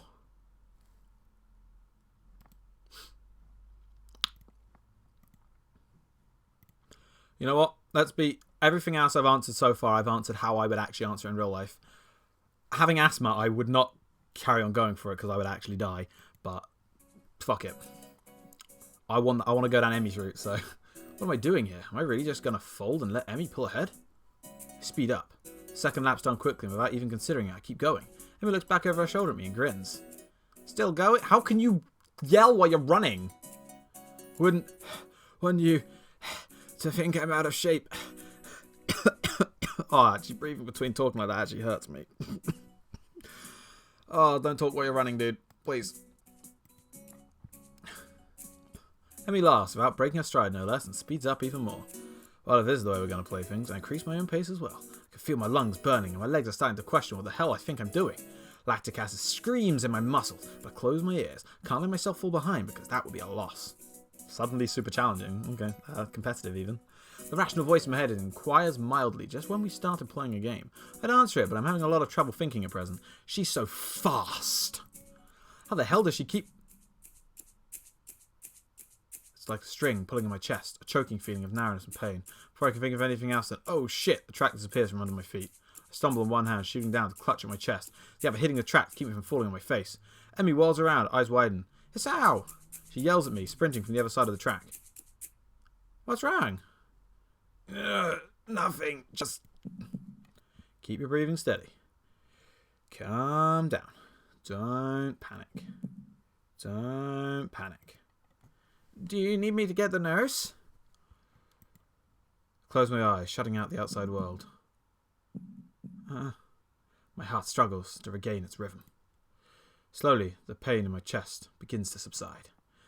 Soon, it's gone like nothing happened. It was nothing? No, something happened there. Hello, you're very close. I open my eyes again and glance at a very worried Emmy. I think I'm fine. My voice sounds weird even to myself. Oddly even. Okay. And matter of fact. What? Wait, I'm going to read that sentence again. My voice sounds weird even to myself. Oddly even and matter of fact. Nope, I do not understand that sentence. Makes Emmy frown. I don't think you are. She seems to come to a decision and nods to herself. Right, you're coming with me. You've got to see the nurse. Emmy grabs my arm and drags me up. I feel a bit wobbly, but I refuse the shoulder Emmy offers for support. Honestly, I'm a little ashamed of my own weakness. I'd really rather not have Emmy concerned about me, but it seems to be too late. It's even in an odd way. That doesn't help. Heck, I'd really rather not have anyone concerned about my condition, though at this point it seems to be too late for that as well. I'd like to be able to deal with this whole thing on my own without being bothered with anyone else. While I'm wishing for things, I'd rather not have this condition in the first place. Nurse! Emmy crashes into his office without knocking, but doesn't alarm the nurse in the least. Good morning, Sunshine. What's up? Don't call her Sunshine, you creep. Sunshine? Anyway, he calmly... Wait. Is she his daughter? She's his daughter, right? That still doesn't make it any less creepy because I literally said this guy reminds me of Kona's dad, and he's a creep. So, anyway, he calmly sips his coffee mug and lays it down after following Amy's gaze to me looming in the doorway. Hisao, what brings you here? We were running and he stumbled over and he started grabbing at his chest and I thought, I thought I'd come get you and make him wait there, but he said he was okay, and then I thought I should see him anyway, and... Easy there, Emmy. Calm down. So, what happened? I don't know. We were running, and then my chest started hurting like that time before, but it went away after a few seconds. Just a flutter or something. Nurse frowns, as if to say that just a flutter is some kind of oxymoron. I didn't mean quite this when I suggested to get some exercise. You've got to be more careful, Hisao. I was being careful, come to think of it, I just got into a race with a member of the track team. Doesn't seem as well reasoned as I thought it would. You just what? That is... I was racing Emmy. Emmy, is this true? Emmy fidgets, looking adorably contrite. Well... Finally, she can't seem to bring herself to say it out loud, and merely nods. The nurse sighs and rubs his forehead with one hand tiredly. Emmy, you've got to be more sensitive to the limits of others. I don't know if he told you, but Hisao has a bad heart, and getting him to race you was incredibly irresponsible. Actually, I started it. The nurse is stunned by my statement. You what? We were just running, and Emmy started to pull away, so I, sped up to catch up to her. The nurse stares at the ceiling, mutters a prayer of patience, or some god or another, looks back down at the both of us. So you're both stupid. That's a comfort, I guess. Now, come on, Hisao, I've got to make sure your heart's not going to explode or something. I dutifully obey and follow him to the adjacent room where we ascertain that I am, in fact, not going to keel over and die. So how does it feel? I don't know, nothing much. Tired, but it might just be from the exercise. You should stay here for a few hours and rest. We'll see how you feel after that. I'm not going to object to it, so I lie down in the infirmary bed. A thoroughly miserable Emmy comes in after getting an earful from the nurse in the other room. I couldn't hear what he said through the closed door, but I'm sure it wasn't pleasantries. Look, I'm really, really sorry. You've only tried to kill me twice, it's fine. I should have been more careful. Hey, you didn't know, it's not your fault. She looks awfully down and sorry. My reassurances don't do anything much to cheer her up. I want to make it up to you. Again with that decisive nod. Oh, eyes just like widen, that was so creepy. So, you have to come to lunch with me. I'll bring it for you, okay? Something really, really good. I start with a, you don't have to, but then shut up and just nod at her when I see her face. Good. We'll meet on the roof. We? Yep, the weather's nice now, so the roof's a great spot for lunch, you know? I see. You'll come, right? You wouldn't deny me the chance to make it up to you. Of course not. Great, see you there. To date, I'm in. I stay afloat somewhere between asleep and awake, feeling completely drained. Not only my body, but all of me is limp and paralysed, apart from my senses. I swallow with difficulty, and I try to lie as still as I can, which in this state is a very hard thing to do. The nurse is shuffling around on the other side of the curtains. He drew to give me some privacy. I can see his shadow shifting about in the sunlight. He has opened the window to his office. It's windy outside. The clean white curtains flutter in the breeze, a heavy, lazy motion like waves. Light sifts through them slowly, half absorbing to the fabric. See, this is why I keep saying he talks so poetically, like Yuri. I close my eyes. The breeze on my face feels like the soft fabric of the curtains. I listen to the sound of my heartbeat for a moment, trying to shut out the sound of the nurse tapping away on his computer, my own heavy breathing. It's steady. Damn it. Not even a week and I end up like this again. I really screwed up this time. Should have known better than to play the half-baked sports star in front of a real one. Why did I try to act brave, like that heart flutter was no big deal, even when it was obvious that it was? It was just a reflex, to push it away, to keep it inside. I didn't want it to happen. I didn't want Emmy to see it. Ah, stupid, stupid, stupid. I have to be more careful or I'll end up in the hospital again, or worse. That's my final thought before I give in to the tiredness.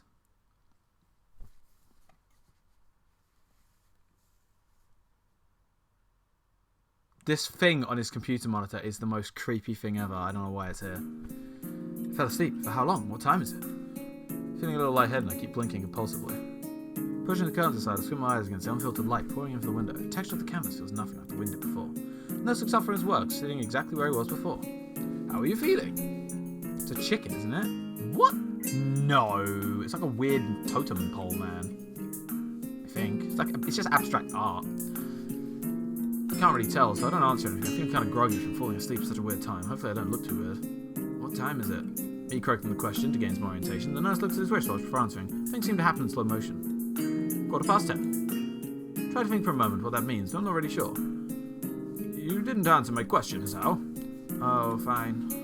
Climb down from that bed then, and let's see how you're doing. Don't. I tried to do exactly that. Only to sway dizzily when I move too fast. Nurse moves to support me by an arm and sighs.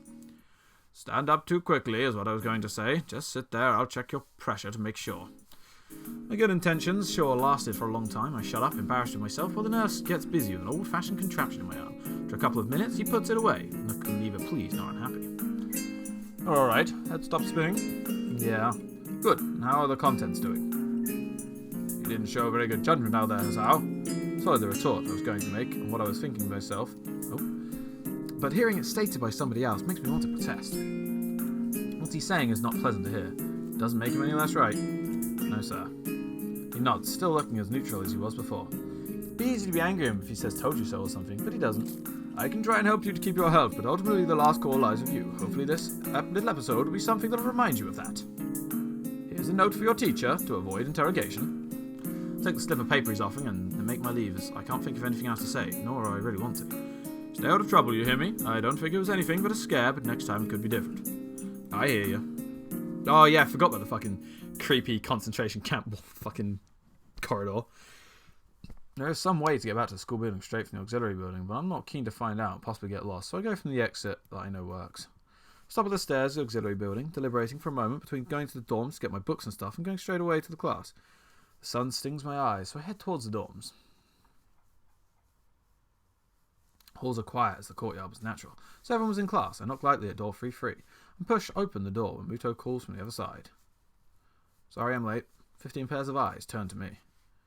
Good morning, Nakai. Muto seems to be somewhat confounded by me coming in late, as if I interrupted his flow or something. Nice. Wait, from the fridge? I've got ice cream in the fridge. Shouldn't that be in the freezer? Okay. Judging from the rambling lectures his class tend to be, that might be the case. I pass him the note the nurse gave me. Muto takes it with a nod and reads it quickly. He lifts his eyebrow, gives me a kind of stern look, doesn't say anything, just nods solemnly again. I shrug as he gestures me to run along as I naturally do. Class goes on lazily. I think I'm starting to get into a rhythm of school. Yeah, do you mean the freezer? Okay. I haven't even stopped worrying about taking notes and being overly attentive. The first days I was pretty high-strung in class. Muto finishes his lecture about electricity early, but continues with reports about the festival. Oh, I keep left-clicking. Or right-clicking even. So, as you know, the festival's on the day after tomorrow. I hope everyone's projects are going to be successful this year. Have a good time, but also come Sunday, please keep the meaning of the festival in your minds. Games of fried food! Everyone bursts out in laughter. So do I. Yes, thank you, Mikado. I just realised, she's called Mikado. That's the name of the knockoff brand of Pocky that I eat. I'm literally holding a packet of it right now. He said that earlier, and I was like, that word rings a bell. And then he said it this time, I just looked downwards, and I could just see a packet of it, and I'm like, huh. Remainder of his sentences buried beneath the ring of the lunch bell, and everyone starts packing their things. Muto deliberates for a moment, but since almost nobody seems to be paying attention to him anymore, he gives up and sits down. Whoa, that's creepy. It's crowded in the hallway, or as crowded as hallways in the school probably get. Most of the students seem to be heading down to the cafeteria. Normally I join the flow and grab a lunch myself, but today is different. Today I've been invited to lunch on the roof. An odd location, but that's where I was told to go. Fortunately, I managed to find shelter from the storm, a storm in the lee of the classroom floor. Until the creepy man appears again. Eventually the torrent subsides and I step tentatively out of the hallway. Only to bet my Emmy, who comes flouncing down the hallway like a cannonball. Hi! I haven't seen her in a school uniform yet, this is the first time. Hey, hi Sal, great timing. I have a super extra lunch today as promised, let's go upstairs. Stairway to the roof is a little dilapidated, but it's clearly been used recently. At the top of the stairs is a door complete with a missing padlock. I wonder who the intrepid individual was that removed the lock. Or maybe it just doesn't have one?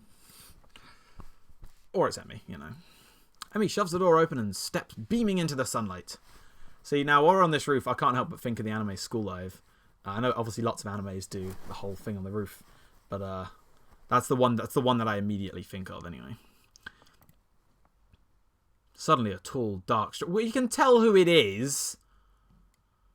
Like... I have to agree, 100%. Like, I much prefer her in the uniform. But also, this is clearly... I was about to say, what's his name? What's her name? Rin? Right? That's her name. A tall, dark stranger appears out of nowhere, standing imposingly in front of Emmy. In front of us. Emmy flinches back, almost falling back down the stairs. Eek, hello. Lay. No one else is even there to time you out anyway. Don't time yourself out. Yeah, you scared me, Rin. Wait, isn't she... Hello. Noticing that Rin is speaking to me, Emmy looks curiously at me. You two know each other? I confusedly look at Emmy. She's that friend of yours? Rin has turned her gaze towards the clouds drifting above the school. I didn't know you knew this person, Emmy. The awkward silence lasts only for a few seconds until Emmy lets out a tiny giggle, shrugging the coincidence off. I invited her out for lunch. If you know him, that's just better. Oh, does this mean I don't get food, or did you invite him to lunch without the lunch? Neither. I have food for free. Nice thinking. I walk to the other end of the roof while I stare at the clock tower for a while, taking in the atmosphere. There is nobody else but us here. I guess the roof is not as popular as it is in other schools. A few rundown benches and the tables are scattered around the edges, perhaps in an attempt to make the rooftop look less desolate. Small pebbles covering the roof rattle beneath our feet. I peek through the chain-link fence to take a look at the school grounds beyond. Students are strolling in pairs and groups around the quadrangle and at the cafeteria. A few delivery trucks are driving past the school towards the convenience store nearby. Somewhere a watchdog barks at passerby. Somehow, when I look towards the town centre, the small town field striking the small town feel. Oh, the small town feel strikes me very strongly, almost palpably. The hectic lifestyle of big metropolises seems so far away and foreign here. Nobody has to run to catch a bus like their life depends on it, or get their senses overloaded by the neon lights and traffic jams. I feel surprisingly optimistic about this new life of mine, looking at my new hometown, even if it's going to be mine for only one short year. Finding out about my illness and having to move away from home all came so suddenly I haven't had time to think about how I feel about it. When I step out of the shadow of the clock tower to the open, I feel warmth touching my back. The sun shines from a perfectly clear and cerulean sky. Cool breeze sweeping over the rooftop makes me shiver, but only briefly. The wind carries the scent of trees and flowers, not smog and car exhaust like it used to just a few weeks ago. Emmy settles on a bench with Rin in tow and produces one big and two small lunches from her bag. Come on, Hassan, what are you waiting for? She's beckoning for me to join them, making room on the already small bench. Hello. I seat myself on the corner of the bench to take as little space as possible. It's pretty cramped, but somehow all three of us fit on. Impressive view. Emmy suppresses a giggle and places a lunchbox in front of Rin and hands another lunchbox to me. Here you go, lunch is promised. Homemade no less, I'm impressed. Wow, this looks really good. Thanks, I made it myself when I can. The conversation dies off as I set about the business of feeding myself. Well, I'm glad that he's feeding himself. I'm glad that he doesn't need someone else to feed him or something. Taking a few bites, I glance up and notice Rin deftly opening the lunchbox and popping a forkful of food into her mouth using only her feet, obviously. Now, I've seen it before, I can't help but be impressed by her dexterity. It's also a reminder of the sort of place I'm in right now. Will I ever get used to sights such as this? Can't decide if getting used to such a thing would be a good thing or a bad thing either. Well, good thing, because, it's normal, everyday life. Stop being a jerk about it. Sorry, I'm just untangling a wire. I'm moving my mouse. Does getting used to this place means I'm shut up. Stop saying normal person. Everyone's normal. Or abstract, I guess. Or no one's normal? I guess saying everyone's normal is more insulting to people, but whatever, you know what I mean. Does it just mean that I'm becoming more understanding about those around me? I'm distracted from my thoughts by the sight of Emmy tearing into her lunch as if it insulted her ancestors. You seem pretty hungry. Emmy looks up, mouth half full, and swallows before nodding. When running around, I always works up an appetite. Which is great, because then I burn through lunch pretty quickly. Helps me keep my girlish figure. What would happen if you lose it? Would you become a man? I very nearly choke on my lunch trying not to laugh. It's a figure of speech. Does your figure have to run in the morning too? I fucking love Red. Do you always talk like this? Talk like what? Like what? I think the answer is my question. Never mind. So, struggling to think of small talk to settle on the obvious question. How did you two meet? Rin seems content to let Emmy answer this question. Someone in the housing department thought that we'd complement each other well, so we were assigned rooms next to one another. Complement each other? Like shoes and a suit? Huh? Emmy giggles at my confusion. Put us together and we've got all our limbs, get it? Wow, whoever decided to put you two next to each other has a sick sense of humour. Ah. So I started helping Rin get ready in the mornings, and that was that. I mean, you can't help someone get dressed every morning and not get along. I see. And chooses this moment to interject. I have trouble with shirts. Alright, that seems fairly obvious.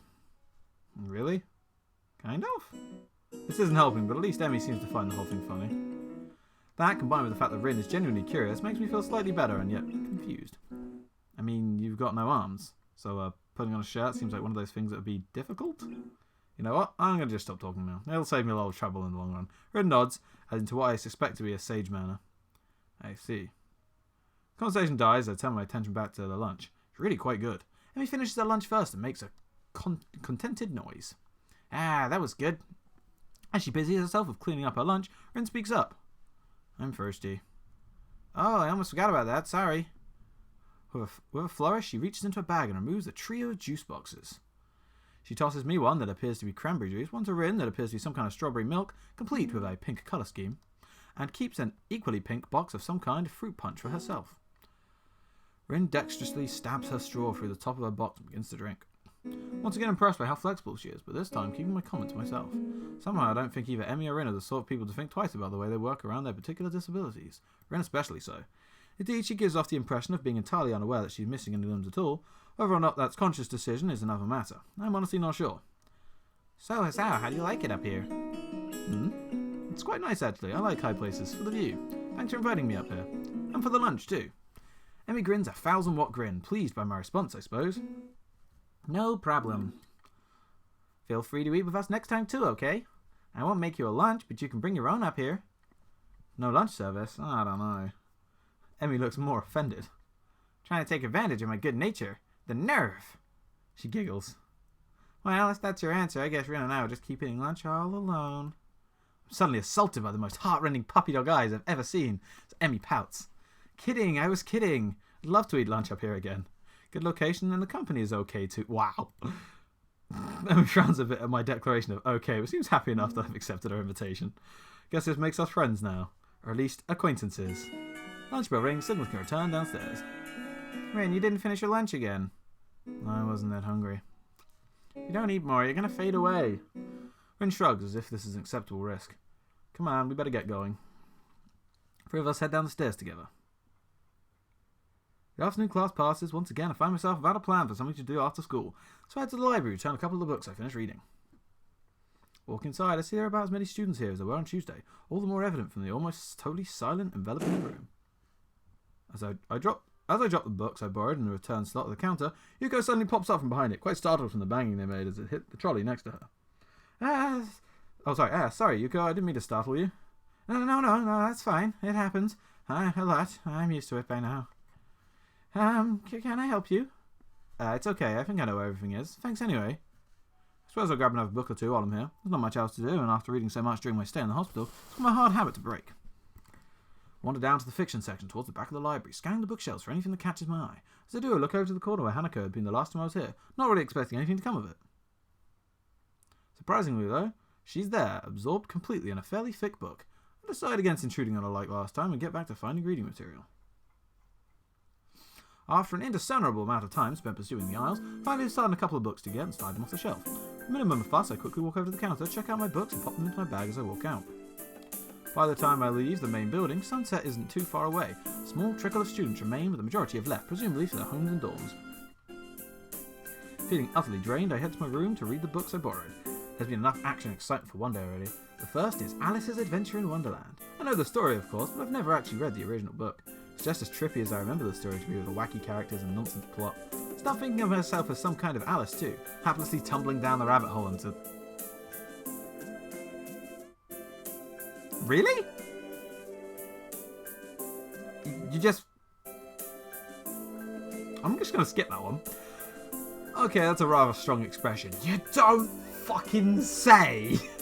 Still, the isolated location and the overt way the school accommodates to absolutely everything is unsettling. It's like another world.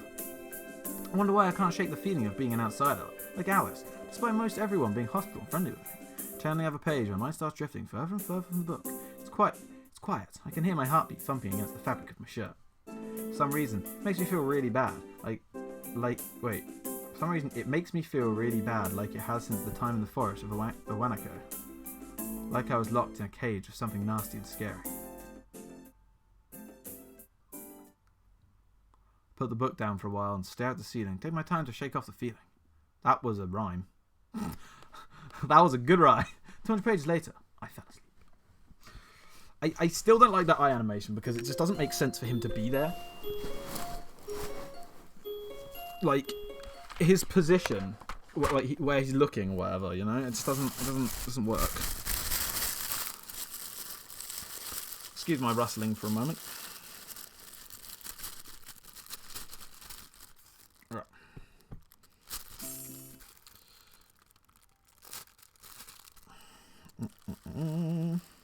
I will be back to it in just a second.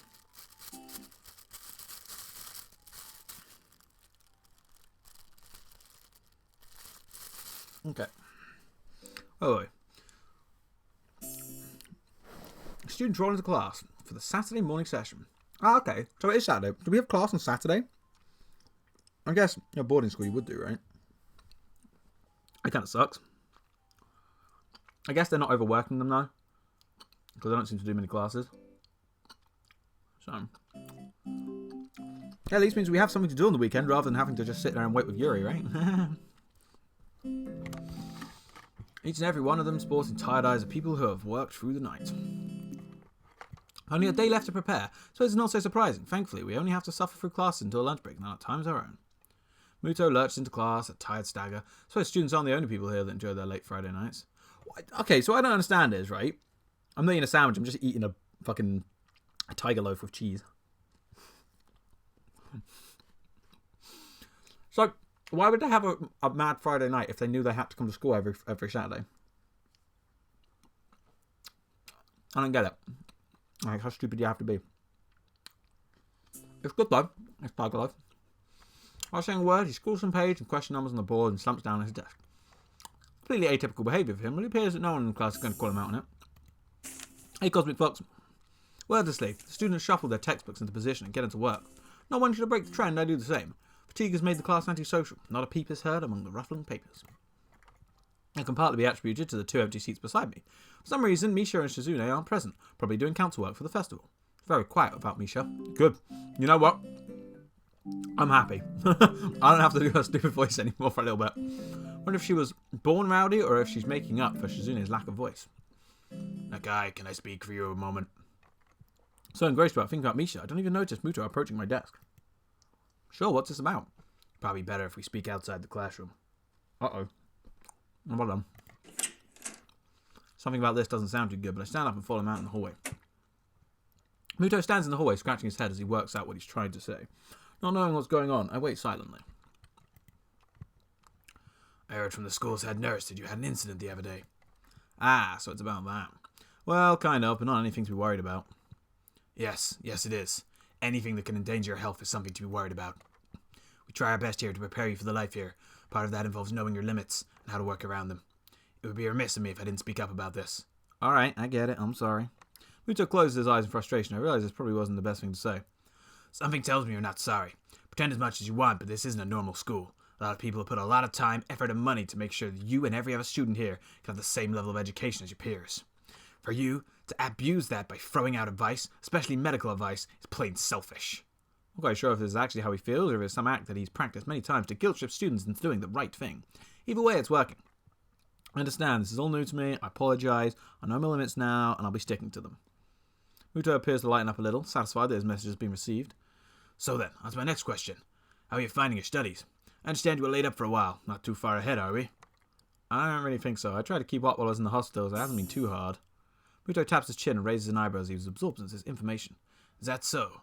Suppose there are still students out there who realize the importance of learning. Wouldn't go that far. I was only trying to keep myself occupied in a little life support prison. Well, yeah, you've got to keep up with these things, right? That's exactly it. One wrong move in this war and you're left behind, right? Right. Wouldn't want that to happen. No, you wouldn't. Every week there's a new scientific discovery. Most of them mean nothing to the layperson, but any one of them could be the key to the next big thing. I'll keep that in mind. It's obvious that Muto's serious talk is over and he's gone back to his standard, slightly scatterbrained approach to life.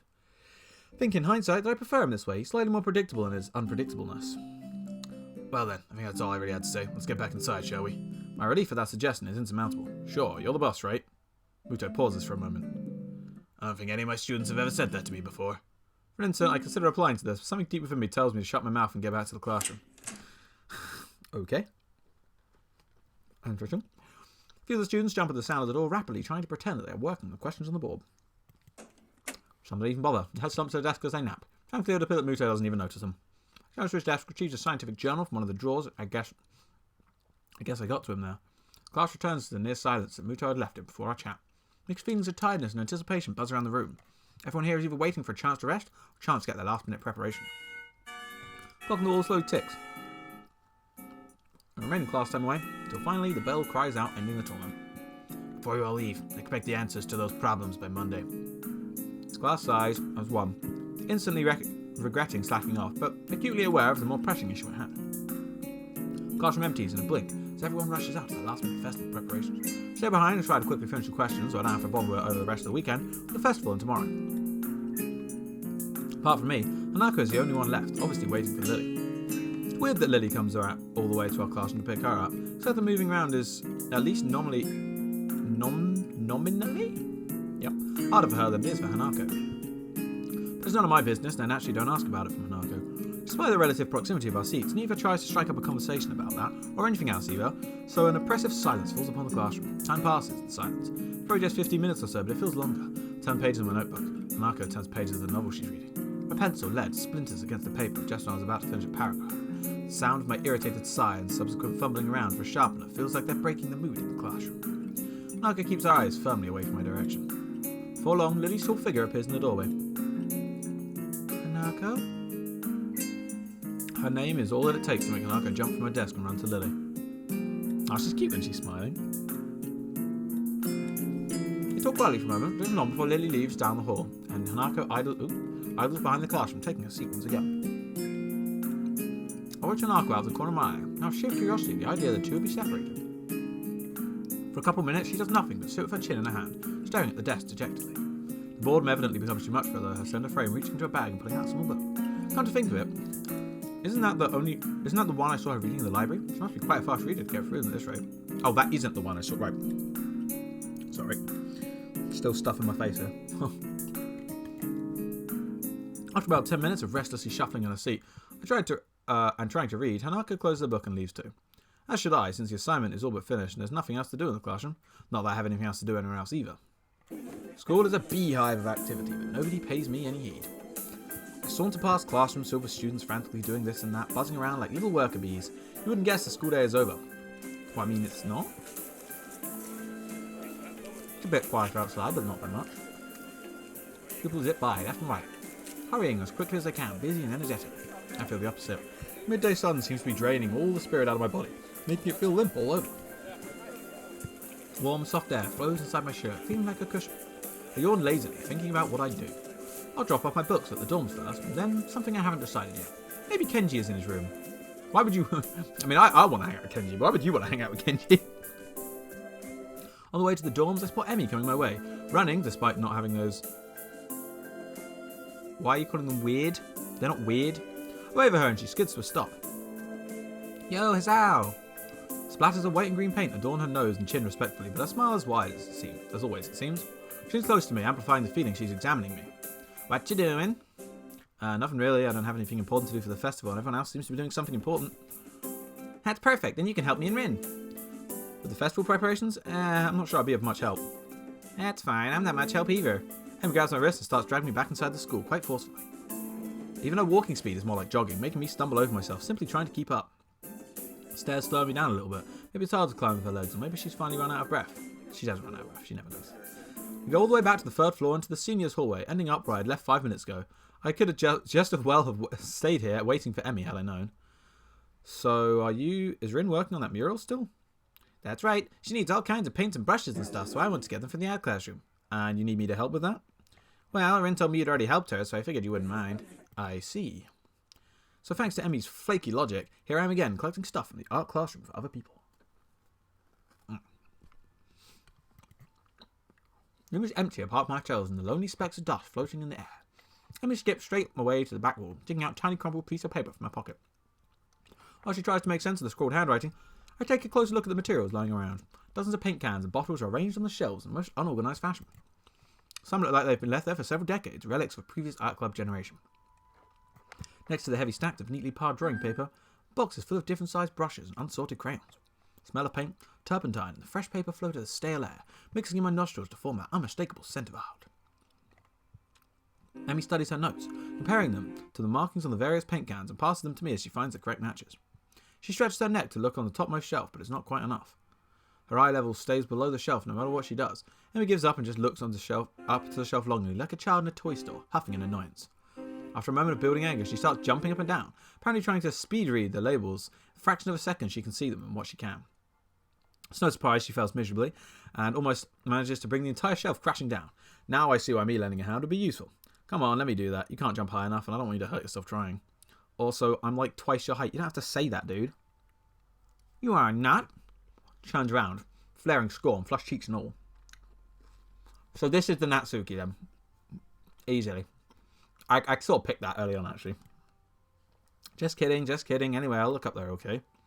She glares at me one more time, but I can't come up with a retort. For a grudging humph, she turns her back to me. Begins scrounging around the top shelf of paint, while below, Emmy crouches to scavenge what she can from the cupboards. Shake my head a little, after double-checking to ensure she can't see me do so. Emmy having a complex about her height was a surprise. I wouldn't have joked about it otherwise. She seems easygoing, but I guess everyone has their weak spots.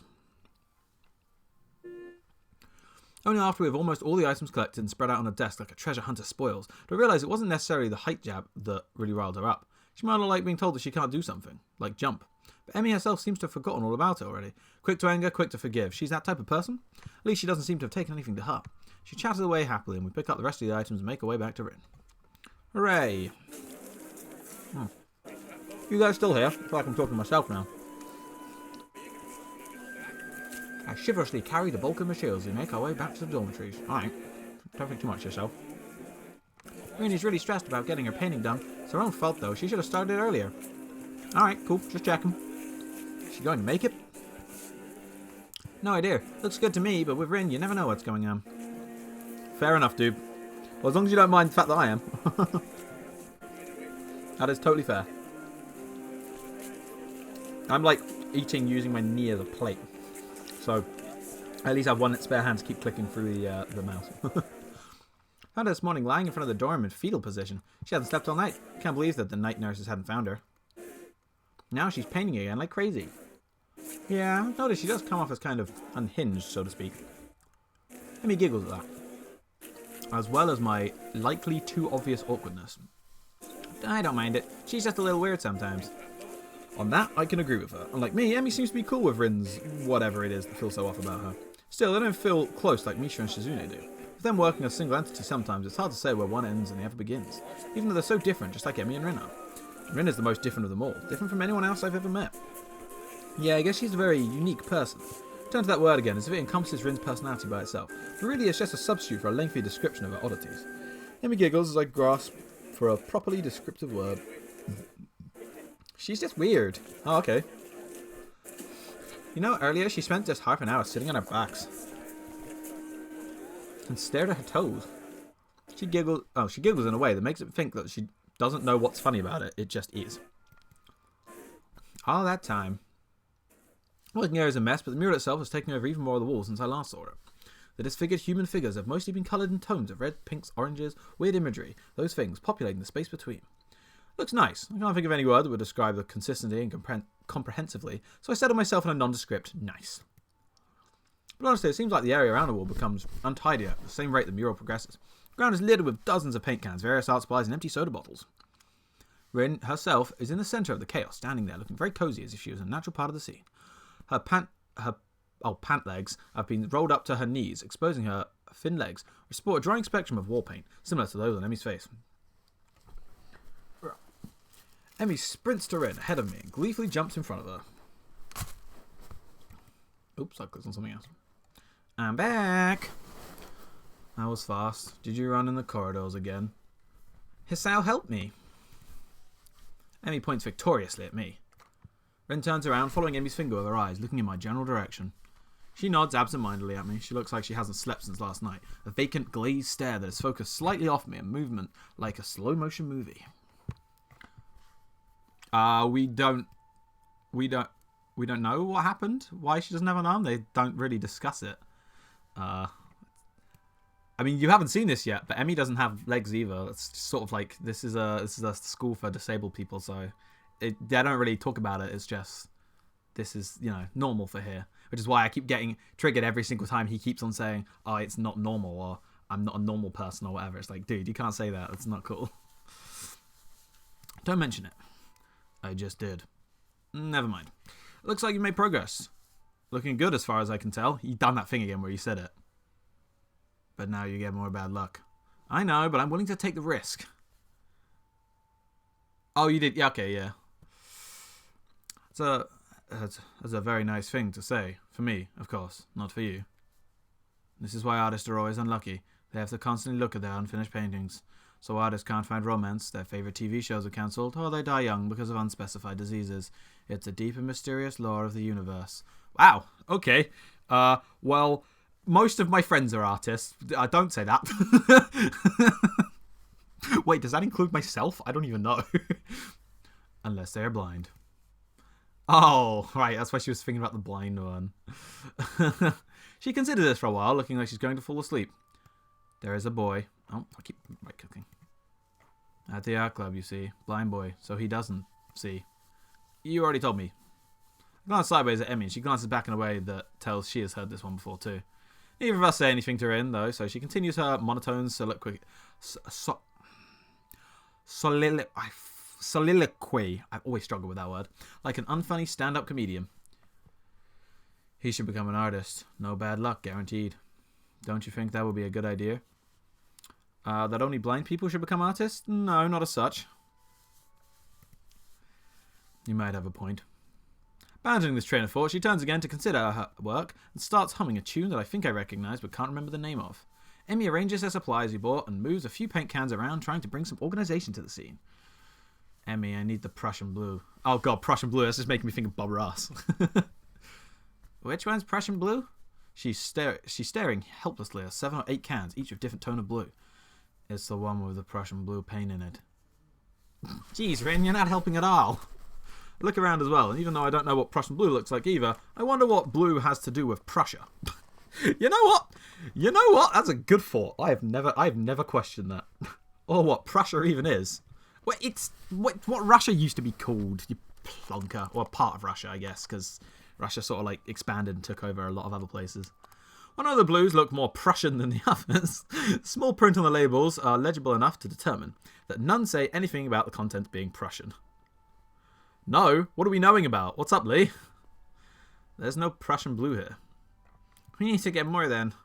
I open my mouth to say that actually we're not both needed for such a simple task like finding another pot of Prussian blue, but Emmy's already grabbed my arm and started dragging me off.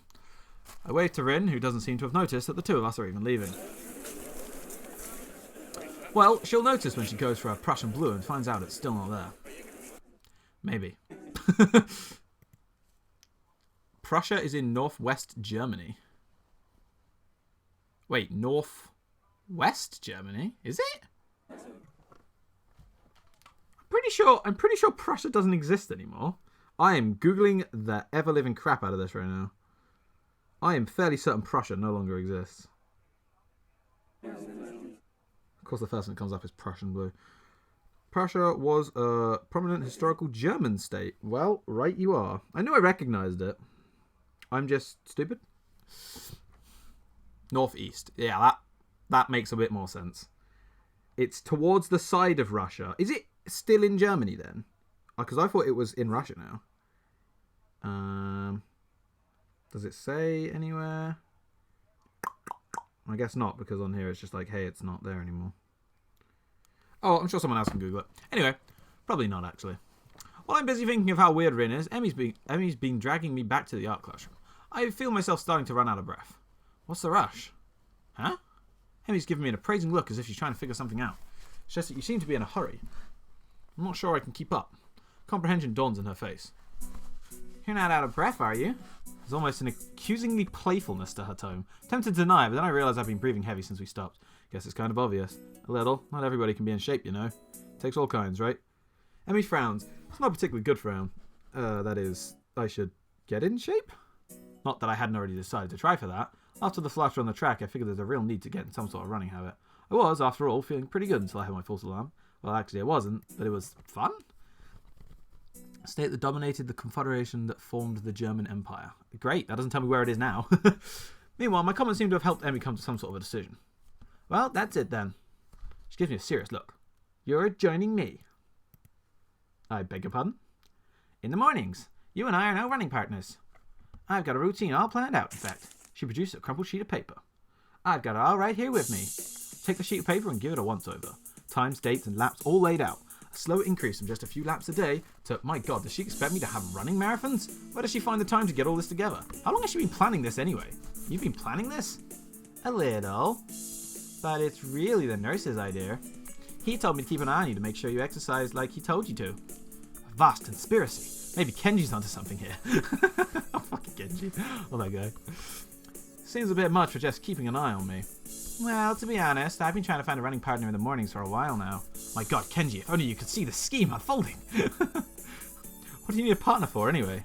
It's easier to keep up a workout if you're not the only one doing it. Isn't that obvious? You're less likely to quit if someone else is counting on you to be there, right?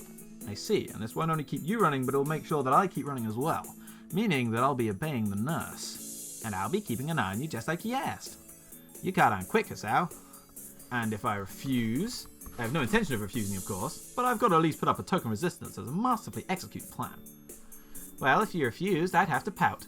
And you'd have to live with being the guy who made her last name stumbles me every time. Ibarazaki pout. You don't want that on your conscience, do you? As if to demonstrate, Emmy begins pouting. It's the most adorable, heart-wrenching thing I've ever seen. I mean, it's close, but... Okay, I'll do it. Just don't do that.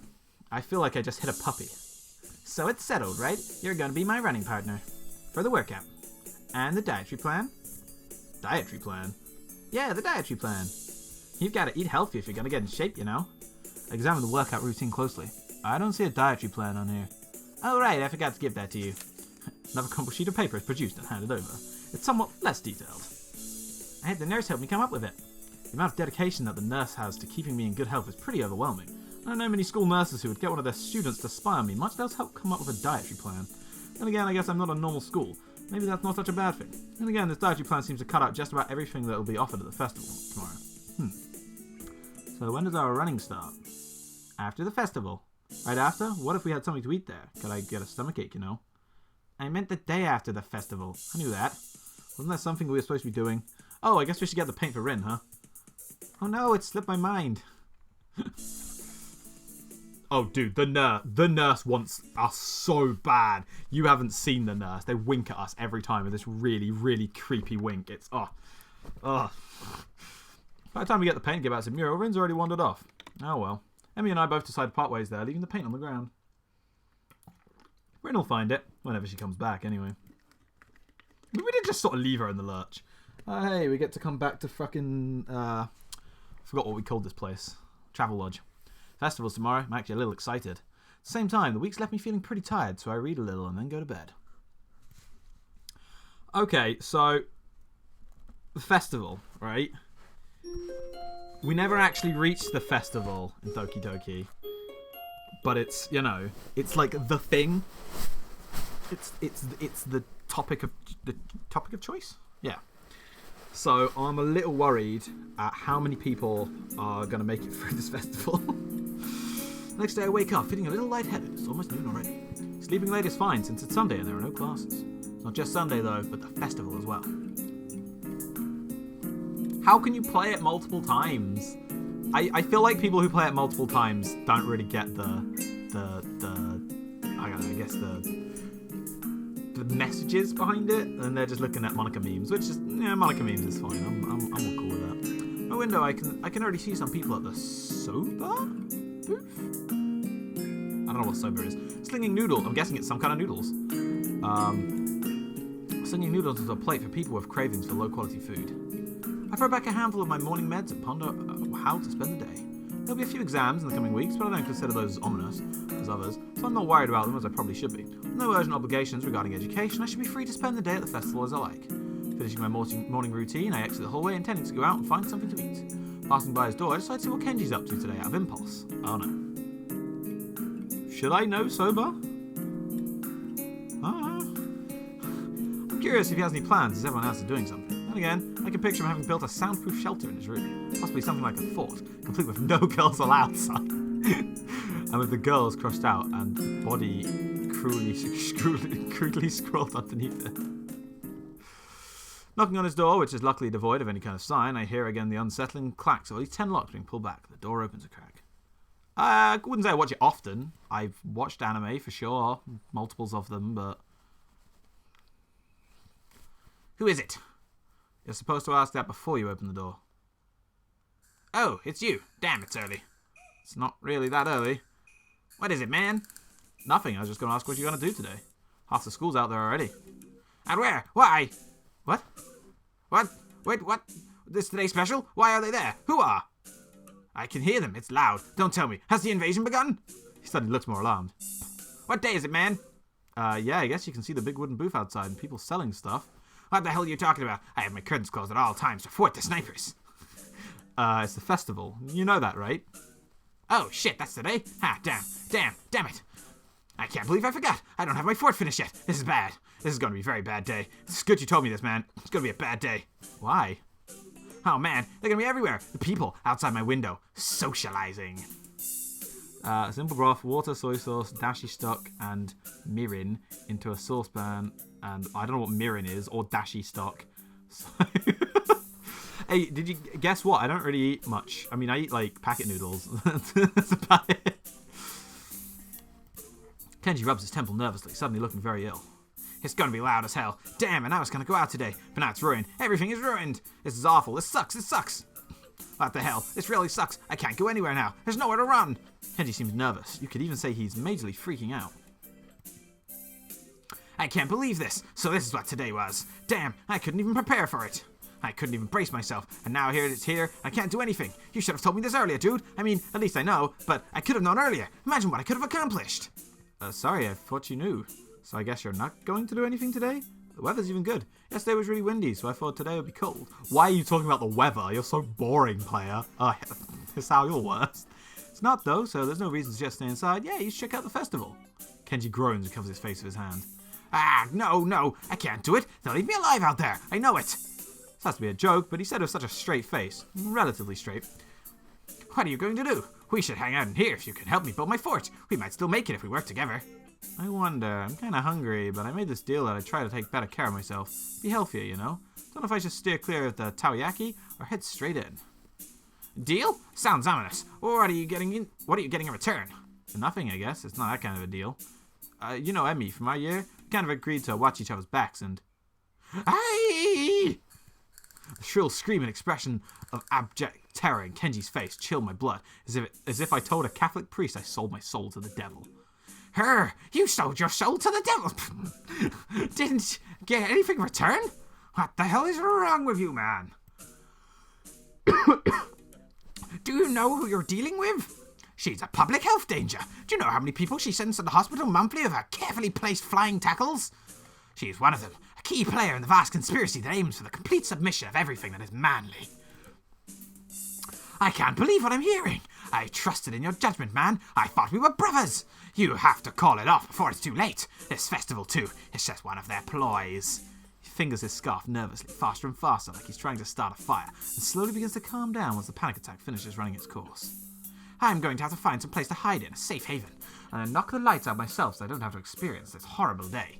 I have the perfect things for that. I must prepare now. Don't go to the festival. Okay. Later, dude. As the door slowly closes with a low creak, I don't know how to feel about what Kenji just said. It's kind of unsettling, and now I start to feel doubtful myself. Should I bother going? I've got a book I've been meaning to read. Something about an underground postal system that may or may not exist. It's short, too. I could have it finished in a day. But would that be a good way to spend my time? Well, yeah, it definitely would be. But I suppose that would probably be a better idea to head outside. See the festival. Try to integrate with the other Shoujo acts. Honestly, I should at least make an attempt to keep up with the somewhat friendly personality I've had the past week. Maybe get something to eat. My stomach suggests. It's almost lunchtime. I can at least grab something from one of the stalls outside. Soon outside, surrounded by various students and people who may or may not be their parents. Every so often, I catch a glimpse of someone who clearly just came up from town. Promise of a festival. They're easy to spot. But once you can't stop staring, behind their eyes you can tell they're thinking, now what's wrong with this one? I almost want to yell at them. But at the same time, I can't deny that I've been doing the same thing all week. Ah, he's learning. A wave of something like disgust swept over me. Guilt for my own narrow-mindedness. Just real photos of fucking stalls? Alright. Push through. I push the thoughts aside, concentrating on the pangs of hunger that burn my guts like a wildfire. The scent of something fried leads me to the promised land where I can get some lunch. Just getting my order when a loud voice interrupts me. Hey, what the hell are you doing? Having lunch? Breakfast? You mean you just got up? Suddenly sleeping all morning feels like a crime. No, I meant lunch, honest. She's not buying it. Brunch? That's not a healthy breakfast at all. She snatches the food out of my hand and glares at me. What the hell is this girl doing? Hey, that's my breakfast. What happened to it being your lunch? That's my... whatever, it's my food. Emmy places her hand on her hips and begins to lecture me. Did you really forget your dietary plan already? You need to be more conscious of your health, Sal. What about your heart? My heart's fine the way it is, mostly. All I get in response is a roll of the eyes. I doubt that. You wouldn't be here if that was the case, would you? Girl's got a point, of course. But I'm not about to concede it.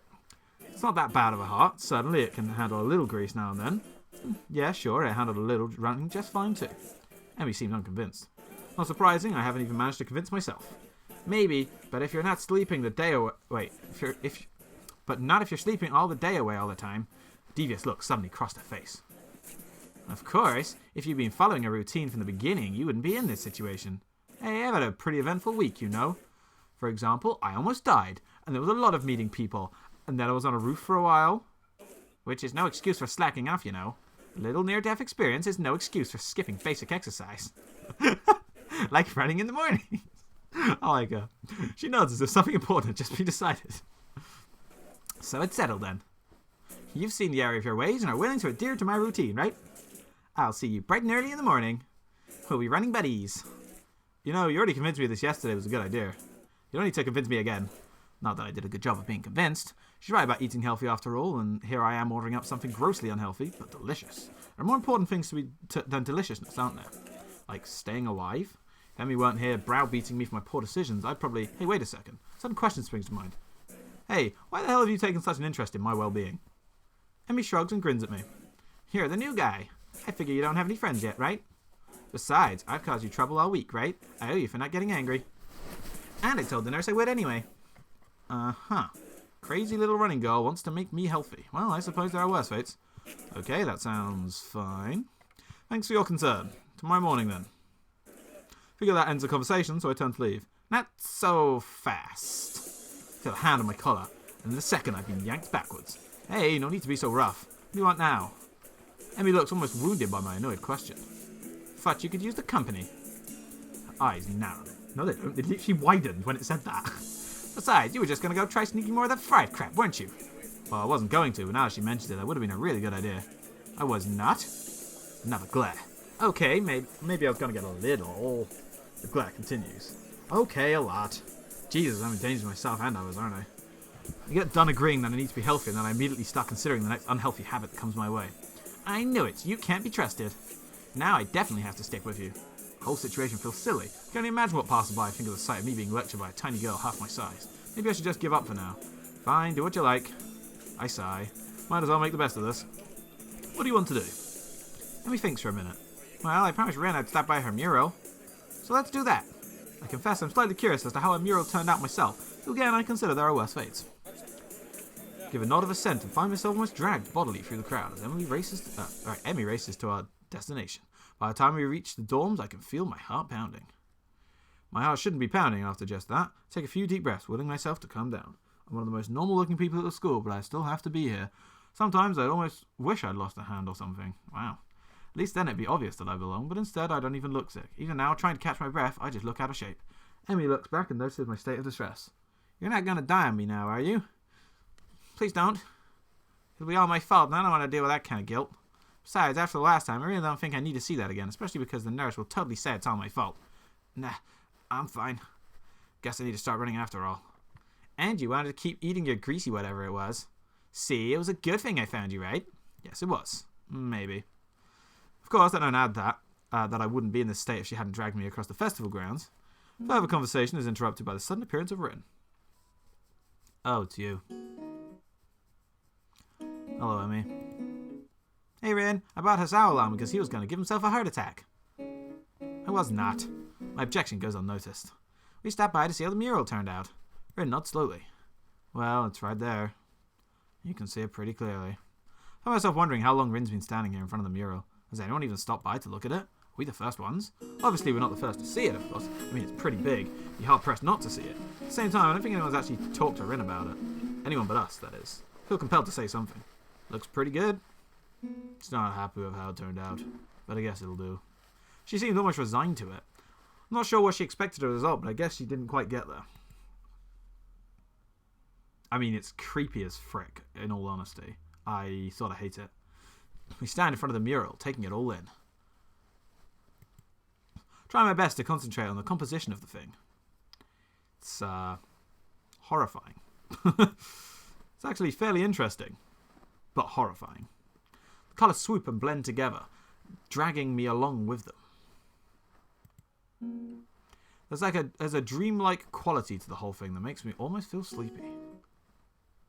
And there's like a guy hugging some feet. Try hunting out some of the colours Emmy and I grabbed for her. I can see some of the Prussian blue.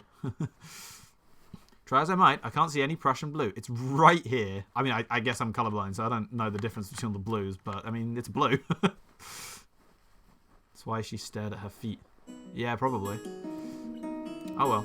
I'm sure it's in there somewhere. Oh, I didn't get to see the whole thing because I clicked off it. Oops. No. My feet start to hurt, but Rin doesn't seem inclined to move on. Emmy speaks up. Hey Rin, have you eaten? Of course, you can't survive otherwise. What about in the past 5 hours? Maybe, but I'm hungry again, so maybe that means I'm wrong. Emmy grins and clasps her hands together. Good, come get some food with us. Rin nods in assent. Okay, but we should hurry before they notice I'm gone. Somehow I don't think they'd care, whoever they are. As we head back to the food stalls, I cast a longing eye over the fried food. No, I'd better not. Pretty sure Emmy wouldn't let me anyway. Find a nice spot in the grass, sit down to eat our purchases. Well, my purchases anyway. Somehow I've wound up paying for all the food. Surprisingly, my unfried food is pretty good. Silence falls as Emmy and I eat, and Rin stares at something or other, occasionally eating a bite or two of her food. I finish my meal first and lay back on the grass. Emmy glances up from her food. Tired, Hasao? A little, I guess. Well, don't oversleep or anything tomorrow. We start our morning runs, remember? Actually, they'd slipped my mind. I was actually just enjoying myself. Wandering around the festival with these two has actually been fun. Yeah, I'll set an alarm. You better be there. I'll get angry if you aren't. God forbid. I don't think God comes into this. Unless there's some kind of freak accident your alarm clock shows up. That might be a random act of God. Well, don't cause any random acts of God then. A plan forms itself in my mind. It's a plan that makes me feel kind of guilty, but I throw it to execution anyway. Damn it, I've earned a little fried food. And anyway, I'm going to start running tomorrow, right? So the actual routine all starts then, not now. Ergo, the dietary portion starts tomorrow too. Ergo, I can have something unhealthy today. Sort of a final farewell to all the stuff I used to eat with wild abandon before the hospital. Actually, I suppose I should head back to my room. I had some homework to do, and if I'm going to run in the morning, I should make it an early night. Those narrowed eyes again. You sure you're not just going off to sneak and buy some of that fried stuff over there? Nah, I'm too full to bother now. Pat my stomach for emphasis. Besides, you two have cleaned me out anyway. Emmy giggles. It's a surprisingly pleasant sound. Another pang of guilt. She's got to know that I'm lying to her, doesn't she? Or is she just that trusting? I feel kind of like a monster. I'll pattern my master plan, Hasao. Well, I guess I'll see you tomorrow morning then. Thanks for all the food and keeping us company. Here, I thought she was doing me a favour. Rin nods in agreement. I won't say see you tomorrow because that'd be like predicting the future, and I'm pretty sure I can't do that. Okay. Bye, you two. Feel oddly glad that I decided to leave my room today. Not a bad way to start my second week here, I suppose. Once I'm sure I'm out of Emmy's line of sight, I made a beeline for the food stand and buy some cake. At least it's not fried, right? That's slightly better than what I was planning to do. Do feel a little bad about lying to Emmy, though. She really does seem concerned about my health. I'll make it up to her somehow. Better head back to my room. Hey, I do have work to do. My books wait for me, and I flop onto my bed and read through the fireworks display. Eventually, all the walking around, or more accurately running around, catches up with me. Really am out of shape. Emmy dragging me out in the morning to run might be a good thing after all. Yes, she paints with her feet. That is correct. Something to look forward to. What? What is this? Oh, it's Emmy. Hello. I didn't know this game had any animation in it. This is news to me. There's my fucking stupid ass trying to run.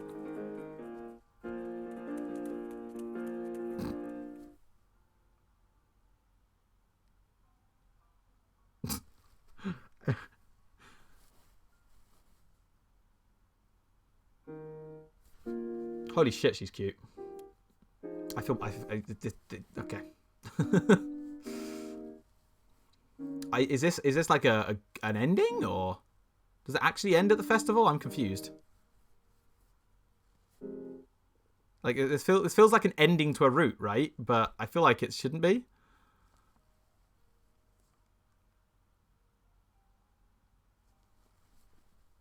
I am extreme. What? This is a start to a route, is it? Okay. Wait, this is only now Act 2? I thought every day was the end of a fucking chapter. Oh my god. We have been playing this for 5 hours and I've only just reached the start of a route. What the fuck? This game is really long. My alarm's beeping shatters the early morning quiet and I find myself wondering where to find the motivation to rise. Class is still quite far off, but I agreed to run with Emmy in the morning.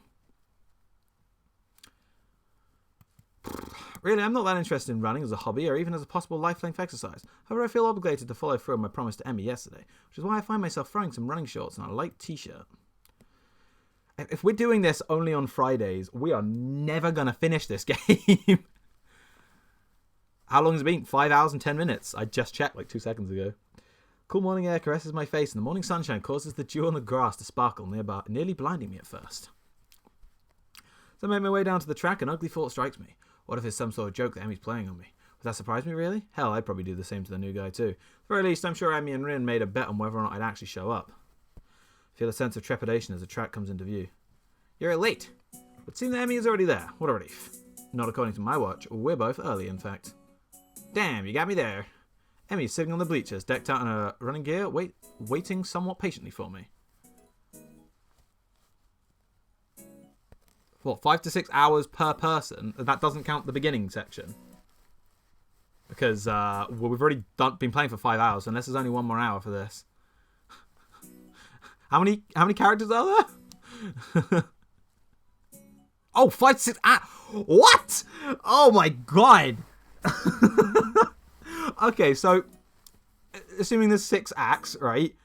That's like, what, 5, 10, 30 hours for one character! What the fuck? Holy shit, alright. Okay. I'm glad you're actually here. I was afraid this was a joke or something. Nah, I'd never make someone get up early for nothing. Plus, Rin owes me 500 yen now. She didn't think you'd actually show up. I knew it. Nice to know Emmy was on my side, at least. Emmy hops off to the bleachers and begins stretching out. She's remarkably lithe, almost like a dancer. Set out to stretch as well, but then I realised I don't exactly remember how to stretch properly. It's been ages since I stretched for anything, if you don't count my one stint at running last week. Even then, I don't think I actually stretched beforehand. The spectre of my long hospital stay rises up again. I can't say I was all that active before the hospital stay, though, so maybe I'm just being morose. Morose? I don't know. Emmy giggles as she watches me stretch out. No, Hisao, you gotta hold it for longer than that. I'm trying, kinda hurts a little. Ha, that's because you're out of shape. You gotta get some flexibility in you, like this. To demonstrate, Emmy reaches down and puts her head through her legs. God bless you, Emmy. I see, is that the sort of thing I should strive for? Of course, flexibility is important for any runner. You'll be able to go faster the more you stretch out. That makes no sense to me, but Emmy seems to believe it's true. With Emmy's help, I managed to stretch myself out properly. At this rate, I'll finish Hanako's route in 2 hours, assuming there are 5 acts each. Okay. I don't even know who Hanako is. Who's Hanako? Can't help but notice that when she thinks about how to explain things to me, her mouth scrunches up in concentration. It's adorable. Not bad, Hisao. Come on, we better start running. We'll start off with just a mile, okay? That's 4 laps around the track. Got it? That sounds fine to me. Shouldn't be too hard, right? Wait. Oh, we're not doing all the routes, right? Because if we do the route with the pigtails girl, I have to do that voice for 30 hours? I am not happening. That's already almost killed me. Hazy memory of running a mile for gym class surfaces in my mind. Yeah, it wasn't that bad. Emmy sets a pretty good pace, and I fall behind her. Try to keep up, okay, Sal? Roger. We were around the first curve of that incident, though I could already feel my heart rate increasing slightly. By the second curve, I started to breathe through my mouth. Emmy doesn't even seem to be breaking a sweat. As if to punctuate her superiority, she turns around and starts running backwards. Are you doing okay, Hisao? Hanako's story felt very short. Jesus. They also said that, wow. I still don't even know who that is, but... Never better. Oh god, and he's going to keep talking while they're running. That actually hurts me, man. Oh really? Maybe I should speed up then, Oh no, wouldn't want you to overexert yourself. The heavy panting and wheezing makes the statement less convincing than I'd hoped. Emmy simply smiles and turns around again. Here are the bastards, Al. We'll stay at this pace. I get the feeling I'm being mocked. If I went in such terrible shape, I'd probably feel offended. By the third lap, my breath is coming in ragged gasps. I'm also awash in my own sweat. Gross.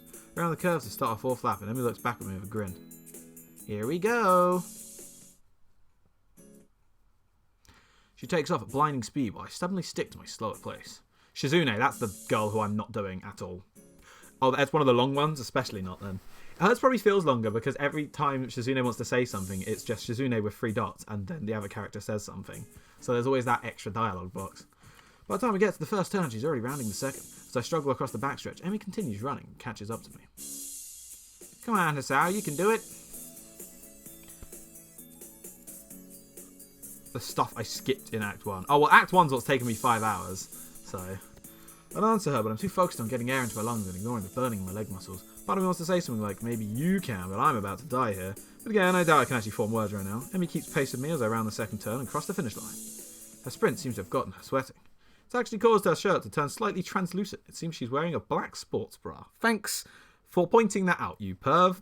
I feel a vague stab of guilt for being the sort of guy who stares at a girl's chest, but my legs and chest are burning so badly, I can't bring myself to care that much. Not bad for a first effort, Hisao. Kind of you to say so. Emmy seems to be, if not out of breath, at least breathing a little more heavily than she was before we started running. Must have been the sprint that did it. Hey, I've got a few sprints in. You should walk around the track to cool down. Then we can stretch out and we'll be all done, okay? Sounds great. My legs are on fire. Oh, fuck. My legs are on fire and my breathing is still heavy, but surprisingly my heart seems to be taking the strain well. Another triumph of medical science, I suppose. You should put your hands behind your head. It makes it easier to catch your breath. Does it? Okay. Surprisingly, she's right. I begin to stroll around the track, happy to feel my breath coming back to me. There's a blur as Emmy sprints past me. Watching her run is absolutely fascinating. It's not just because she's on prosthetics, though. That is interesting. The really interesting thing is the way her face changes. You mean is absolutely adorable. I mean, you can't possibly see her when she's running. You can't physically see her face. But yes, she is adorable. Really interesting thing is the way her face changes. You only catch a glimpse of it as she runs by, but her eyes seem to come alive with a sort of fierce joy. It's as if there is nothing else in the world but her and the track. By the time I've gotten to the final stretch, Emmy seems to have finished her sprinting. She's breathing heavily now, but she's wearing a satisfied grin on her face. Feeling better, right? Actually, yeah. Do you want to take another lap around with me? I gotta cool down too, you know. Part of me would rather sit down and not move, but something tells me that would be a bad idea. Besides, if I sit down, there'd be no getting back up again. Sure, why not? Emmy's got her hands behind her head now as well, which makes her seem very relaxed. The positioning of her arms also pulls her shirt upwards ever so slightly so I can see a small strip. What is this guy? Is this guy just like... So, before, he was totally just, going along like normal, whatever, nothing's weird. All of a sudden, he is Captain Perv. What the fuck? Do my best to act a gentleman and not look, but the contrast of her skin against her red running shorts is rather arresting. Okay. So, how do you feel, Hisao? Surprisingly good, actually. I'm sore and tired, but surprisingly good. As soon as I say it, I realise it's true. Sure, part of me wants to lay down and die, but I feel like I've accomplished something. It's almost like a glow throughout my body that persists despite soreness. Yeah, that's the runner's high. It's not a harem, it's going for one girl specifically. What is this? Fucking... Even Doki Doki wasn't this bad. They weren't actually being perverts, Might have pointed out, oh, I'm attracted to this person, but that's it. I guess, actually, I've just remembered that I did have to turn... I'm going to have to keep reminding myself that. I did have to turn off adult scenes. I shouldn't be surprised. Runner's high? Yeah, there's something to do with adrenaline? Emmy thinks for a moment as we walk, trying to remember. Then she shrugs and grins at me. I don't actually remember. It's a good feeling, though, isn't it? Better than sex, right? It's funny she says that, actually, because I was about to say, before that, I have a problem that like I physically don't have adrenaline, or what is it? I think, is that the word? Where it just doesn't work for me. So when I run, it just knackers me out and it doesn't feel good. It sucks. But I have mouth to respond shortly before processing what she just said. Emmy watches my face for a few moments before bursting into laughter. Sorry, I couldn't resist. You're just too easy. Why did I agree to run with you again? Emmy just laughs harder. She takes a hold of my forearm and tilts it, allowing herself to get a better view of my watch. Face changes the moment she sees the time. Oh no, we better get a move on, Hisao. Class is in an hour and I need a shower. Why do people keep rhyming? I should probably do that as well. I need to see the nurse too. Maybe he'll write me a note for being late. Why do you need to see the nurse? Emmy points to her prosthetics as if that would explain everything. It's important to check for irritation. You know, from sweat or friction or anything. Normally I only go after practice, but if we're going to be doing these morning runs, then I guess I'll see him twice a day. Wait, so Emmy has only started doing these runs since I showed up? It's more convenient for you to run with me at a later time. Don't be silly, I've been meaning to start running in the morning for a while now. But if I didn't have a partner to run with, it'd be less likely to keep up a routine. It's always harder to blow off a commitment if you're going to let someone else down, you know? So you'll be my running partner for the mornings. We both need the exercise, so it all works out, don't you think? Yeah, perfect. Did it have to be me, though? Well, I guess I can't complain too much. Emmy's pretty fun to hang out with. She's right, I do need the exercise. Doctor's orders, even. Emmy waves a quick goodbye to me. Right, enough. Come have lunch with us, okay? What? Lunch, you know, the meal, the middle of the day. Come have it with us. Where? The rooftop. Rin likes it up there. When? Lunchtime. When else? That was a silly question. Yeah, but it sort of felt I needed to ask for all three for completeness sake. Emmy laughs and grins. I don't think I've ever seen a girl smile so much before. Not bad, Hisao. Not bad, Hisao. See ya.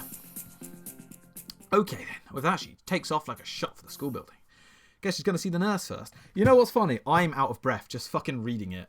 Just fucking reading all of this. I'm out of breath. It's too much. Ugh. At least we're enjoying ourselves more than we were with Neptunia, whatever the hell that game is called. Hurry back to my room and hop in the shower. I need to find the water takes a while to heat up. Shock, the cold water nearly kills me. I'm late. What am I late for? I'm going to be late. Oh, well, yeah, obviously. Managed to warm the water a bit and spend some quality time feeding my muscles to loosen. My heart surprisingly feels the least bothered by the run. So that's a good thing, even if it does make me feel like a bit of a wuss. I mean, at least I'd have an excuse behind I'm out of shape if my heart were bothering me. Guess I have to keep this running thing up, otherwise I'm sure Emmy won't let me hear the end of it. So after I get out and dry myself off, I realise I've only 10 minutes left to put my clothes on and get to class. Crap. Hands on the clock finally set me free from the tedium of yet another fun-filled class. Getting up from my seat provides me more of a problem than I anticipated. My legs are killing me from the morning's run. Maybe doing these with Emmy isn't such a hot idea after all. Still, the run's giving me a hell of an appetite. I mean, we don't know that I was late. It didn't tell me I was late. It just assumed. Halfway down the hallway in the cafeteria when I remember I've got my lunch with me. My parents saw fit to provide me with some prepackaged stuff and I moved in, and a good thing too. Hallway is packed with students headed for the cafeteria. Going back is like swimming upstream, but I've got an appointment to keep on the rooftop. It takes me a moment to find the staircase leading up to the rooftop, but I'm willing to bet that Emmy and Rin are up there by now anyway. In fact, I think I saw Emmy among the bodies in the hallway headed for the cafeteria. Step out of the door to the roof and take a deep breath. The fresh air is blowing against my face. Almost makes me feel like the legs hurt. Maybe if I'm upside down. Part of me wants to be surprised that Rin was already up here. What's that going to accomplish? Things in the cloud. Couldn't you just look... Wait, did I miss part of the conversation?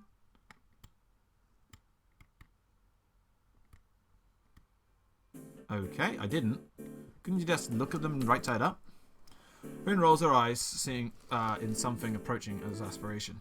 Then I wouldn't get a new perspective. Is upside down really a new perspective? Aha, that caught her off guard. Rin looks pensive. You may have a point. Maybe sideways. Rin lays down on the bench to look at the sky. I give up. Fortunately, Emmy chooses that moment to burst through the door carrying 2 bags. Oh, yeah, it's possible. Fortunately... Oh, wait, no, I read that. She nearly takes the door off the hinges. Sorry it took me so long. There were a ton of people in line. She drops the first bag in front of Rin and takes a seat on the bench next to her. You buy Rin's lunch for her? Sometimes, yeah. I'd have Rin buy my lunch for me in return, but I'm not sure how she'd carry it. Plus, I'd never buy her lunch. If Rin's offended by Emmy's comment, she doesn't show it. Emmy sniffs. How ungrateful of you. I'm not sure whether the two are joking with one another or if I'm witnessing the beginning of a catfight. 2 girls stare at one another for a few tense moments before breaking into smiles. Hey Emmy, do you think being upside down is a new perspective on things? Didn't I already have this conversation? Emmy looks thoughtful, apparently giving the question some thought. With a deep, profound pause, she speaks. I have no idea. Thanks, Emmy. Helpful as ever. Well, at least she's lost as I am. Hey, Asao, you're coming to the track meet, right? Question comes out of the blue and catch me off guard. You don't know yet? Honestly, Asao, after I went through all the trouble of letting you run with me in the morning, you won't even show up at my track meet? Wasn't she the one that asked me to run with her? Actually, she didn't even give me a choice in the matter. Wait, no, I didn't say that. She beams at me as if I just agreed to give her $1 million. So you will come after all, that's great. Didn't say that either. I'll be going too, so I'll make sure he comes, Emmy. Good idea, Rin. Maybe we can get some food or something after the meet's over. I feel like I've just been conned, but not by these two. More like by some outside force pushing me irrevocably towards my destiny. You know, maybe if this game didn't try to just specifically use so many long words for no reason, it wouldn't be quite so bad. Like, it wouldn't take quite so long. Maybe I shouldn't read books that feature conspiracy theories so heavily. Otherwise I might wind up sounding like Kenji. Still, I suppose that I've got to show up now. I don't think I could stand against both of them being disappointed. I'd never hear the end of it. When is it again? Next week, silly. I just told you a few days ago. No, you didn't. Have I, like, skipped something? This feels weird. Oh, because it was the first run today. No, you didn't. Okay. I forgot? Well, you won't forget to come, though, will you? Of course I won't. I'll even make a note on a calendar or something. Rin nods sagely. That's probably a good idea, you know, unless time changes its course. It can do that? Rin gives a non-committal shrug. It hasn't yet, but you never know. This time it's Emmy who gives a shrug. I suppose it can be helped if it happens. Not unless you're a time traveler or something. You don't actually think that could happen, do you? I don't think we do we? Rin shrugs again. That seems to be our default response to everything. I suppose not, but I reserve the right to change my opinion on a moment's notice. I fucking love Rin. She's great. Yeah, no, Rin is the second best character in this game by a long shot. She's awesome. But Rin, this statement makes a disturbing amount of sense. The fact that I realise this now frightens me a bit. Wonder if Emmy gets this feeling all the time. If she does, she's not showing it though. Emmy merely nods. As expected. What's that supposed to mean? This time it's Emmy who shrugs. It's like she's using Rin's own weapon against her. Your response is the sort of thing I'd expect from you, that's all. Am I really that predictable? Emmy's smile seems to border on gloating. Nah, it's just that your unpredictability is pretty predictable. Well, that's alright then. I get the chance to see whether Rin's being serious or not as the bell rings. Didn't notice the lunch period slipping by at all. Hanging out with these two was far too interesting. Emmy jumps up, a look of panic on her face. Oh no, I needed to stop by my room to pick up my notebook for the next class. Don't you wish you had a time machine now? Rin seems rather smug as she delivers this line like she just won an argument. Emmy ignores Rin's comment. Sorry, Sal, but could you make sure our garbage gets thrown away? I usually clean up by myself, but I gotta run. Sure, no problem. Emmy darts away with an urgency I'm starting to expect from her. Don't bother asking Rin why she couldn't help. She already seems preoccupied with something else entirely. She wanders off. She's probably used to Emmy taking care of cleanup, and for some reason I doubt Emmy's ever raised the issue with her. Cleaning up from lunch doesn't take too long. I have plenty of time to toss her garbage and get to class. Oh no. Misha greets me away with a devilish grin as I walk through the door. Didn't see you in the cafeteria, Ichan! Yeah, I decided it was too crowded there. Misha's grin gets even wider. Oh really? You weren't even participating in illicit rendezvous? What? What are you talking about? Oh wait, no, that was me, sorry. You were on the roof, right? With both Rin and Emmy, no less. You Casanova, you.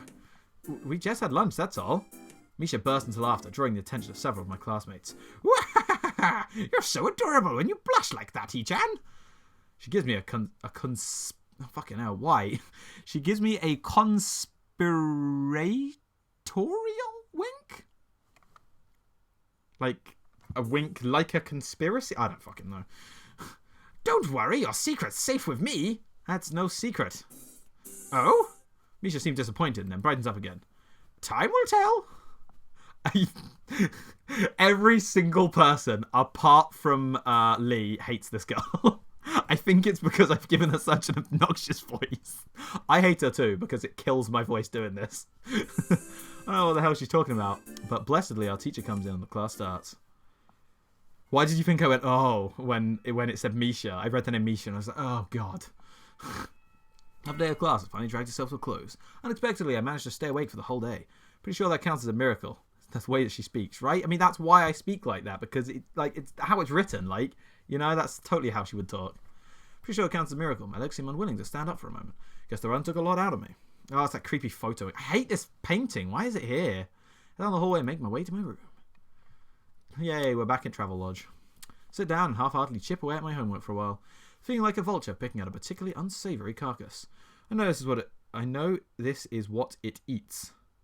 Okay, but it's not sure that it shouldn't be ordering takeout instead. I don't think I can take this, but it's important to get my work done. Now, let's see. What was I supposed to be looking over again? So losing battle, but I fight it anyway. Halfway through my math homework, I put my pencil down. This isn't working, I need a distraction. Fortunately, my options for distractions are rather slim. Not in the mood to read right now. Kenji is unusually out of his room at the moment.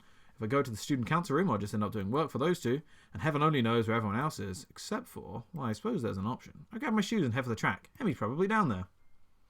Track practice is just ending as I arrive at the track. The sun's beginning to dip and low in the sky. Has it really gotten that late already? What are you doing down here, Sal? Come to spy on me, have you? Give a shrug. To be honest, I'm not sure why I'm down here. I didn't have anything better to do. I figured that's about right. In that moment, Emmy's the only person I can think of who I could visit. So I'm your last resort, am I?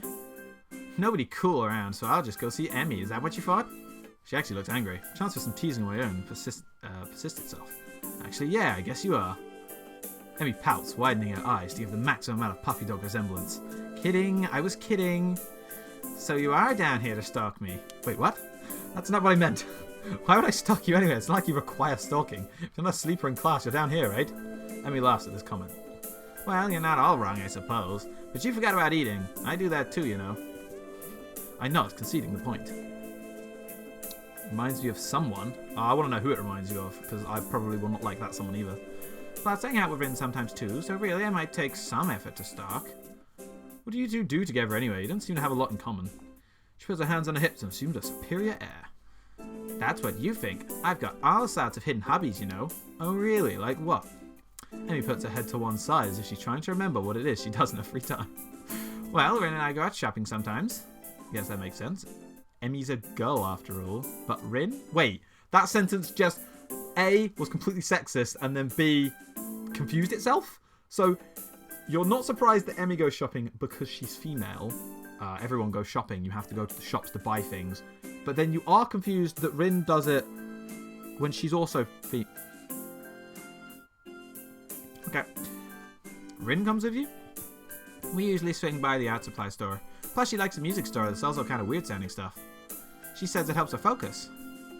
That makes a little more sense. It's the no arms. I mean, maybe, but like you can go shopping with no arms. I see. Any other hidden hobbies? Emmy wags her finger at me. Oh, she's doing the Sonic. Why does everyone in this game do the Sonic finger wag thing? I need to make sense of her, because she is literally Sonic. Now, why would I go and reveal all my dark secrets to you? We hardly know one another. Somehow I think that's all Emmy has in the way of hobbies. Still, I don't think my question's been answered. Even if you do have a few hobbies, I still don't see why you hang out with Rin so much. I mean, she's kind of weird, isn't she? This comment causes Emmy to laugh loudly. Ha! That's the understatement of the year. So why? I mean, you're a lot better at conversation and stuff, so I figured you'd hang out with a lot of people. But I think I've only ever seen you hang out with Rin. Emmy seems unusually defensive. Hey, I hang out with plenty of people that aren't Rin. You just don't see me doing it because I'm not in your class. Okay, but that still doesn't explain why you hang out with Rin.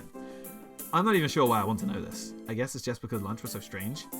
Emmy shrugs, looking for a moment very Rin-ish. It's because we have similar outlooks. If you were to ask me, the least likely answer to my question, that would be it. What do you mean? It's like... Okay, Rin paints and stuff, right? Yeah. Not sure where this is going. Well, I run. And that's why we're similar. What? You lost me. Emmy frowns as if trying to figure out her answer. Well, maybe it's that we do things for the same reason. Huh? You know, we follow our passions. So you're passionate about running and Rin's passionate about art. Is that it? Well, sort of. Let me think. Well, Rin explained it to me once, but I don't know how much of it I followed. Not surprising, I think any explanation from Rin would probably confuse anyone. She says we both chase after an extreme. Like, she's always trying to find a new way to show a particular feeling or something. And I run because the feeling I get from it. And since we don't allow ourselves to be slowed down by anything, we make a connection based on that. What do you mean, slowed down by anything? Emmy looks surprised and points to her legs. You know, because I'm a runner, and Rin's a painter, even without arms, so we respect each other's determination. And that's why we hang out. I think. Well, I'm not sure that made any sense to me, but from Emmy's sheepish expression, she's not sure about it either. Honestly, it's not something I think about much. We just get along, and that's all that really matters. I suppose she got a point there. Another question strikes me, and since I've got nothing better to do, I ask it. So what got you into running anyway? Oh, I've been running since I was really little. My dad was a runner, and as soon as I could walk, he started teaching me how to run. It was our father-daughter thing, you know? Our mutual hobby. I really hope she doesn't turn out to be like Natsuki. I don't like that she said that with a frown on her face either.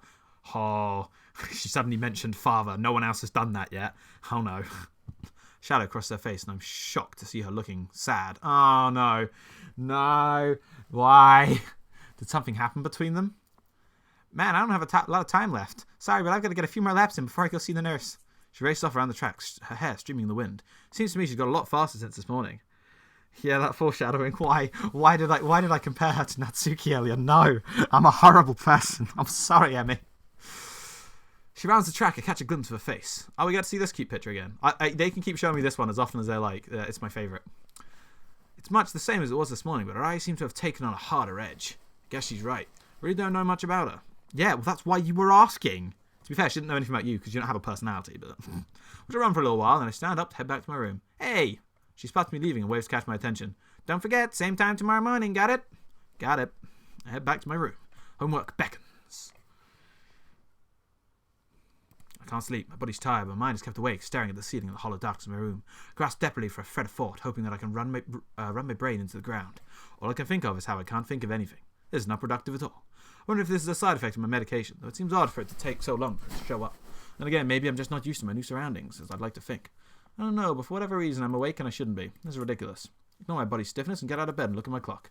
4 in the morning. Last time I checked it was only 1, so maybe I slept a little. I don't know. Put on some clothes and head out my room. Walk might do me some good. I'm surprised how chill the area is compared to the relative warmth of the day. I can almost see my breath as I wander the campus, waiting for the sun to come up, or for me to fall asleep. At this point, either option works for me. I find myself at the track, where for the first time, Emmy's not out running. I suppose that makes sense. It's too early even for her. The bleacher sets are cold, but at this point I welcome the sensation. The sun is starting to show its face over the horizon, and I know with an awful certainty that I'll get no more sleep tonight. The sun steadily strengthens rays, start to warm me up, and I watch the dew on the ground beginning to steam slightly. My mind calms down a little. Oh god, does he fall asleep at the track? Someone's shaking me. Hey, wake up! Huh? What? Where? Guess I fell asleep after all. What are you doing out here? You're gonna catch a cold or something. I rub my eyes as I'm confronted by Emmy, who bends over me with a worried expression. Still a little groggy, so my response comes out in a mumble. Couldn't sleep, watched the sun come up. Sounds like something Rin would say. I shrug, feeling the stiffness that comes of sleeping on a bench for a few hours. Is it? I wouldn't know. Emmy grins a little at my somewhat cranky response. So, couldn't sleep, eh? Obviously, we need to run you harder today. Even though I've only known her for about a week, this seems very Emmy-ish response to the problem. Hey, my body was plenty exhausted after yesterday. My mind was just racing, that's all. I don't see the difference. If you run hard enough, your brain will get tired too. Seriously questioning the wisdom of doing this first thing in the morning. I don't know if my grades will be able to handle my tiring brain out like that. Emmy pulls me up from the bleachers of surprising strength for someone her size. Now, come on, Hisao, we got work to do. I don't actually know if I'm up to this today, to be honest. I mean, obviously didn't get much sleep, and what sleep I got was on the bleachers. I don't know. Should I really be running? Emmy glares at me. Good heavens. What are you talking about? Of course you should be running. How else do you expect to work out the kinks? You've been sleeping on the bleachers, for heaven's sake. Best way to get that soreness out is to run around a little. Now stop hiding in the bleachers and get down here. I don't know what bleachers is, by the way. I keep saying it, like, because the game keeps saying I have no idea what that means. I'm guessing it's like the stands, maybe? There isn't even stands here, though. So I don't know. There's no arguing that. I'm pretty sure she'd kill me if I didn't do as she said. Get to my feet and hop down to the track. Sun's warming things up rather nicely, I think. Yeah, it does mean the stands, okay. Emmy and I begin to stretch out, and I find myself once again hard-pressed not to stare. If this is how I have to wake up every day, I might be able to get used to this. You know, it's not polite to stare. I wasn't staring, I swear. Emmy raises an eyebrow and considers me for a minute as if evaluating my response. It's a brief moment where I'm afraid of my life. Then she smiles and laughs, shaking her head slowly. Honestly, you didn't have to deny it so strenuously. Oh. In response, I clasp my hands together, go for a change of subject. So, that's enough stretching, right?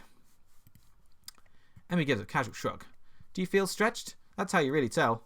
Well, I do feel up to the run, if that's what she means. Yeah, I feel ready to go. Same as yesterday, okay? We'll just run for a mile at steady pace. Don't worry about going really fast, just worry about keeping the pace. Got it? You're the boss. Emmy grins again, and we take off around the track. I think I'm going to die. We're not even done with the first lap, and my legs are on fire. My breath is coming in ragged gasps. I feel sweat pouring down my brow, and we've only just now rounded the second turn. Come on, Hisao, you got 3 more laps to go. I can't do this. I can't do this. I can't do this. I think I might hurl. Somehow we're on the second lap. Emmy's not even sweating. How can she do this so effortlessly? For some reason, I'm still moving. She's like a machine. Third lap. What happened to the second? Almost there, Sao. Liar, we've got another 2. Nothing to be done. I can't do this. Emmy whirls around and begins running backwards. Her face a mask of anger that surprises me. Never say that. If you say that, you'll already lost. Keep moving. If you're alive, you can keep moving, damn it. Whoa, language. We're on the 4th lap. I'm sorry. Is damn it a bad word? I'm pretty sure someone called you a bastard earlier. She really seems to want me to keep going. Legs move, move, move. They feel so sluggish. I'm in mud, or molasses, or tar. I can't go on. I'll go on. Final stretch, Sao. Give it all you got. Pump my legs as fast as they'll go. I keep refusing to obey my commands. Somehow I keep moving. Somehow I finish. That's it, Sao. I knew you had it in you. The anger Emmy showed a lap ago is gone, replaced with pride. She's positively radiant, like she just won the gold medal or something. I stagger to stop and fall with my hands and knees, gasping for air. My heart is pounding far harder than it has in a long time. Oh no. I don't think it's done this since... Oh god.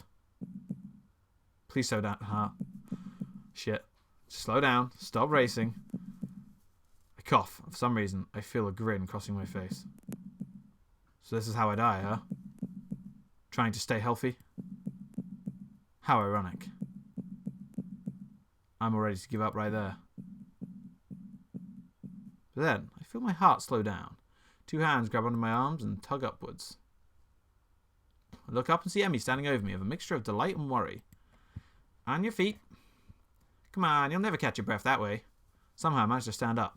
Try to raise my arms above my head, but they feel like lead. I start to walk around the track while Emmy keeps me close, like she's afraid I'll fall over or something. She may not be far off. I feel terrible and say so. Emmy laughs. But you finished, didn't you? You said you couldn't, but you did. Isn't that worth it? I'm not sure. I really don't have the breath to say so. That small grin I felt on my face earlier hasn't left. So what if my heart's weak? I still survived this morning. Maybe I'll survive tomorrow too. Very risky way to live your life, but alright. As soon as it becomes apparent I'm not going to suddenly keel over, Emmy takes off in her sprints. I don't know how the hell she can manage to sprint after running a mile, but I guess she's in much better shape than me. Once again, I walk around the track. I can't help watching Emmy sprint. It's weird, but she's like a different person when she's pushing herself. Last time I noticed her eyes, but this time it's her mouth catches my attention. She's not wearing her normal grin. She's still smiling, but there's a tightness to it. It's almost grim, like she's fighting a losing battle, but doesn't care. This is what you call grim? Interesting. She seems to be running harder like she did yesterday. Sweat has started to pour down her face, but she keeps going. Her mouth finally opens and she can no longer get air through her nose. As she passes me once more, legs pumping, arms swinging in time, her lips slightly parted. She looks beautiful. As we've both taken some laps around the track to cool down, Emmy changes back to her usual self. Transformation I saw in her is gone. Not bad today, Hisao. It's almost admiration in her voice. What do you mean? I would have stopped if you hadn't yelled at me. Emmy colours a little, seemingly embarrassed about this outburst. Sorry about that. I just can't stand to see people giving up. 12:41 a.m. Yes, that is the time. Especially about something like this. Saying I can't go on is silly when you're obviously going on while you're saying it. That's what this is all about. What, saying silly things? Emmy sticks her tongue out at me. No, she didn't. Idiot, I mean showing that you're alive. Showing I'm alive, huh? I didn't know it had to be so painful. But it does feel pretty good despite that. Besides, this is one of the hardest days. What do you mean? Whenever you start a workout, it's difficult the first day, really hard the second day, and then the third day is easier. You still get days that are really hard, but they pop up less and less. So it'll eventually get easy, huh? Yeah, of course. But then you have to increase the difficulty or you'll never get ahead. You'll just get complacent, and then you'll lose the sense of accomplishment. So I'll have to run more than just 4 laps, huh? Yep, been out for a while. You have to be careful, you know. Full strikes Emmy. Her face lights up. Got it. Got what? You can come with me to see the nurse. That way you won't fall over dead or anything. How charming. When? Right now, of course. You need a shower and everything, right? We don't have much time then. Grab my hand. She's off, pulling... Oh, I missed that, but whatever. Oh, fucking nurse boy again. My goodness, you're in a hurry today, aren't you, Emmy? I had no idea how we got to the nurse office so fast, but here we are. Nurse grins at Emmy and seems to completely ignore me. You've got plenty of time to take a shower and get to class, you know? So no need to run through the hallways like that. I could hear you coming a mile away. Somehow it doesn't seem like he's actually scolding Emmy at all. It's like this sort of routine between the two of them. Emmy does a possible imitation of remorse. I'm sorry, I won't ever do it again. The nurse and Emmy both laugh at some private joke. Suddenly it seems that he notices me. Ah, hello, Sao. What brings you here? Well, I've been... Sao officially joined me on my morning runs. Start to explain, but Emmy cuts me off. I thought he might need to visit you so he doesn't die or anything. The nurse raises his eyebrow in mock horror. Yes, that would certainly put me out of a job fast, wouldn't it? Well then, Hasao, let's have a look at you. Lift up your shirt, would you? Suddenly very conscious of the fact that Emmy's in the room with me, and blush in spite of myself. Nurse seems to sense my discomfort, but only to amuse him. Bit shy, are we? Makes an apologetic bow to Emmy. Sorry, Emmy. I tried to get you a free show, but it doesn't seem to have worked. Emmy stiffens slightly and finds a look of annoyance at him. You're an asshole. Emmy bows to me apologetically. I'll wait outside, okay, Sal? Begins to stammer. Not really that big a deal. She doesn't have to leave, but she's already out the door, and the nurse is laughing as she watches her go. Hey, Keldio. Still got it. Ha! I don't follow. He laughs again like he's on some joke that's over my head. I can still get her flustered. It's a composition of sorts we've had going on for a while now. He still seems like such a creep. He's not next best character. He's a creep. This guy is a creep. And yes, of course I know the way. Moniker is the way. Everyone knows that. Sounds incredibly sinister to me. It seems like the nurse realizes that too. You can spell it however you want. The meme originated as an audio thing, you know? So, technically, there's no incorrectness to it. That sounded a lot worse than it actually is, come to think of it. Yeah, what on? I wasn't going to say anything. No, you're right. I should fill you in so you don't get the wrong idea. I'm actually relatively new here, you see. I got hired the same year Emmy started going here. Before that, I worked with Emmy during her initial rehab following her accident. Hold on, what?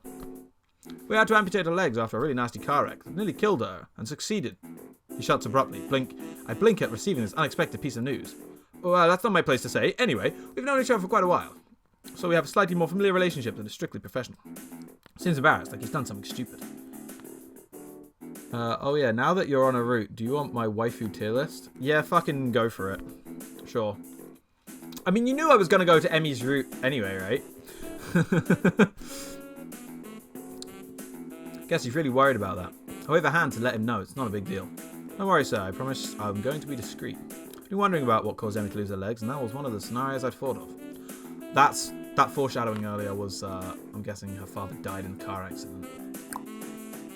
Got it. There are so many ways it could have happened, but actually hearing about the facts is still a little shocking. Well, thanks. You're a good kid, Hasao. I can see why Emmy became friends with you. She's quite indomitable, you know. What do you mean? You didn't see her learning to walk. She'd go for so much longer than the others in the hospital. She refused to quit. Normally it takes years to get to a point where you can even think about running again. Emmy did it all in about a year. You almost seem proud of her, like a father who watches his daughter win a competition or something. Hell, she'd probably have done it faster if not for the fact he wouldn't let her. Wouldn't let her? Why not? Because she'd go for so long her legs would start bleeding where they met her prosthetics. Real concern. That's why she comes back every day after she runs. To say nothing of the risk of infection of her legs get cut up and her prosthetics are dirty.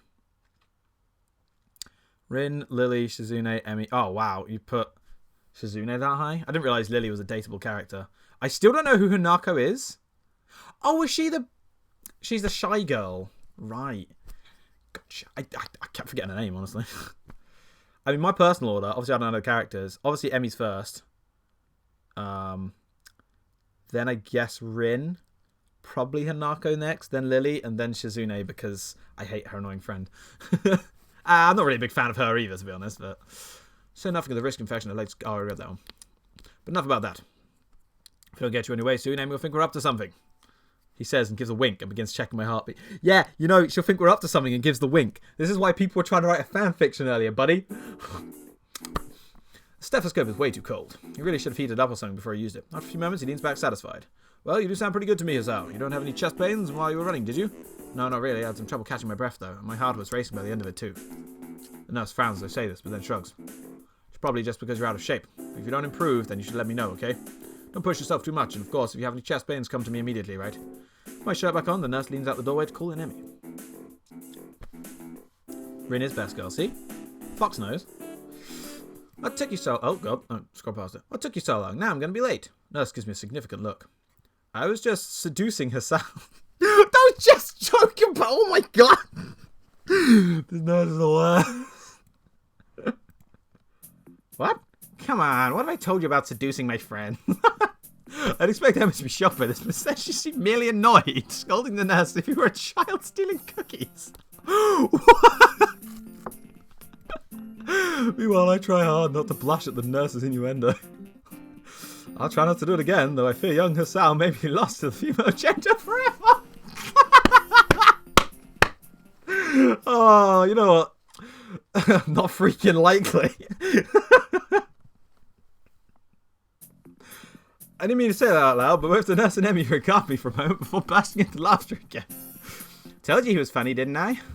Huh, I guess Emmy does talk to the nurse a lot about stuff. Well, Hasao, you should probably get moving. You still need a shower before class, don't you? Crap, he's got a point. I look like I've only got half an hour. Thanks for your time. I'll see you later, Emmy. Dash out of the room as the nurse begins to remove Emmy's prosthetics. Head down the hallway. I can just barely hear his voice drifting after me. Emmy, you've got to be more careful. Make it back to my room, shower in record time. It occurs to me that I've already been up for 4 hours. Class hasn't even started yet. It's going to be a really long day. I hope I don't fall asleep in class. Foreshadow. Totally going to fall asleep in class. Why does it keep doing this? I thought this was like the end of each chapter, but it just does it randomly. I mean, whatever, I suppose. Wait. Did I just fall asleep instead of going to class? I'm confused. Morning sunlight streaming through my window wakes me up instead of my alarm, and I realise it must be Sunday. Emmy has kindly deigned to give me weekends off from our morning runs. Wasn't that nice of her? I don't actually know if I woke up at all yesterday or if I just slept through the entire day. My legs groan in protest as I lever myself out of bed. Oh, it is the beginning of a day. I thought it was, but like it's because it just happened in the morning and it was confusing me. So I guess we're just not doing the school days anymore. School's boring, irrelevant. We don't need that shit. All this running's really taken it out of me. Still, I can't deny that Emmy wasn't lying to me. It has gotten a little easier. Be worried that runs would start to wear on my nerves, but thus far I haven't minded them that much. Well, it's only been a week. So it just occurs to me then. So if Doki Doki hadn't actually been a horror game and had been like an actual dating simulator, the bit leading up to the festival would have been half of the intro to the game before you could start a real route, right? If we're going to compare it to this game. That would mean there'd be a hell of a lot more game. Not that I could ever skip out now. As Emmy said, it's harder to stop a routine when there's another person. Frankly, I don't think I'm equipped to deal with this disappointed Emmy. She'd probably give me those puppy dog eyes and I feel terrible about myself. Which reminds me, wasn't I supposed to be somewhere today? Hey, you're coming to my track meet on Sunday, right? What am I talking about? Of course you are. Right? It's puppy dog eyes again. Of course I'm going. I owe you, right? Exactly, so don't forget. Nice flashback. Yeah, probably. Crap, Emmy's track meet. Better get a move on if I don't want to miss her running, since she's the only reason I'm even considering going. Otherwise I would defeat the whole purpose of going. Baking, writing. Yeah. Well, I mean, obviously there'd be 2 other routes as well, in a real version. So I soon find myself quite suddenly surrounded by a crowd of people all turning out to see our track team compete with other schools like this one. I'll admit, it's almost whoa. Why is the text box up here now? It's almost comforting to know. Oh god, this is doing like a fucking paragraph. It's not the only school like this. After you see it, there can be 2 schools of a bunch of defective kids. You can't. Oh my god. Every time he sounds like he's starting to get better, and then he'll just throw a word out, and it's like, you can't say that. You start feeling so defective. I guess he's feeling about himself, I suppose. You'll start feeling unique, which in most cases would be a bad thing, but in this case it sure as hell isn't. That's part of Yamaku's appeal, I guess. Learning you're not unique. Hell, there's a lot of others who would kill to be saddled with your problem instead of whatever they're dealing with. Some of the kids here aren't here because they're missing a leg or they have a heart condition. Some of them might be here because they're as good as dead in 2, maybe 3 years if they're lucky. And that's only if they get the right sort of care. It's a bitter sort of comfort to be able to say, well, at least I've got a chance of being alive through college. But there it is. That's, Well, yes, obviously, but it was clearly intended from the get-go that all 4 of those girls are meant to have a route in that game, right? I got out of my rather morbid musings by the appearance of Rin near the entrance to the bleachers. You came. Of course I did. I said I would, wouldn't I? That doesn't necessarily imply that you had to follow through. Lots of people say things and don't mean them. Well, I don't. Rin shrugs, seemingly bored of our conversation. She turns on her heel and heads back towards the stands. I owe Emmy money now. Why's that? I didn't think you'd show up. Emmy did. Oh, Emmy did. So I owe her 500 yen. You 2 bet an awful lot, don't you? Another shrug from my armless companion. I don't think so. We enter the bleachers and Rin nods upwards. Up there. I came out to see if you'd come. For the bet, I presume. Rin leads the way, and we've settled down on an almost empty bench. There's an older woman sitting next to Rin. Someone's mother, I assume. Hello. She's got rather long hair done up in a braid. On seeing Rin, she gives an oddly familiar-seeming grin.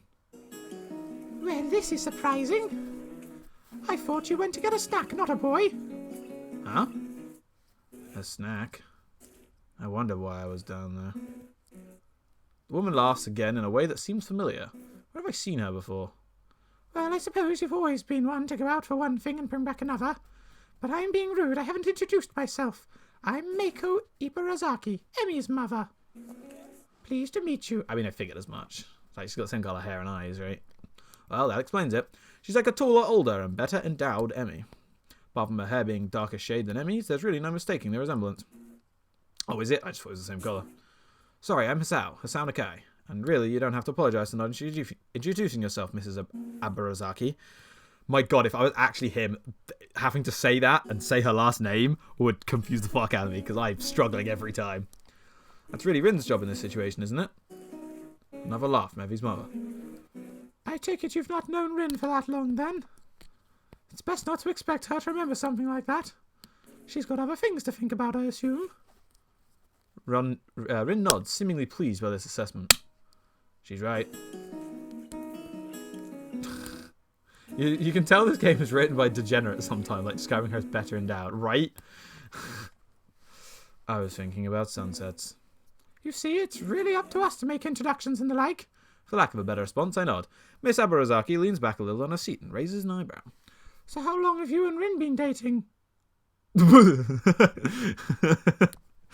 My response consists of silence as my brain suddenly lurches into gear. But just before I begin to utter a hastily babbled explanation, Emmy's mother bursts into laughter again. Ha! You're a blusher, aren't you? I don't know if there's any way to keep my dignity in this situation, so I settle for a mumbled response. Maybe. So this must be a new romance then, mustn't it? Wait, that's not the question that... Another laugh. I know, but it's funny to watch you squirm. I'm sorry for giving old woman for her amusements. Old woman? Sure doesn't look that old to me. Clearly Emmy gets her youthful features from her mother. I suppose I can let it go. How kind of you. It's starting. Why do Rin and Emmy's mother have the same fucking colour for their name? I've been, like, knowing who's talking by the colour of the name. I thought that was really good. Because in all other games... I really struggled in freaking Doki because every time I had a conversation with Yuri, it was swapping between Yuri and Yuki, which is one letter different, and I kept reading them in the wrong voices. And Yuri was, like, the only character I actually had a consistent voice for, so it was really annoying. Direct my attention to the track where they're preparing for the first sprint. Oh, shit, she's got the outside track? Yo, Emmy, that sucks. I mean, sucks for you, man. Outside track's always the worst. Looks like the 400-meter dash. My eyes scan the runners before finding Emmy. She's smiling with an almost cocky look on her face. The starter raises his pistol. Emmy explodes off the block, disappearing from the starting line in a blur. This girl back here, she sort of looks like the protagonist in Pokemon Sun and Moon. Like, not the one right at the back. She looks more like the ninja girl from Log Horizon. But the one in front of her with the black hair, with the twin tails, she looks like the Sun and Moon girl. And then the girl behind Emmy is literally in our character's class, because we saw her earlier. She looks a bit like Rose from Full Metal Alchemist. I don't know who the fuck this panicked-looking girl back here is, though. I don't know who she's meant to be. It's amazing. Even as the other sprinters converge on the lanes the closest to the inside line, Emmy surges to the front of the pack. By the time she rounds the first turn, some of the older runners have caught up with her. Their efforts come to naught, though, since the final burst of speed from Emmy leaves them at the last half second behind. Why is she now not on the outside track? She was on the outside... That is an annoying inconsistency. She was on the outside track. Mrs. Ibarazaki whoops and shouts, applauding wildly and generally looking like any other parent cheering on their child. Emmy bounds off the tracks, looking pleased with herself. I cheer right along with the rest of them. The announcer, sounding suspiciously like Misha, gleefully gives the results. I think she's gotten faster since the last time. That was incredible. Mrs. Ibarazaki grins proudly. Emmy's a heck of a runner. Full silence, the next event is being prepared.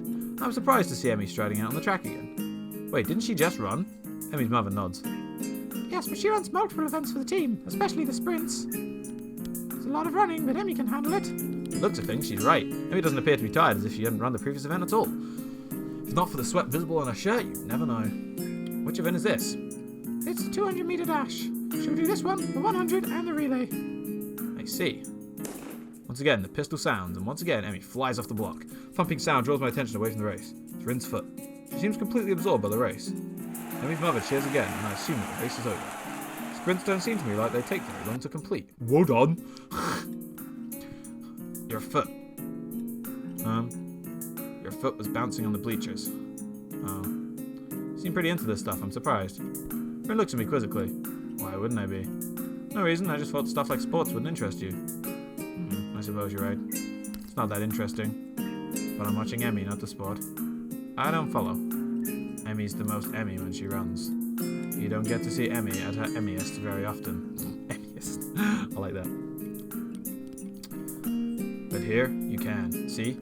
She directs my attention towards the track again, but the 100-meter dash is about to start.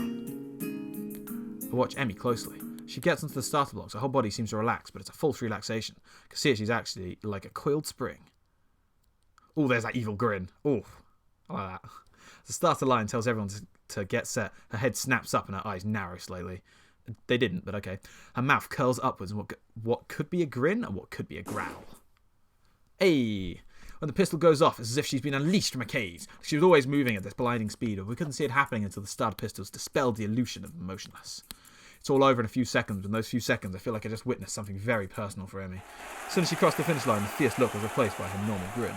The conquering general returning to his father. Amazing. She's really amazing. I've never seen anyone move that fast. Well, don't look at me. I'm far too relaxed to move that fast. No, I think Emmy's prowess all came from her father's side. At the mention of Emmy's father, Mr. Ozaki looked wistful, almost sad. He got her into running, you know. Yeah, she told me. I'm uncertain as to whether or not it would be rude of me to ask after Emmy's father, but after that look on her face a few days ago, I feel compelled to ask. Where is her father now, if I might ask? Emmy's mother hesitates, clearly not willing to answer the question, but at the same time not wishing to appear rude. He isn't around anymore. Oh, I'm sorry, I didn't mean to bring up bad memories. Emmy just seemed a little sad when she mentioned him earlier. That's not surprising, considering... They were very close. I see. Beeping noise suddenly emanates from Miss Baraki's pocket. Reaching into it, she pulls out a cell phone and looks at it. Honestly, text messages? What is he, 16? Hmm? Oh, nothing. I've got to meet up with a friend of mine. Will you tell Emmy I'm very proud of her and I'll call her later? Of course. Okay. I guess that's a subplot that I'm supposed to care about. I admit I zone out for a while. I also noticed the relay's about to begin. When I look, I can't find Emmy. Thought that Emmy would be running a relay. She runs anchor. So she won't be running for a while yet. Ah! Did you see it? Huh? Emmy at her Emmyest. Maybe. Maybe this time. Race begins and I cheer Emmy's teammates along as they pass the baton. Finally, I see Emmy sprinting onto the track to take the final handoff. This picture doesn't work because she's not holding a baton. Once again, I'm taken aback by how graceful she looks when she runs. It really is beautiful. Look at the determination and fearlessness in her face that only adds to the picture. Emmy at her Emmyest, I suppose. It's funny because the same girls are still running against her. But then, as she crosses the finish line, I see her stumble slightly. Only barely, but it's a definite stumble. Rin inhales sharply and actually looks concerned for a second. Ah, Emmy. She hurt herself, do you think? You noticed it too? Must be bad. She frowns as if deciding on the next course of action. Eventually, it's proved to be too tiresome and she shrugs again. Well, let's go down. Gotta crown the victor. Isn't that Yorichi from Bleach? I don't know, I've never watched Bleach. Possibly. I mean, it was the same girls and she kept changing tracks and whatever. See if you can find a laurel branch.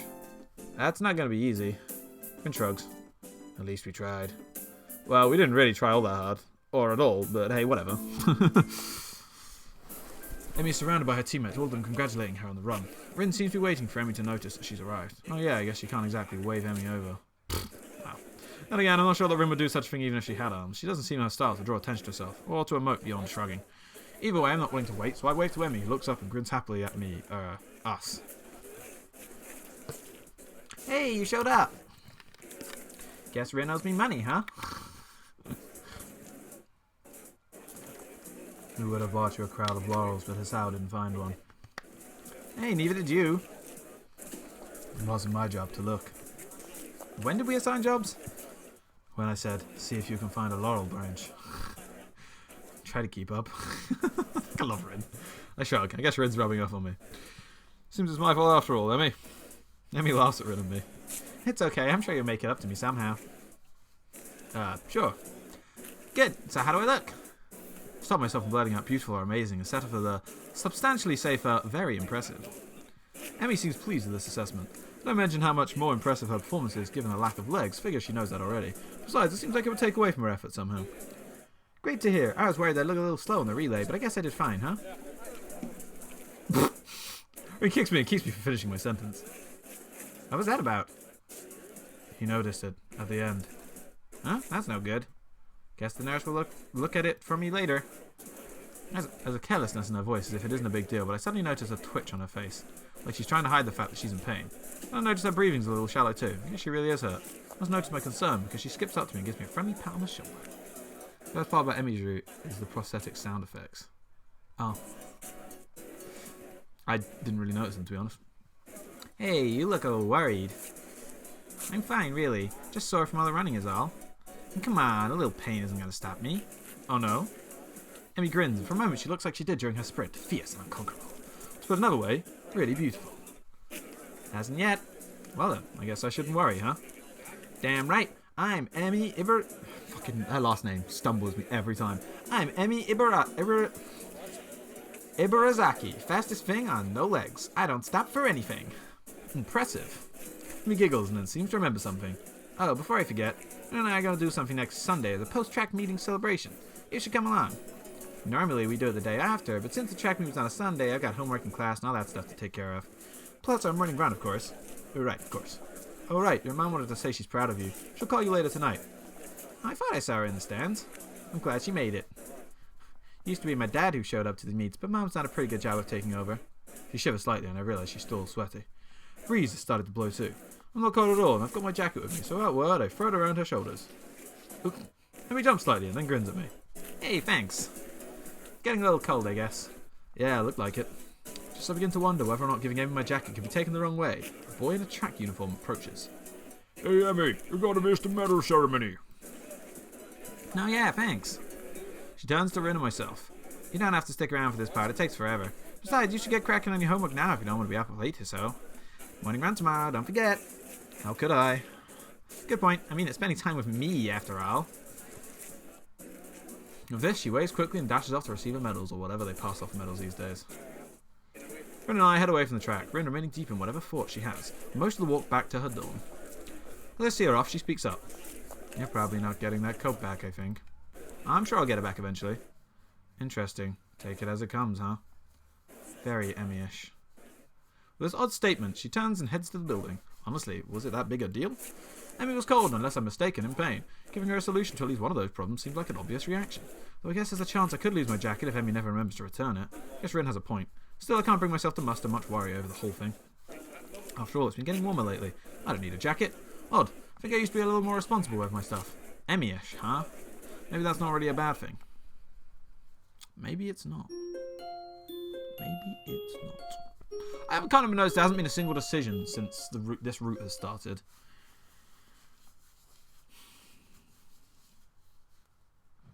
Before I do that, I'm just going to quick save. Well, it is 1 o'clock in the morning now, and while I'd like to continue because I'm actually really enjoying myself. I mean, what? I've been streaming for 6 hours? I should probably call it a break. Well, a stop. A full stop. I have a feeling that if we keep doing this only on Fridays, though, we're going to... it's going to take a while. Yeah, it was nice. I really like this. Thank you for suggesting it. We will obviously definitely continue this next Friday, 100%. See, in my head, I was thinking, this game will probably take like 2 sessions, and then I was going to do some other stuff. But I guess we're in it for the long haul. So we'll probably finish Emmy's run next session. Run. See what I did there. I don't know if I want to do every characters. I really don't think I want to do the annoying girl's friend. Rin is best girl. I'll probably do the quiet girl and Lily. And I'll probably leave it at that. Let's just do 3 routes. There were 5, right? I've forgotten who the other character even was. Oh, wait. No, I've forgotten Rin. No, we have to do Rin. Fucking, yeah. Stupid. I like it, but Shizune is the community's least favourite. It's not Shizune specifically I have a problem with. It's the voice that I gave her friend. And the fact that every single conversation will be dragged out. I just, I don't really feel like it. Yeah, it does seem like I'm skipping only one. I like all the other characters. You know, I sort of want to do their routes. Honestly, it's not even that I dislike her that I don't want to do it. It's I don't know how much you can tell my voice is like really raspy now. The teacher's voice didn't help for sure, but I don't have to do that very often. It's mostly that really loud pink-haired girl that's giving me the voice problems. So I'm thinking just for my own health, I'll probably skip it. You'll forget her voice by next session. It's okay.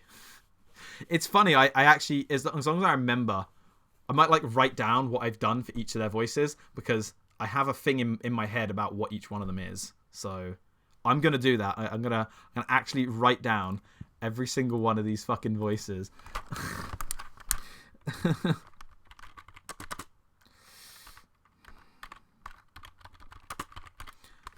Right, so who else is there? I've got to remember all the characters' names now. I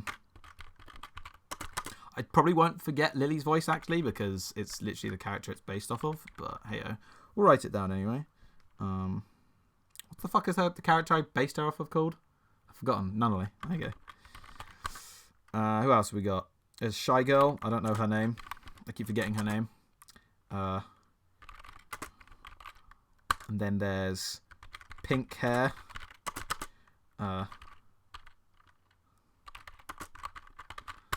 And then she doesn't have a voice, obviously. I've missed someone. Who have I missed? Oh, all the other characters, I guess. Teacher. I'll probably forget the nurse's voice. I've honestly forgotten his voice anyway. 3 question marks. Hanako. Yeah, that's it. What's the pink-haired girl called? I just call her pink hair, I guess. It's annoying. I don't think any of the rest of the voices are relevant. We've got all the root girls. 1, 2, 3, 4, 5. Yeah. Okay. Yeah, that's fine. That's fine. But nurses, it's just one nurse. Misha. Oh, yeah.